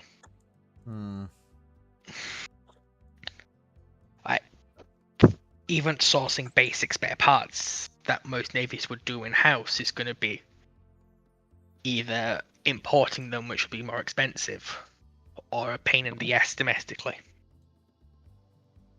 Because the islands you have are lacking industrial base. Anyway, I'm done. Right, okay, so the next person is Rurodon? No, I already said my piece. It's going to be Phoenix. Are they next. Phoenix? Phoenix? Yeah, I mean, I will say it's not like it's impossible to sustain small forces. In the countries that make what up I would the West I'm just highlighting again before you start. This is the same. This is, I Yeah, think. he's been here the entire time, Fleet. been You've here said the it entire 6 time. times I know, heard now. the whole I'm- thing. Yeah. Okay. No, I understand. I'm framing my argument before I dive into the specific scenario. Okay. Because I mean, in terms of the sustainment issues, there are the component nations that would make up the West Indies in this scenario that exist as independent nation states in our world, right? They do have. I mean, granted, you're talking about small patrol craft, but do rely on importing them, but they do still sustain them. Now, in the context of this West Indies state and its force that it'll put together, simply if it has to be going in between islands and more of in a more significant way than a lot of these existing nations do, then you'll need something bulkier than the average patrol boat. You will need OPVs. I kind of doubt you're going to get towards the patrol frigate area, simply because a lot of what you're doing is fisheries protection and law enforcement. I mean, a lot of this is actually going to be more Coast Guard role, and you don't really have the ability or specific need to bulk up your forces beyond that, because again, as part of this broader federation, if anything serious appears as far as national competitors go, let's say Venezuela gets uppity or something like that, or Colombia or whoever, the Federation fleet that is going to come steaming over the horizon and is going to be putting the heavy guns in the water. And I say proverbially, not in a literal sense of heavy guns, but like they will show the flag with something more significant. Just because it's going to be within they could do that to a far greater degree than you are. They actually, on the topic of what you will be buying for your vessels, you are probably buying from British yards in the first place. Yeah, that's what I said. But, and they'll be who you work with for sustainment. Phoenix, I'm gonna use my interrupt properly now for a second. Okay. Given the the scenario we're working in, and you know that the world is as we know it, apart from the Imperial Federation existing. Given all of that, what do you see this West Indies semi-independent polity procuring? Do you think it's like I think, with a core of 3 to 4 patrol frigates backed up by OPVs, or do you think it's just OPVs? I think the core would just be OPVs, to be honest. Because that would be what you would want for your, which is one of the disadvantage. Actually, in the spirit of in the interest of the specific question, how much geography would actually hurt them? One of the challenges they do have is that they have to be going out from Jamaica, Belize, Trinidad and Tobago, Ghana, right? Like they have to be actually be able to send ships on these further afield voyages, and you'd want the OPVs for that, because otherwise, what's more suitable for the tasks around these islands, generally speaking, and what a lot of these nations operate today are even smaller patrol craft, and that you wouldn't even properly call them OPVs. OPVs would be a significantly larger vessel in a lot of cases, because you just want to get a lot closer to shore in a lot of cases. So. And deal with working over on top of reefs and being able to chase go-fast vessels and stuff like that. So yeah, in fact, I think the single largest vessel a fleet like this might want to acquire would be as an auxiliary vessel. You'd probably want hydrographic survey ships. Like you're gonna want those as a semi-independent nation, and those will probably be some of the largest vessels you will operate. Any patrol frigates that are in the area are going to be Royal Navy patrol frigates detailed down there for a deployment to provide support. They're not local force things in sort of these environments. Would the Australians potentially have some? Yes. Maybe New Zealand, probably not. If they're two separate entities. So Cyclic, just I had to clarify. So, just because of the way I am right now.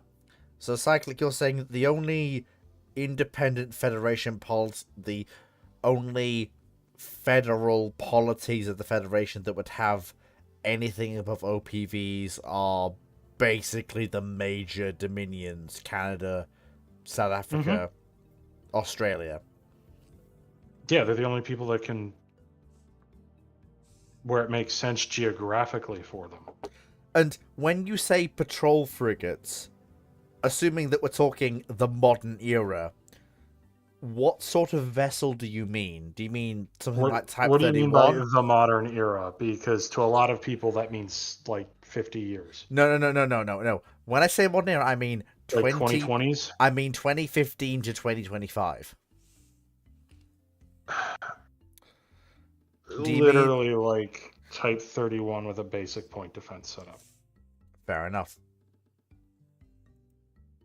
And that's way overbuilt. Because you Fair. can do this on like 3,500 tons. Fair enough. Yeah, I mean, I will say Legend class.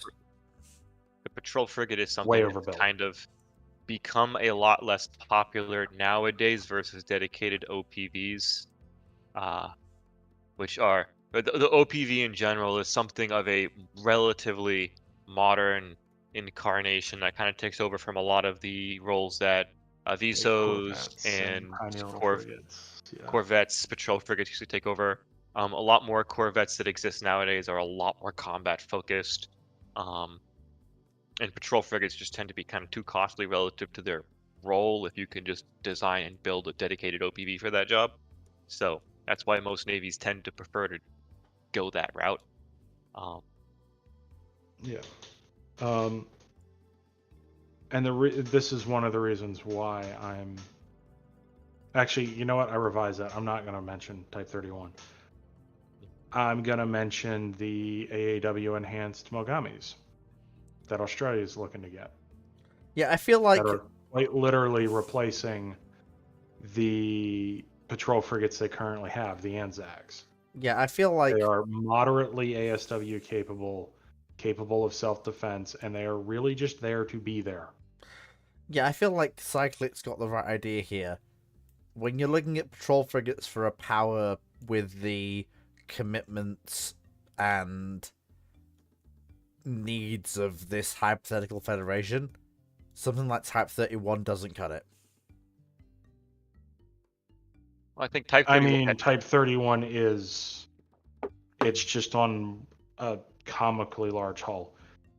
Well, Type 31's problem is it's meant to be a frigate replacement, that it just had to be cut to the bare bones because the budget Yeah. for it just did not. It had to squeeze into a We are- period of budgeting that just Your fleet, Yeah. you're missing the concept. very tiny.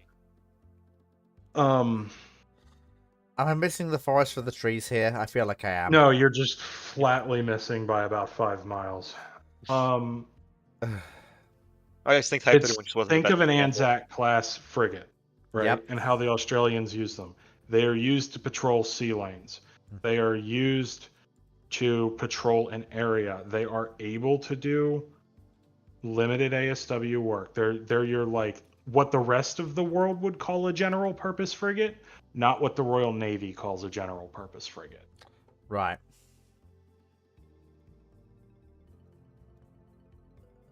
They have limited capability in almost every domain of naval warfare. But they can do limited capability in every domain. Yeah. And that's the key thing. Almost every domain, yeah. Yeah, and I'd say, to be honest, the improved Mogamis are a notable step up in capability all around. Yeah. So They are basically, ridiculous. this is... Sorry, go on, Phoenix. I'll go after you go. I would say, like, in terms, like, remember these are the 32 cell variant. Their ASW suite is pretty decent, to be honest. The survivability might be in question of the class, depending on how much changed from the original Mogami design. But that's honestly a design that, for other fleets in the Federation of the larger nations, like your Canadas and your Australias, might make more sense for them to procure. But to be honest, now that I'm really thinking about it, for a lot of these smaller Dominion fleets, Maybe something might like not even- Halifax for the. well, it might not big even be the case of them having really proper navies of their own, given their roles, versus Mhm. potentially just having their own domestic coast guard and simply ones. An when it armed comes to domestic coast guard, yeah. Like, honestly, And when it- funnily enough, given the scenario, Canada, South Africa, and India basically only need domestic coast guards. The only navies I can see that really need their own domestic fleets are... Well, the RN is the big hammer, obviously. But Mhm. Australia and the Malaysian Federation state that includes Hong Kong. They're the only two I can see that need their own domestic fleet. So thinking about this more, because it finally just clicked that you guys are talking about like this, like it's a giant U.S. The Navy needs to be a national entity.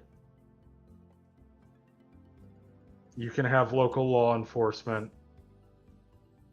but the Navy is a national entity. You may have regionally located squadrons or task forces or whatever, but just as far as navies are, the moment you start having a whole bunch of little different regional organizations, you're going to rapidly balloon into a force that cannot fight together. So basically what you're saying is Knight was actually right in his original question when he said that in a non-declined British Empire / Imperial Federation, would the West Pacific and Caribbean be still dependent on the RN for protection? The answer was yes. No, they're fundamentally incapable of protecting themselves from any serious. Are they able to war. show up with 4 supercarriers? No, they're not. Only the RN can Okay, do then that. they're in not this. capable of protecting themselves in that context.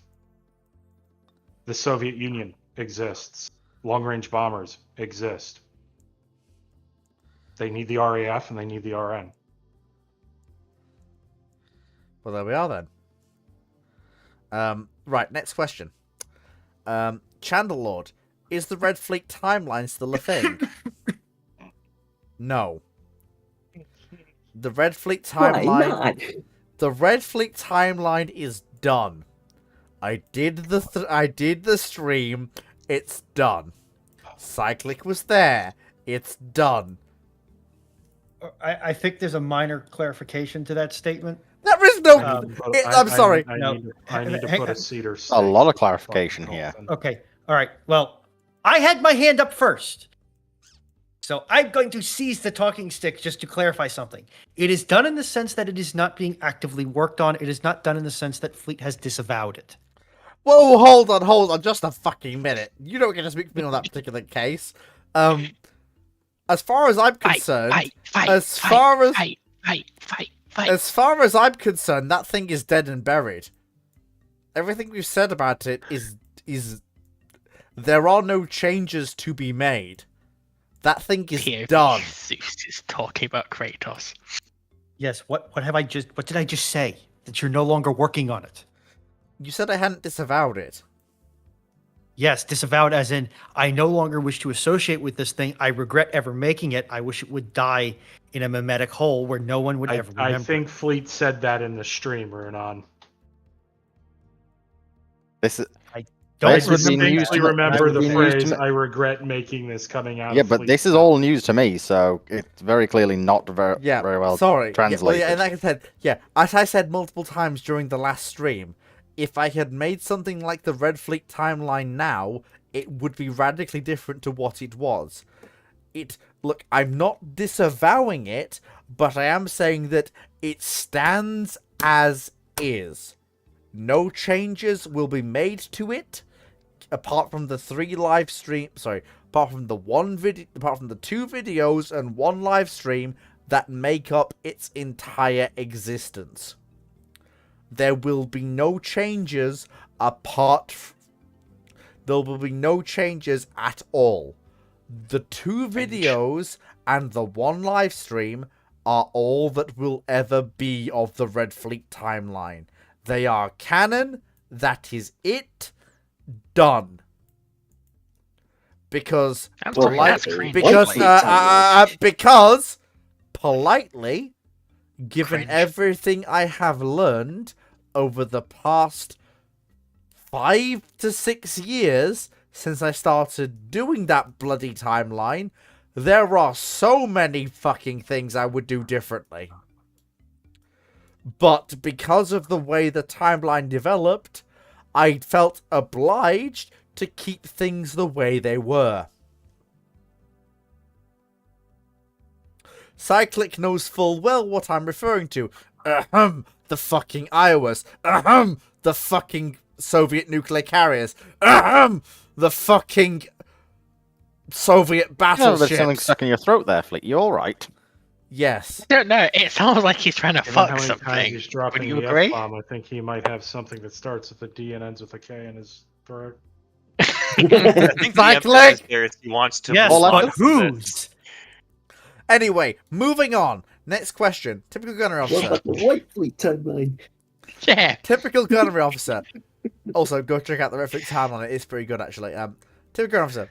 It's not. How would you It's not. how would you rate the Panzer 61 and 68 against the early variants of Leopard 1, AMX 30, and the M48? I would rate them very well against the early variants of the Leopard 1, AMX 30, and M48. Do you want to know why I would rate them very well? Simple. Because they're being operated by the Swiss in Switzerland against an armoured force that's trying to invade Switzerland. That goes literally horrifically for... No. I'm sorry. I'm putting my foot down. This is one thing which I'm fairly fucking confident in. Politely, the Swiss Putting your foot army, down your own mouth.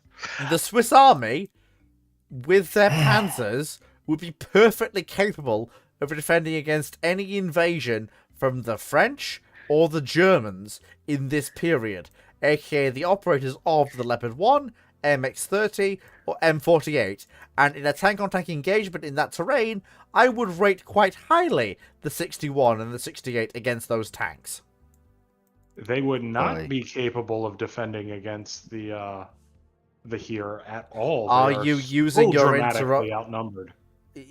Numbers don't count for jack shit when you're talking about the Swiss, Cyclic. Yeah. Yeah. This isn't the 17th The century. Swiss. This isn't Swiss are pike and human. shot. No, I'm sorry, but the Swiss literally have half their nation under arms, if not officially. Does Yeah, the rest of the panel wish for me to intervene? Can I intervene? Because I want to make a funny You comment. already ahead. are.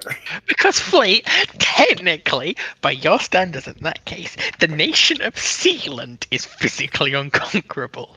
Because 100% of its population is under arms.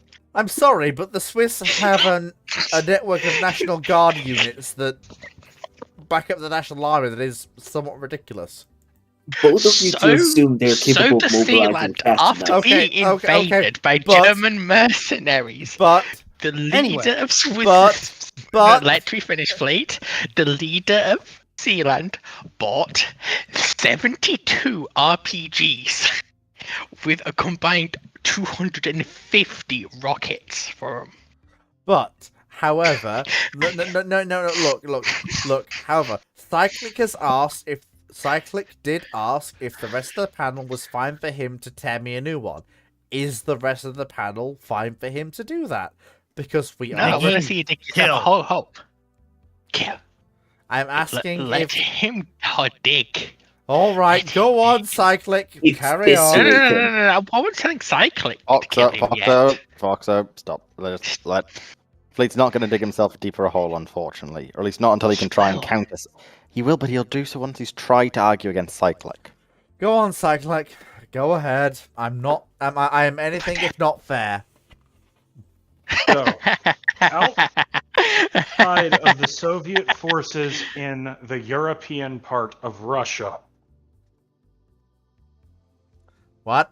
the Here was the largest cohesive fighting force in Europe.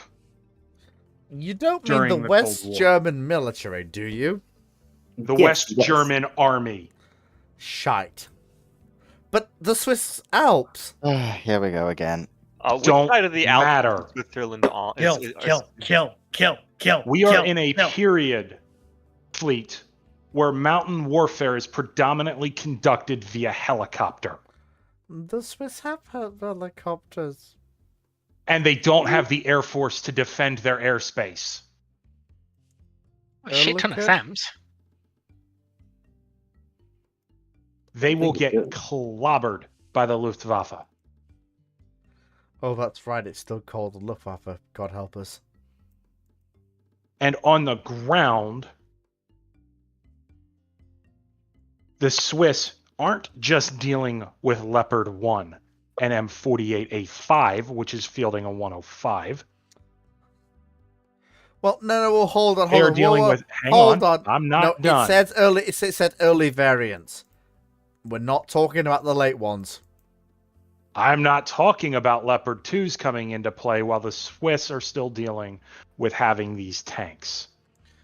Yeah, but it only says early variants of I'm not Leopard talking 1. about that. I'm not talking about that. I'm leaving that aside. Leopard 1 had the L7 base 105, remember, I Fleet? know, but since you're day talking about one. M48. I'm not talking about tanks. I'm talking about the first military to field an IFV. Oh, shite.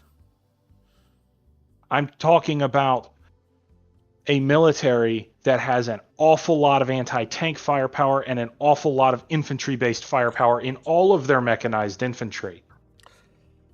And still maintains a large amount of light infantry. Trained in operating in both mountains, forests, and other rough terrain. And the Swiss reserves have not been tested. The Swiss military has not been tested. But they're arrogant in the extreme. But there's no buts about it. They don't know what combat is because they haven't faced it in generations. 27, they gave their lives on the steps to heaven. But just and because here we see the malfunctioning fleet in its natural habitat. As you against said, an angry as you Sigmar. said yesterday, just because the military hasn't faced combat doesn't mean they don't know how to do it. That's not what I said yesterday. Is my memory failing me? Yes. Fuck. That was Monday when I made a comment about the Chinese not actually having warfighting experience, I believe. But the Chinese are willing to learn from other people and take other people's lessons seriously. Which points to lack of professional arrogance. Shit. Fuck. Switzerland. Damn it. How. Fuck. I'm not necessarily saying that the Swiss won't perform well, but even if they perform well, still, they are rapidly going to get overwhelmed. Yeah, the Alps just stop being quite the same barrier that they used to be. Especially if you're dealing with a German or French attack coming from the south in the territory there versus where the Alps are really rough. I know there are. Look. Give me 2 minutes while I go and scream into the void. I'll be back in a second. I do have some things to say. Everyone quick, throw the baby out with the bathwater. I just noticed the Swiss Air Force was still operating Vampires and Venoms in the 60s as their previous air fighters. That's about all. That's about the only noise they're making as they fall to the ground. The Swiss Air Force. Question for you, Runon. Uh-oh. Graviton cannons or Gravis heavy bolters? On Which they what? have in 1980. Rapier gun batteries. They got I Tigers. haven't even built mine out yet, and I Reese don't. Rogers. Whatever one looks cooler, or whichever one in the stat line you like more. Well, I'll Proximus, whichever one I want. I'm tempted to do one of each. I don't know when the Swiss got their Hornets. We'll do one of each. 80s, 90s, I forget. I am But done I'm looking screaming. at the, I am 80s done. lineup, and sorry. I am done screaming into the void. I now have things to say. I heard that over here, by the way. Horus is the arch traitor. Horace! Anyway, look, I am aware that I am aware that you've got a horse ass. I am aware that things are not as they were before. However, I would remind you all that the Alps are still the Alps. That despite I have the fucking Let him talking finish. stick. Let him have his stroke. that despite the growth in potential, that despite the growth in firepower, materiel, and manpower of the French and German armies, the Alps still the Alps, and there are still limited passages through them. There are still few railway tunnels and railway passes that have been created, and there are very few road tunnels of significant size, and the roads that exist over the Alps are usually 2-lane, one in each direction. Yes, helicopters exist. I am aware of that. However, the Swiss do have lots and lots and lots of gun-based air defense systems and short-ranged missile defense systems. No, they didn't have lots of them. Let him finish. Courtesy of their domestic industry. Now, I'm aware at the time, Cyclic is quite correct. There were not quite so many of them in the late 50s to the 60s and 70s as there are nowadays. However, I would quote that there are probably enough to make using helicopters to bypass those passes, if not non-viable, but very costly. I will now pass over to Cyclic. Do you want an interrupt?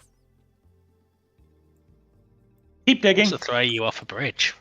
Oh, No, Keep digging. the reason I'm asking is I'm done. Just keep digging. Oh, okay. Sweet. Yeah, no, they did not have lots, and their production capacity was tiny.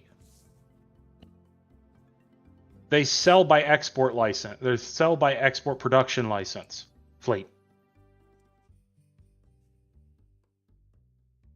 Their production capacity today is far higher relative than it was back then.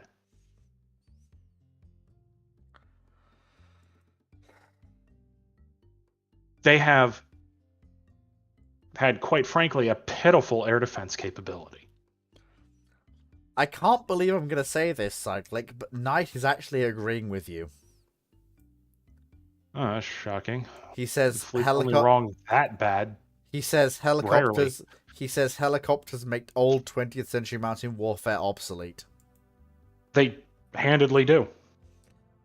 Fuck. And keep in mind, I'm that badly wrong that Knight is proving me wrong? Shit! Yep. Yes. Fuck! Yep. Yes. This has happened before.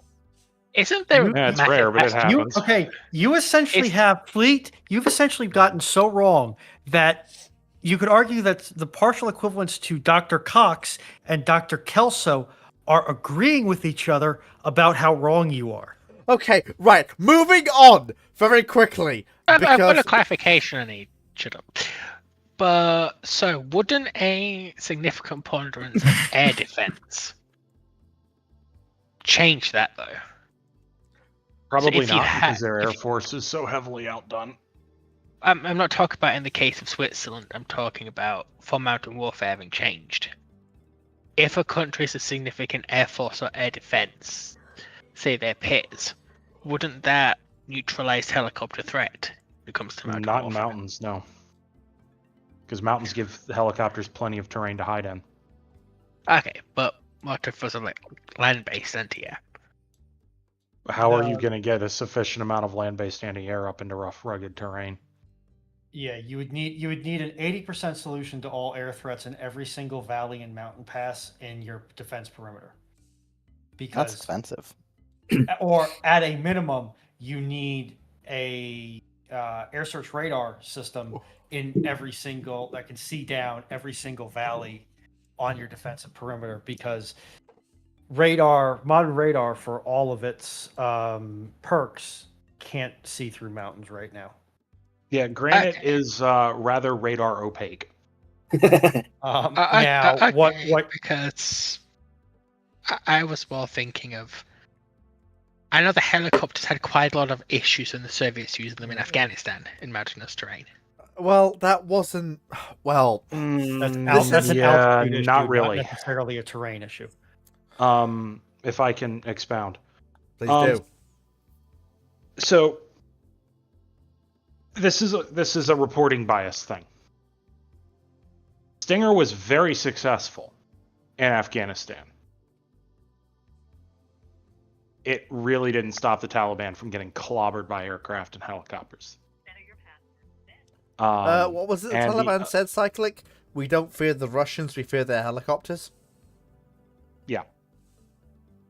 The other thing to keep in mind in a modern context is a lot of modern manpads pretty much get hard stopped by directed infrared countermeasures, which you're not really overwhelming, and they don't run out of ammo. And most of the time in Ukraine where you see manpads taking down helicopters, it's because they've run out of flares because they've been preventively dropping flares to prevent a missile from actually locking after it's fired or beforehand. And they run out of flares. This is the same thing for low-flying aircraft. They run out of flares, and that's when somebody happens to be around and takes a Nails shot. them. Yeah, they nails them. So you'd need a large amount of manpads spread out all across the mountains, and against modern, well-equipped forces. Like, now this does not really apply to back then, but the Swiss didn't exactly buy manpads when they came out, when the U.S. started fielding, I think it was Red Eye. Yeah. And even then, they're not exactly easy things to use in a mountain context because they're heavy, they're large, and they're unwieldy. It sucks to hike with them. Yeah. What time are you planning on going on till this evening, Fleet? You're already way I past the am moment. getting through these fucking questions. Politely. Moving on. You been drinking? Because you were There's slurring. a large quite list, badly. but we'll see how it goes. The answer to your question is probably yes. I have had a long fucking week. Cyclic, you've driven him to drink. Good No, job, you're the that's- best. That's not Cyclic's fault. I've had a fucking week, okay? Y'all have made me wish I had picked up a 24 pack when I was at the store earlier today. So Anyway. I've If got we're I've got drinking, model- I'll go get All my right. Oh, I've no. got modeling cement. that I did not. Anyway. Speaking of which, 7-Eleven's Got open. paint thinner Oh, for somewhere around fuck's here. sake. When it isn't moving- 7-Eleven Oh, for open. fuck's sake. Moving on. I Akazuki, could I- always I- shut the fuck. Anyway, Akazuki asks, now that the panel is You're gay, Blake. fuck off, Foxo. Why don't you go shag dragon for a minute? Anyway, moving on. No. Akazuki asks, now that the panel is more The dragon. experienced, will they do another look at the previously answered question, that being the High Seas Fleet showing up in Wilhelmshaven on January 1st, 1939? No, it's We- been No.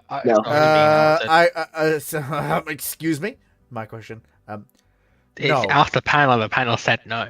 Yeah, the panel says no, and I was going to basically say that on the panel's behalf. We literally had Dr. Clark on to answer that question because Drac wasn't available. It literally fucked was. both, though. Yeah, it literally was the first question. We literally had a whole special ramblings related to it.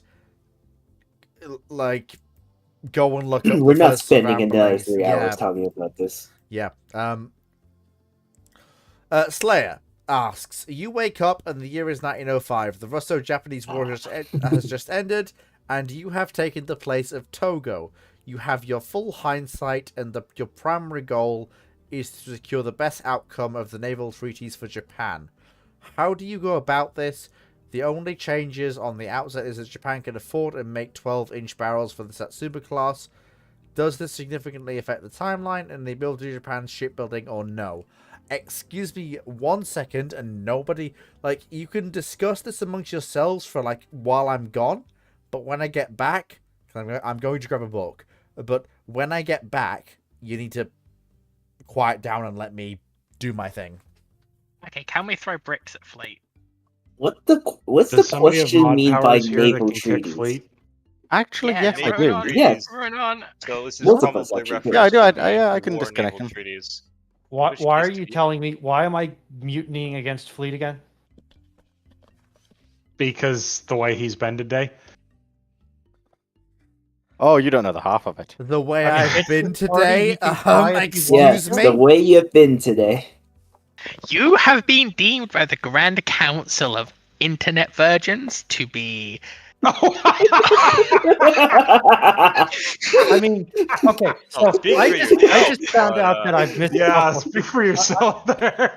I just found out that I've missed a couple of FFD calls because, unfortunately, the spam callers haven't done me the good grace of all having the same area code anymore. FFD. Fitness Damn, for that's duty. unfortunate. I Right. got popped for a random drug screening last week, and because I'm on HRT and Adderall, depending upon how sensitive their screening is, it looks like a quote unquote male has given a female urine sample high on methamphetamine. Right. And So they're probably a case don't- of excuse us. Yeah, What's going so on if you don't have my prescription list, it's confusing. That's hopefully the awkward but understandable. The inexcusable one would be if DOE has slipped a rules change under the radar that nobody noticed because they're DOE and nobody really pays attention to the Department of Energy unless something goes horribly wrong. That says Kaboom. people like me can't work at nuke sites, Right. which is going to be Okay. a problem. I'm going to have to jump in here and resume my position. Yes, you I'm- may assume the position, Fleet. Better hurry. Yeah, you may So- assume your You may position. assume- All position. right, I swear to God. Cyclic, stop being Bend funny. over, lover boy. Right, okay. So, in relation to the question that was asked, and I am looking at it here, so, You haven't bent over Um, yet. shut up. Politely, so, Bend over. I'm not gonna, fucking, dragon, control your wife. She's not my wife. That's a yeah, bold claim to make, control her. boy. So, Come on. Out with it. so 1905. Easy. So Use your words, Fleet. So 1905. 1905. Okay, can anyone get over there and end his stream because he's sounding more and more drunk? No, I'm just flicking through my books right now. So not Chiyoda. Nothing much to talk about. This Zumo. comes after versus Japanese war, so- Not Kasuga. Cruises. Buggadooga? No. I was gonna say, is there what are really you looking much for? of anything that can be done? I'm just trying to find the. I'm just trying to. Satsumas? I'm just trying to find in my. No, I found the Satsumas in my 1905 convoys. I'm trying to find the The Your words. Words, please use them. the Kawachis? No, the. Got him. They're here. Right, got the bastards. What are they? Right. The Tsukuba class and the Ibuki class. The four Oh, proto okay. battle Oh, yeah. cruisers the Japanese built. Right, 1905. So Okay. I am Sorry, Togo in more 1905. on I have the- full I have full hindsight. Okay, right. Fair enough. Right. Anyone else getting brain damage from this? So Yeah, kind of. Very No. much so. no. I'm Right. unsure. No, that's in probably what more way bottling it's- cement. So okay. Right. That gives brain damage. Okay, first things first. Yeah, I'd agree. Come on. First things first, leverage the alliance with, and I'm using my time starting now, leverage the alliance with Great Britain to get turbines for the Tsukuba's Tsukuba class. So that means that I have probably a class of 24 knot ships with 4 12-inch gun with the traditional the Tsukubas have. Do not lay down the Ibukis with, since they are laid down 1905 and 1907, do not lay them down. They will be laid down to a revised design. Secondly, as Slayer says, the changes that have been made is that we can have 12-inch guns for the Satsumas. So in that case then, the Satsumas come out as battle hexagons with 12-inch guns, with an 8 12-inch guns, with an 8 12-inch gun broadside. Do you fucking mind? I'm Yes. sorry. I'm sorry, Fleet. Within- What is an elf? Fleet, how much have you had to drink? Shut the fuck up. No, okay, no, within- Fleet, No, seriously. seriously, I'm genuinely I curious. don't know. I No, don't Fleet, know. seriously. How much? What is an elf when Um, it comes to ships? With what are you Believe it or not, I might. Is it bad I'm actually vaguely understanding this? So Yes, because you with listen an- to I me mean, too I much. just feel I like said- the answer is far more simple than this needs to be, or the answer is far more simple than this is looking Look, like it's with going an- to be. But look, the Satsumas, the Satsumas, the Is this Satsumas. related to the Let's elf go down he's to shares. talking Oh about? my gosh, a bottle of bourbon doesn't even do this to me. Good night. This is probably roughly one bottle For of cider. fuck's sake! No, it's not. It's 3. I'm on my 3rd 2-liter bottle of Glass? cider. Either way, come on. Oh, 6 liters of cider. I just cracked Okay. a lot of bones in my neck. Sorry. So, No, can I finish? Quiet. Can Let I him finish? No, because no, because Fleet, I need if we to don't figure interrupt out. you, you're still not finishing. I I need to will figure out what if is you- this elt he speaks of. Let's at least What give him a is this chance. elt he speaks of? There is no Let's else. at least give him a chance. So, look, as I said, the Satsuma class will have 12-inch guns, but will have an 8-gun, which is probably the elt that Foxo misheard as a degenerate.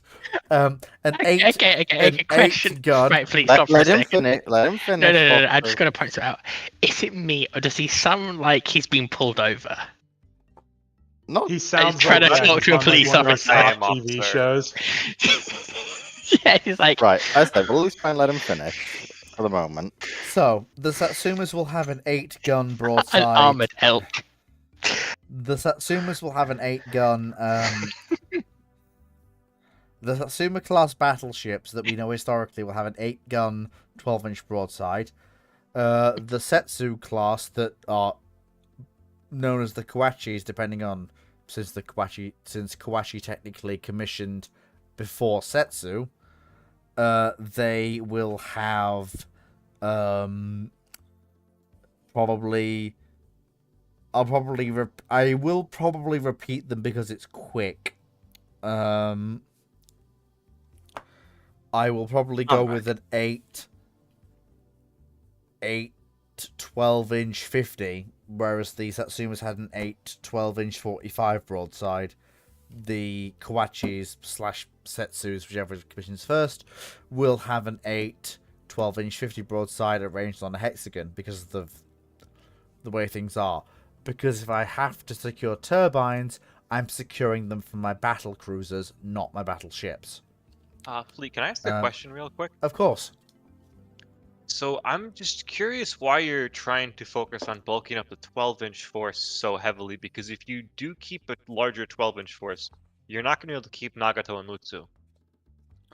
Well, bear in mind 'Cause these that these ships are.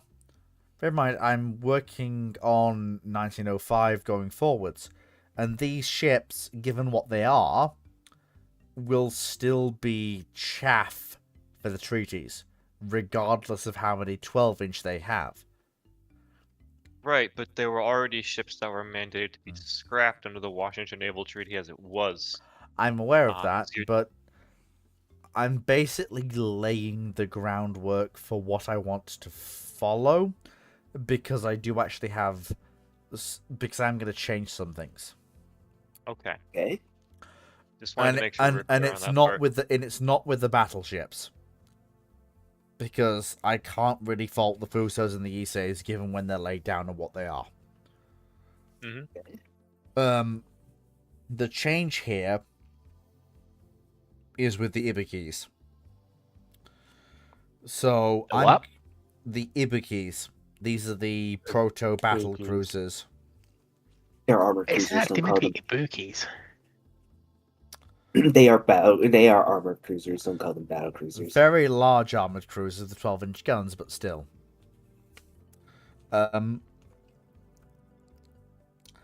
The Sukubas, I am basically staying as is, except I'm changing their triple expansion engines for turbines, and I'm pushing them up to 22, 23 knots. The Ibukis, however, I'm going to completely redesign. I'm gonna swap their. I'm gonna basically stretch them, and I'm gonna make them proto-Japanese Invincibles. Lay down 1907, as Ibuki was. So I'm gonna basically make them. I know this is gonna sound heretical, but they're gonna have 5-gun, 12-inch broadside. And they're going to have the 12-inch 50s that the Kawachis have. And they're going to have 2 twin turrets fore and aft. They're going to do 25 knots like the Invincibles do. And they're going to have a 5-gun, 12-inch broadside. Instead of having 4 12-inch and 4 8-inch per broadside. And hopefully this will push the tonnage up to 16,000 tons, which will increase the overall size of my fleet. Basically, my goal is to push the overall size of my fleet up in terms of tonnage to increase the overall size of fleet. I get in the treaties. Thing is, you've used Sorry. your interrupt, but I will allow you to use another interrupt because I'm being nice. okay, sorry. I appreciate that. I mean, I just think the thing you gotta bear in mind is that the weight the treaty program was looking at was primarily the modern battleships of relevance, plus what was on the slips in the build programs, what was sufficiently advanced in construction. Which is why so many of the navies end up hemorrhaging their 12-inch gun ships in for the treaty. Like for Japan, their late armored cruisers, the large ones that were pseudo battle cruisers, and the semi dreadnought battleships were all mandated for scrapping, like named and mandated for scrapping under the terms of the Washington Naval Treaty to begin with. I don't think this would save them if they're more formidable combatants. Or alternatively, if the Japanese are going to argue to keep them, then they might be forced to give up. Well, they're certainly forced to give up Mutsu, and they'll probably have to give up Nagato. Because remember, what was it? Was it Setsu or Kawachi? I forget. But they originally wanted to keep her, they were told that if they kept her, Mutsu would have to be scrapped. They but they ended up favoring keeping Mutsu, and so she was Setsu. It was Setsu. So Setsu was scrapped. I know. I'm Quite late. Why This is might it be the wrong. way to tackle the problem. I know. I'm trying to work at this from base principles as best I can. I may not be as clued in with the treaties as you guys are. I'm basically it's because of the way the question was phrased. I'm starting in 1905. So I can't just skip straight to, the post-World War I period. Mm-hmm. Which I think is I think Phoenix has got it right in a way I haven't. I think my brain has been somewhat fogged by that. So, Yes. You know what? I'm actually a Phoenix. Yeah. You've been paying attention. Shitty shit-faced. You've been paying Ye shit-faced. Foxo, do you mind? You've been paying attention closely to what I've been saying, right? Yes. Would you please carry on into the Fuso Issei Congo era? Because I feel like while I've done a decent job of the early period, when it comes to getting Japan the best outcome for the treaties, it's what comes after the enhanced early period I've created that really matters. And I've not improved Japanese shipbuilding and tonnage by a significant amount, but I've given you a little bit to work with. So, would you mind? Sure. I mean, I think. See, the way I was thinking about this question is I was probably looking at it from a different viewpoint than you were. I think a little bit, because at the end of the day, the part of the reason the Japanese to get the fleet allotment they do is simply because they were able to afford the massive built-up program they could during World War One when everyone else was busy fighting a war, and their economy was exploding because of the impact the war had on their domestic industry. I have an interrupt. No. I know it's your section, but I have an interrupt.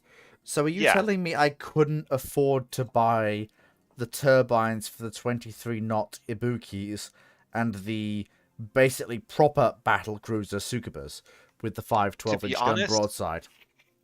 To be honest, I don't know. I'm not saying you're wrong or right. I just want to clarify, so I'm I not would putting have my to- foot in.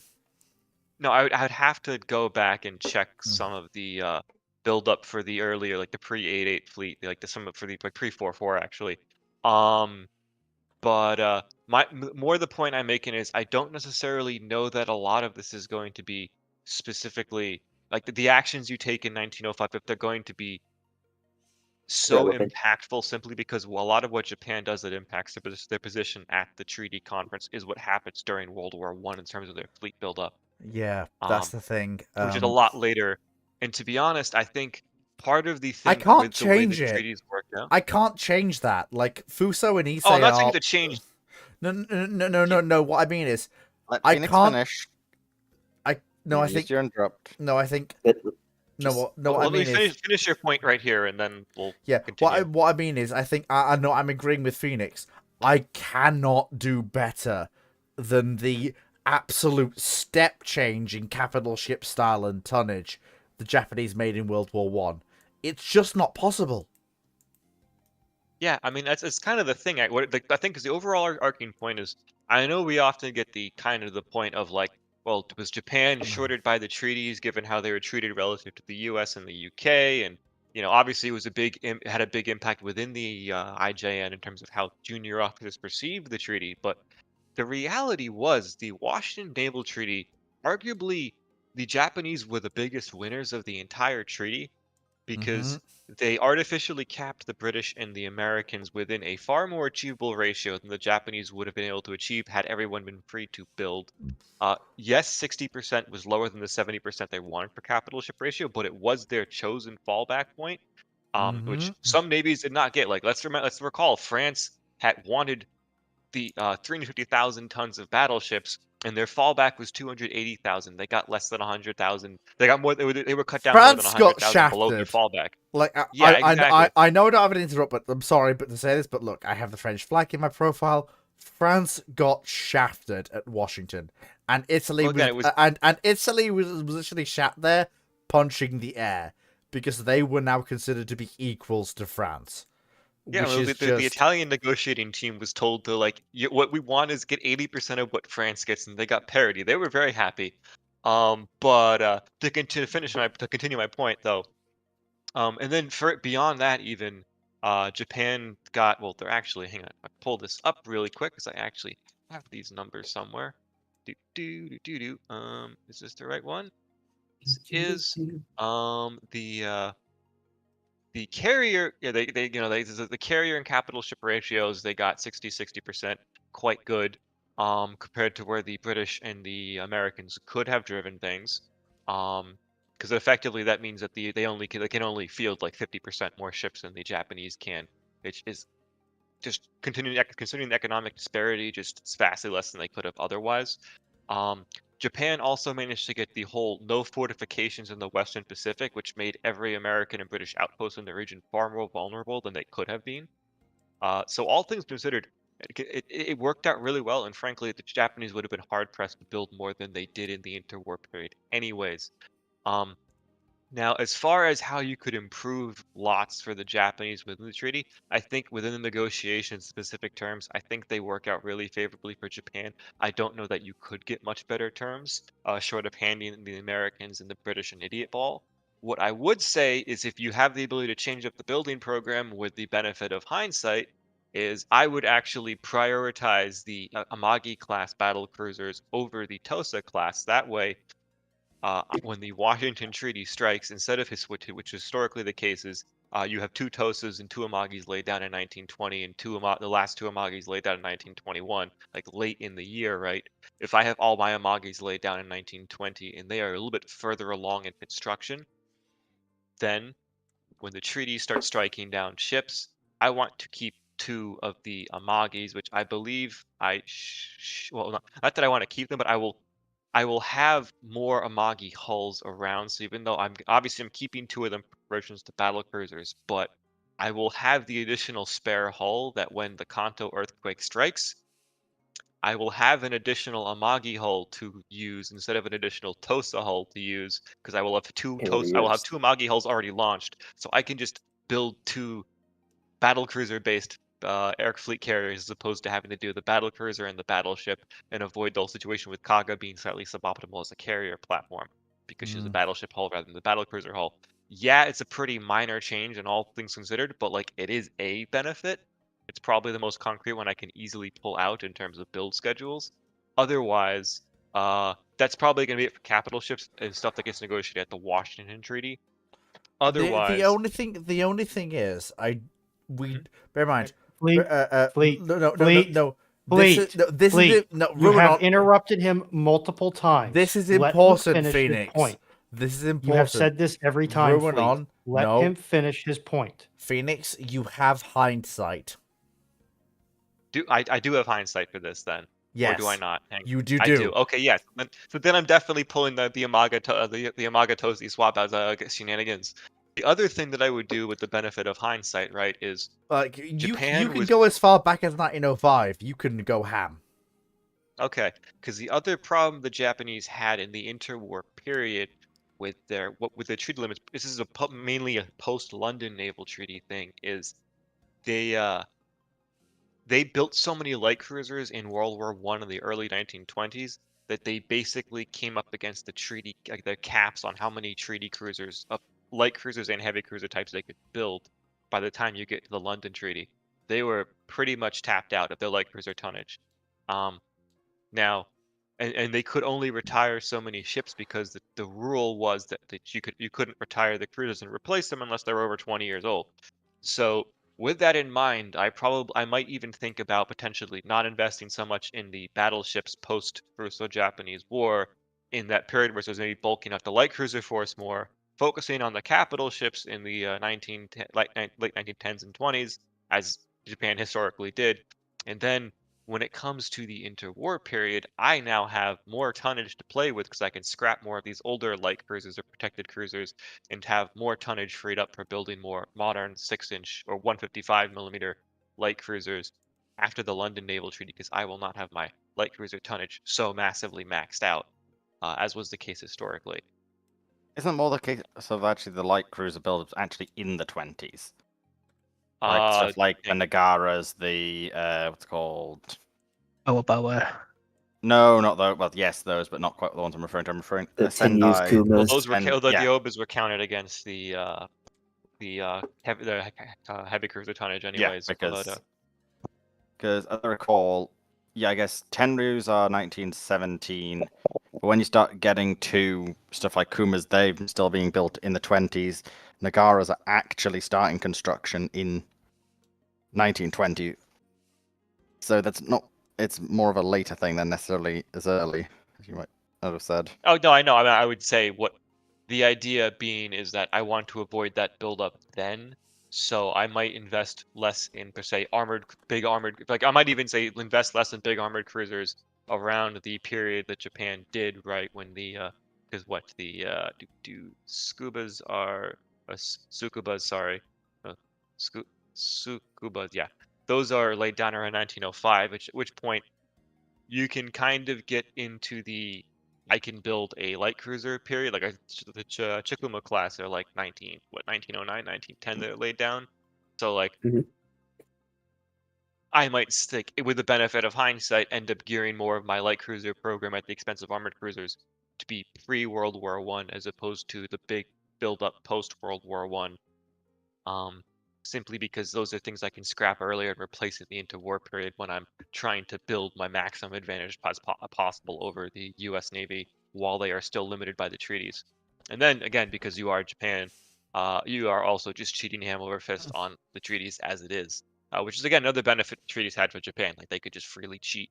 Well, not they could freely cheat, but they did freely cheat, and the other powers were, while they were still cheating the treaties in various ways. They were not doing it by nearly as much of a margin. Like I will point to, for example, Japanese declared carrier displacement by which they filled up by the early 1930s. 81,000 tons of aircraft carriers, not including Hosho.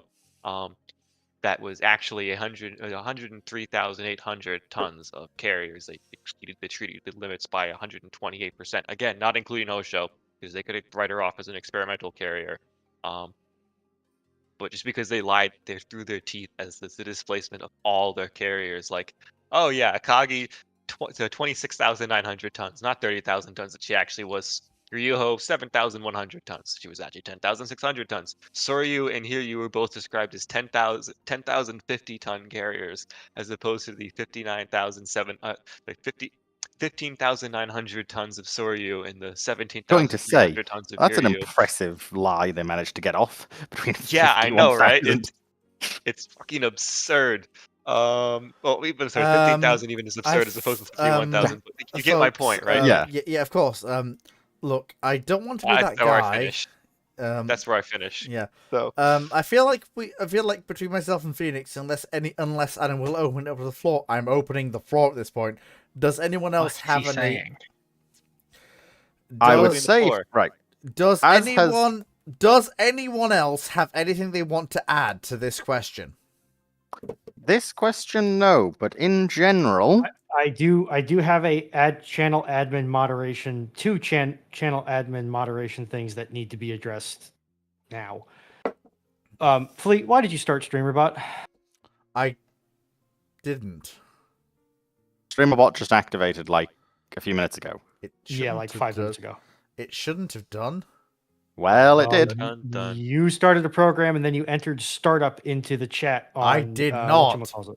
I did not. I can see it there. I did not. Okay. That combined with the fact that you are starting to muddle your words. We haven't quite gotten to slurring yet, but we are at muddling. Look, I think we need to knock this one over the head No. like a Yes. an indigenous no, people No, and a we- seal. We can always And do come what you back suggested tomorrow. earlier Look, and have no, another stream there- on Saturday. No, Also, we are. we're no, at we are- 5 hours. We are going to have a stream on Saturday, but while I am still conscious and while I still have the panel I have, we are going You to are deal... not coherent, Fleet. We're going to deal with Please, one last if I need question. to leave, I'm gonna leave. No, we're going to deal with one last question because I have been doing research for this one while we've been going on. And I can't really deal with this without Phoenix or Cyclic. So politely, I want to do this one last question. Okay, we will do this one last question, and then I am going to DC you from the stage. Yes, and I was going to do that anyway, but politely. So this- let's get moving. Okay. Your typical gunnery officer asks, what if in the mid-1960s a UK carrier group centered around HMS Ark Royal plus her full air group and escorted by 4 County class, 2 Leanders, 2 4 County class destroyers, assuming that 2 of them are batch 1, 2 of them are batch 2, and 2 Leander class, all batch 1, in the Barents Sea, going up against 36 Tu-16s carrying 2 Dead. Kelt missiles each. Also, a couple of Soviet Juliet-class subs armed with Shadok missiles and their torpedoes.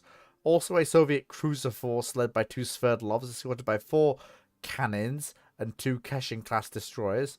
Do you think the UK battle group will survive the Soviet force and eventually annihilate this force? Also, The Soviets are also, being also, the UK group is being shadowed by 2 Tu-142 patrol aircraft that are relaying information back to their comrades. Politely, if the Tu-142s are in on this, that basically pegs this as 1969, as they were which not. means that Badgers aren't armed with the missiles that you said they were armed with. They are armed with AS-6, the baby brother, or not the baby brother, that's a different missile, but the little brother to AS-4. Assuming that you do want the Badgers to be armed with Celts, that means that Tu-142s are not shadowing the Force. Something else is. And given the fact you've specifically stated the Celts and mid-60s, the Tu-142s cannot be part of this shadowing force. It's probably BE-16s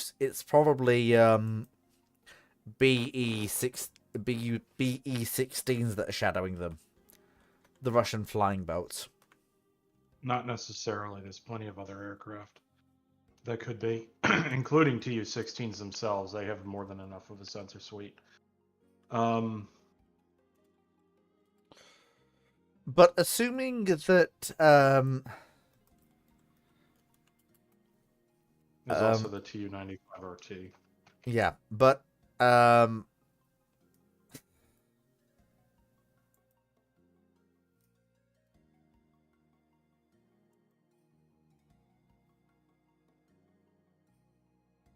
sorry, BE-12, that's what I meant, not BE-16. But I've been looking into this. Bearing in mind when this is set, I'm being generous to the RN.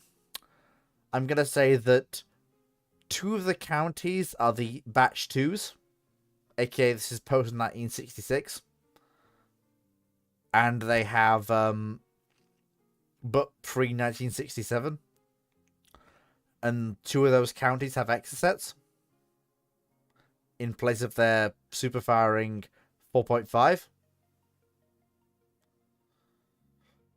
But if that's the case, Ark Royal has her Phantom Buccaneer Gannet Air Group. She doesn't have her Phantoms necessarily. When does she get her Phantoms again? Late 69. So basically, which is why my comment was dead. To be utterly blunt, the British air defense ships do not have the rate of fire to deal with any leakers. Sea Slug just isn't. Yeah, it's not worth it. The fucking 36 Tu-16s can kill them. Never mind Easily. the Soviet cruiser force. Also, you're in the Barents. There's a good chance they're under escort. And also politely, like, I don't get what gunnery officer was trying to do here. He put this anemic force against 36 Tu-16s, which already would kill it. He then threw in 2 Juliet-class subs and a Soviet cruiser force with 2 Sverdlovs. The Sverdlovs don't mean shit. No, I know, but just... It's so overkill, it's not even funny.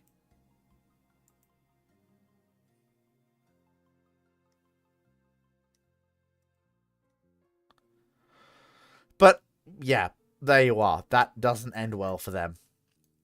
Now, are you willing to go to bed now, Fleet? Of course. But yes, thank you everyone for watching. I hope you've all enjoyed. This will be continued tomorrow, at some point. I don't know who I will have on the panel. If necessary, it will be just me. But this will be finished tomorrow. Oh, for the love of Mike. How many times have I told you, Sea Dotters, incomparable doesn't fucking work? Yes, it does. Anyway, thank you everyone so much for watching. Take care. Yes, night. It should be Catch Up Ramblings 33 Part 1, but look.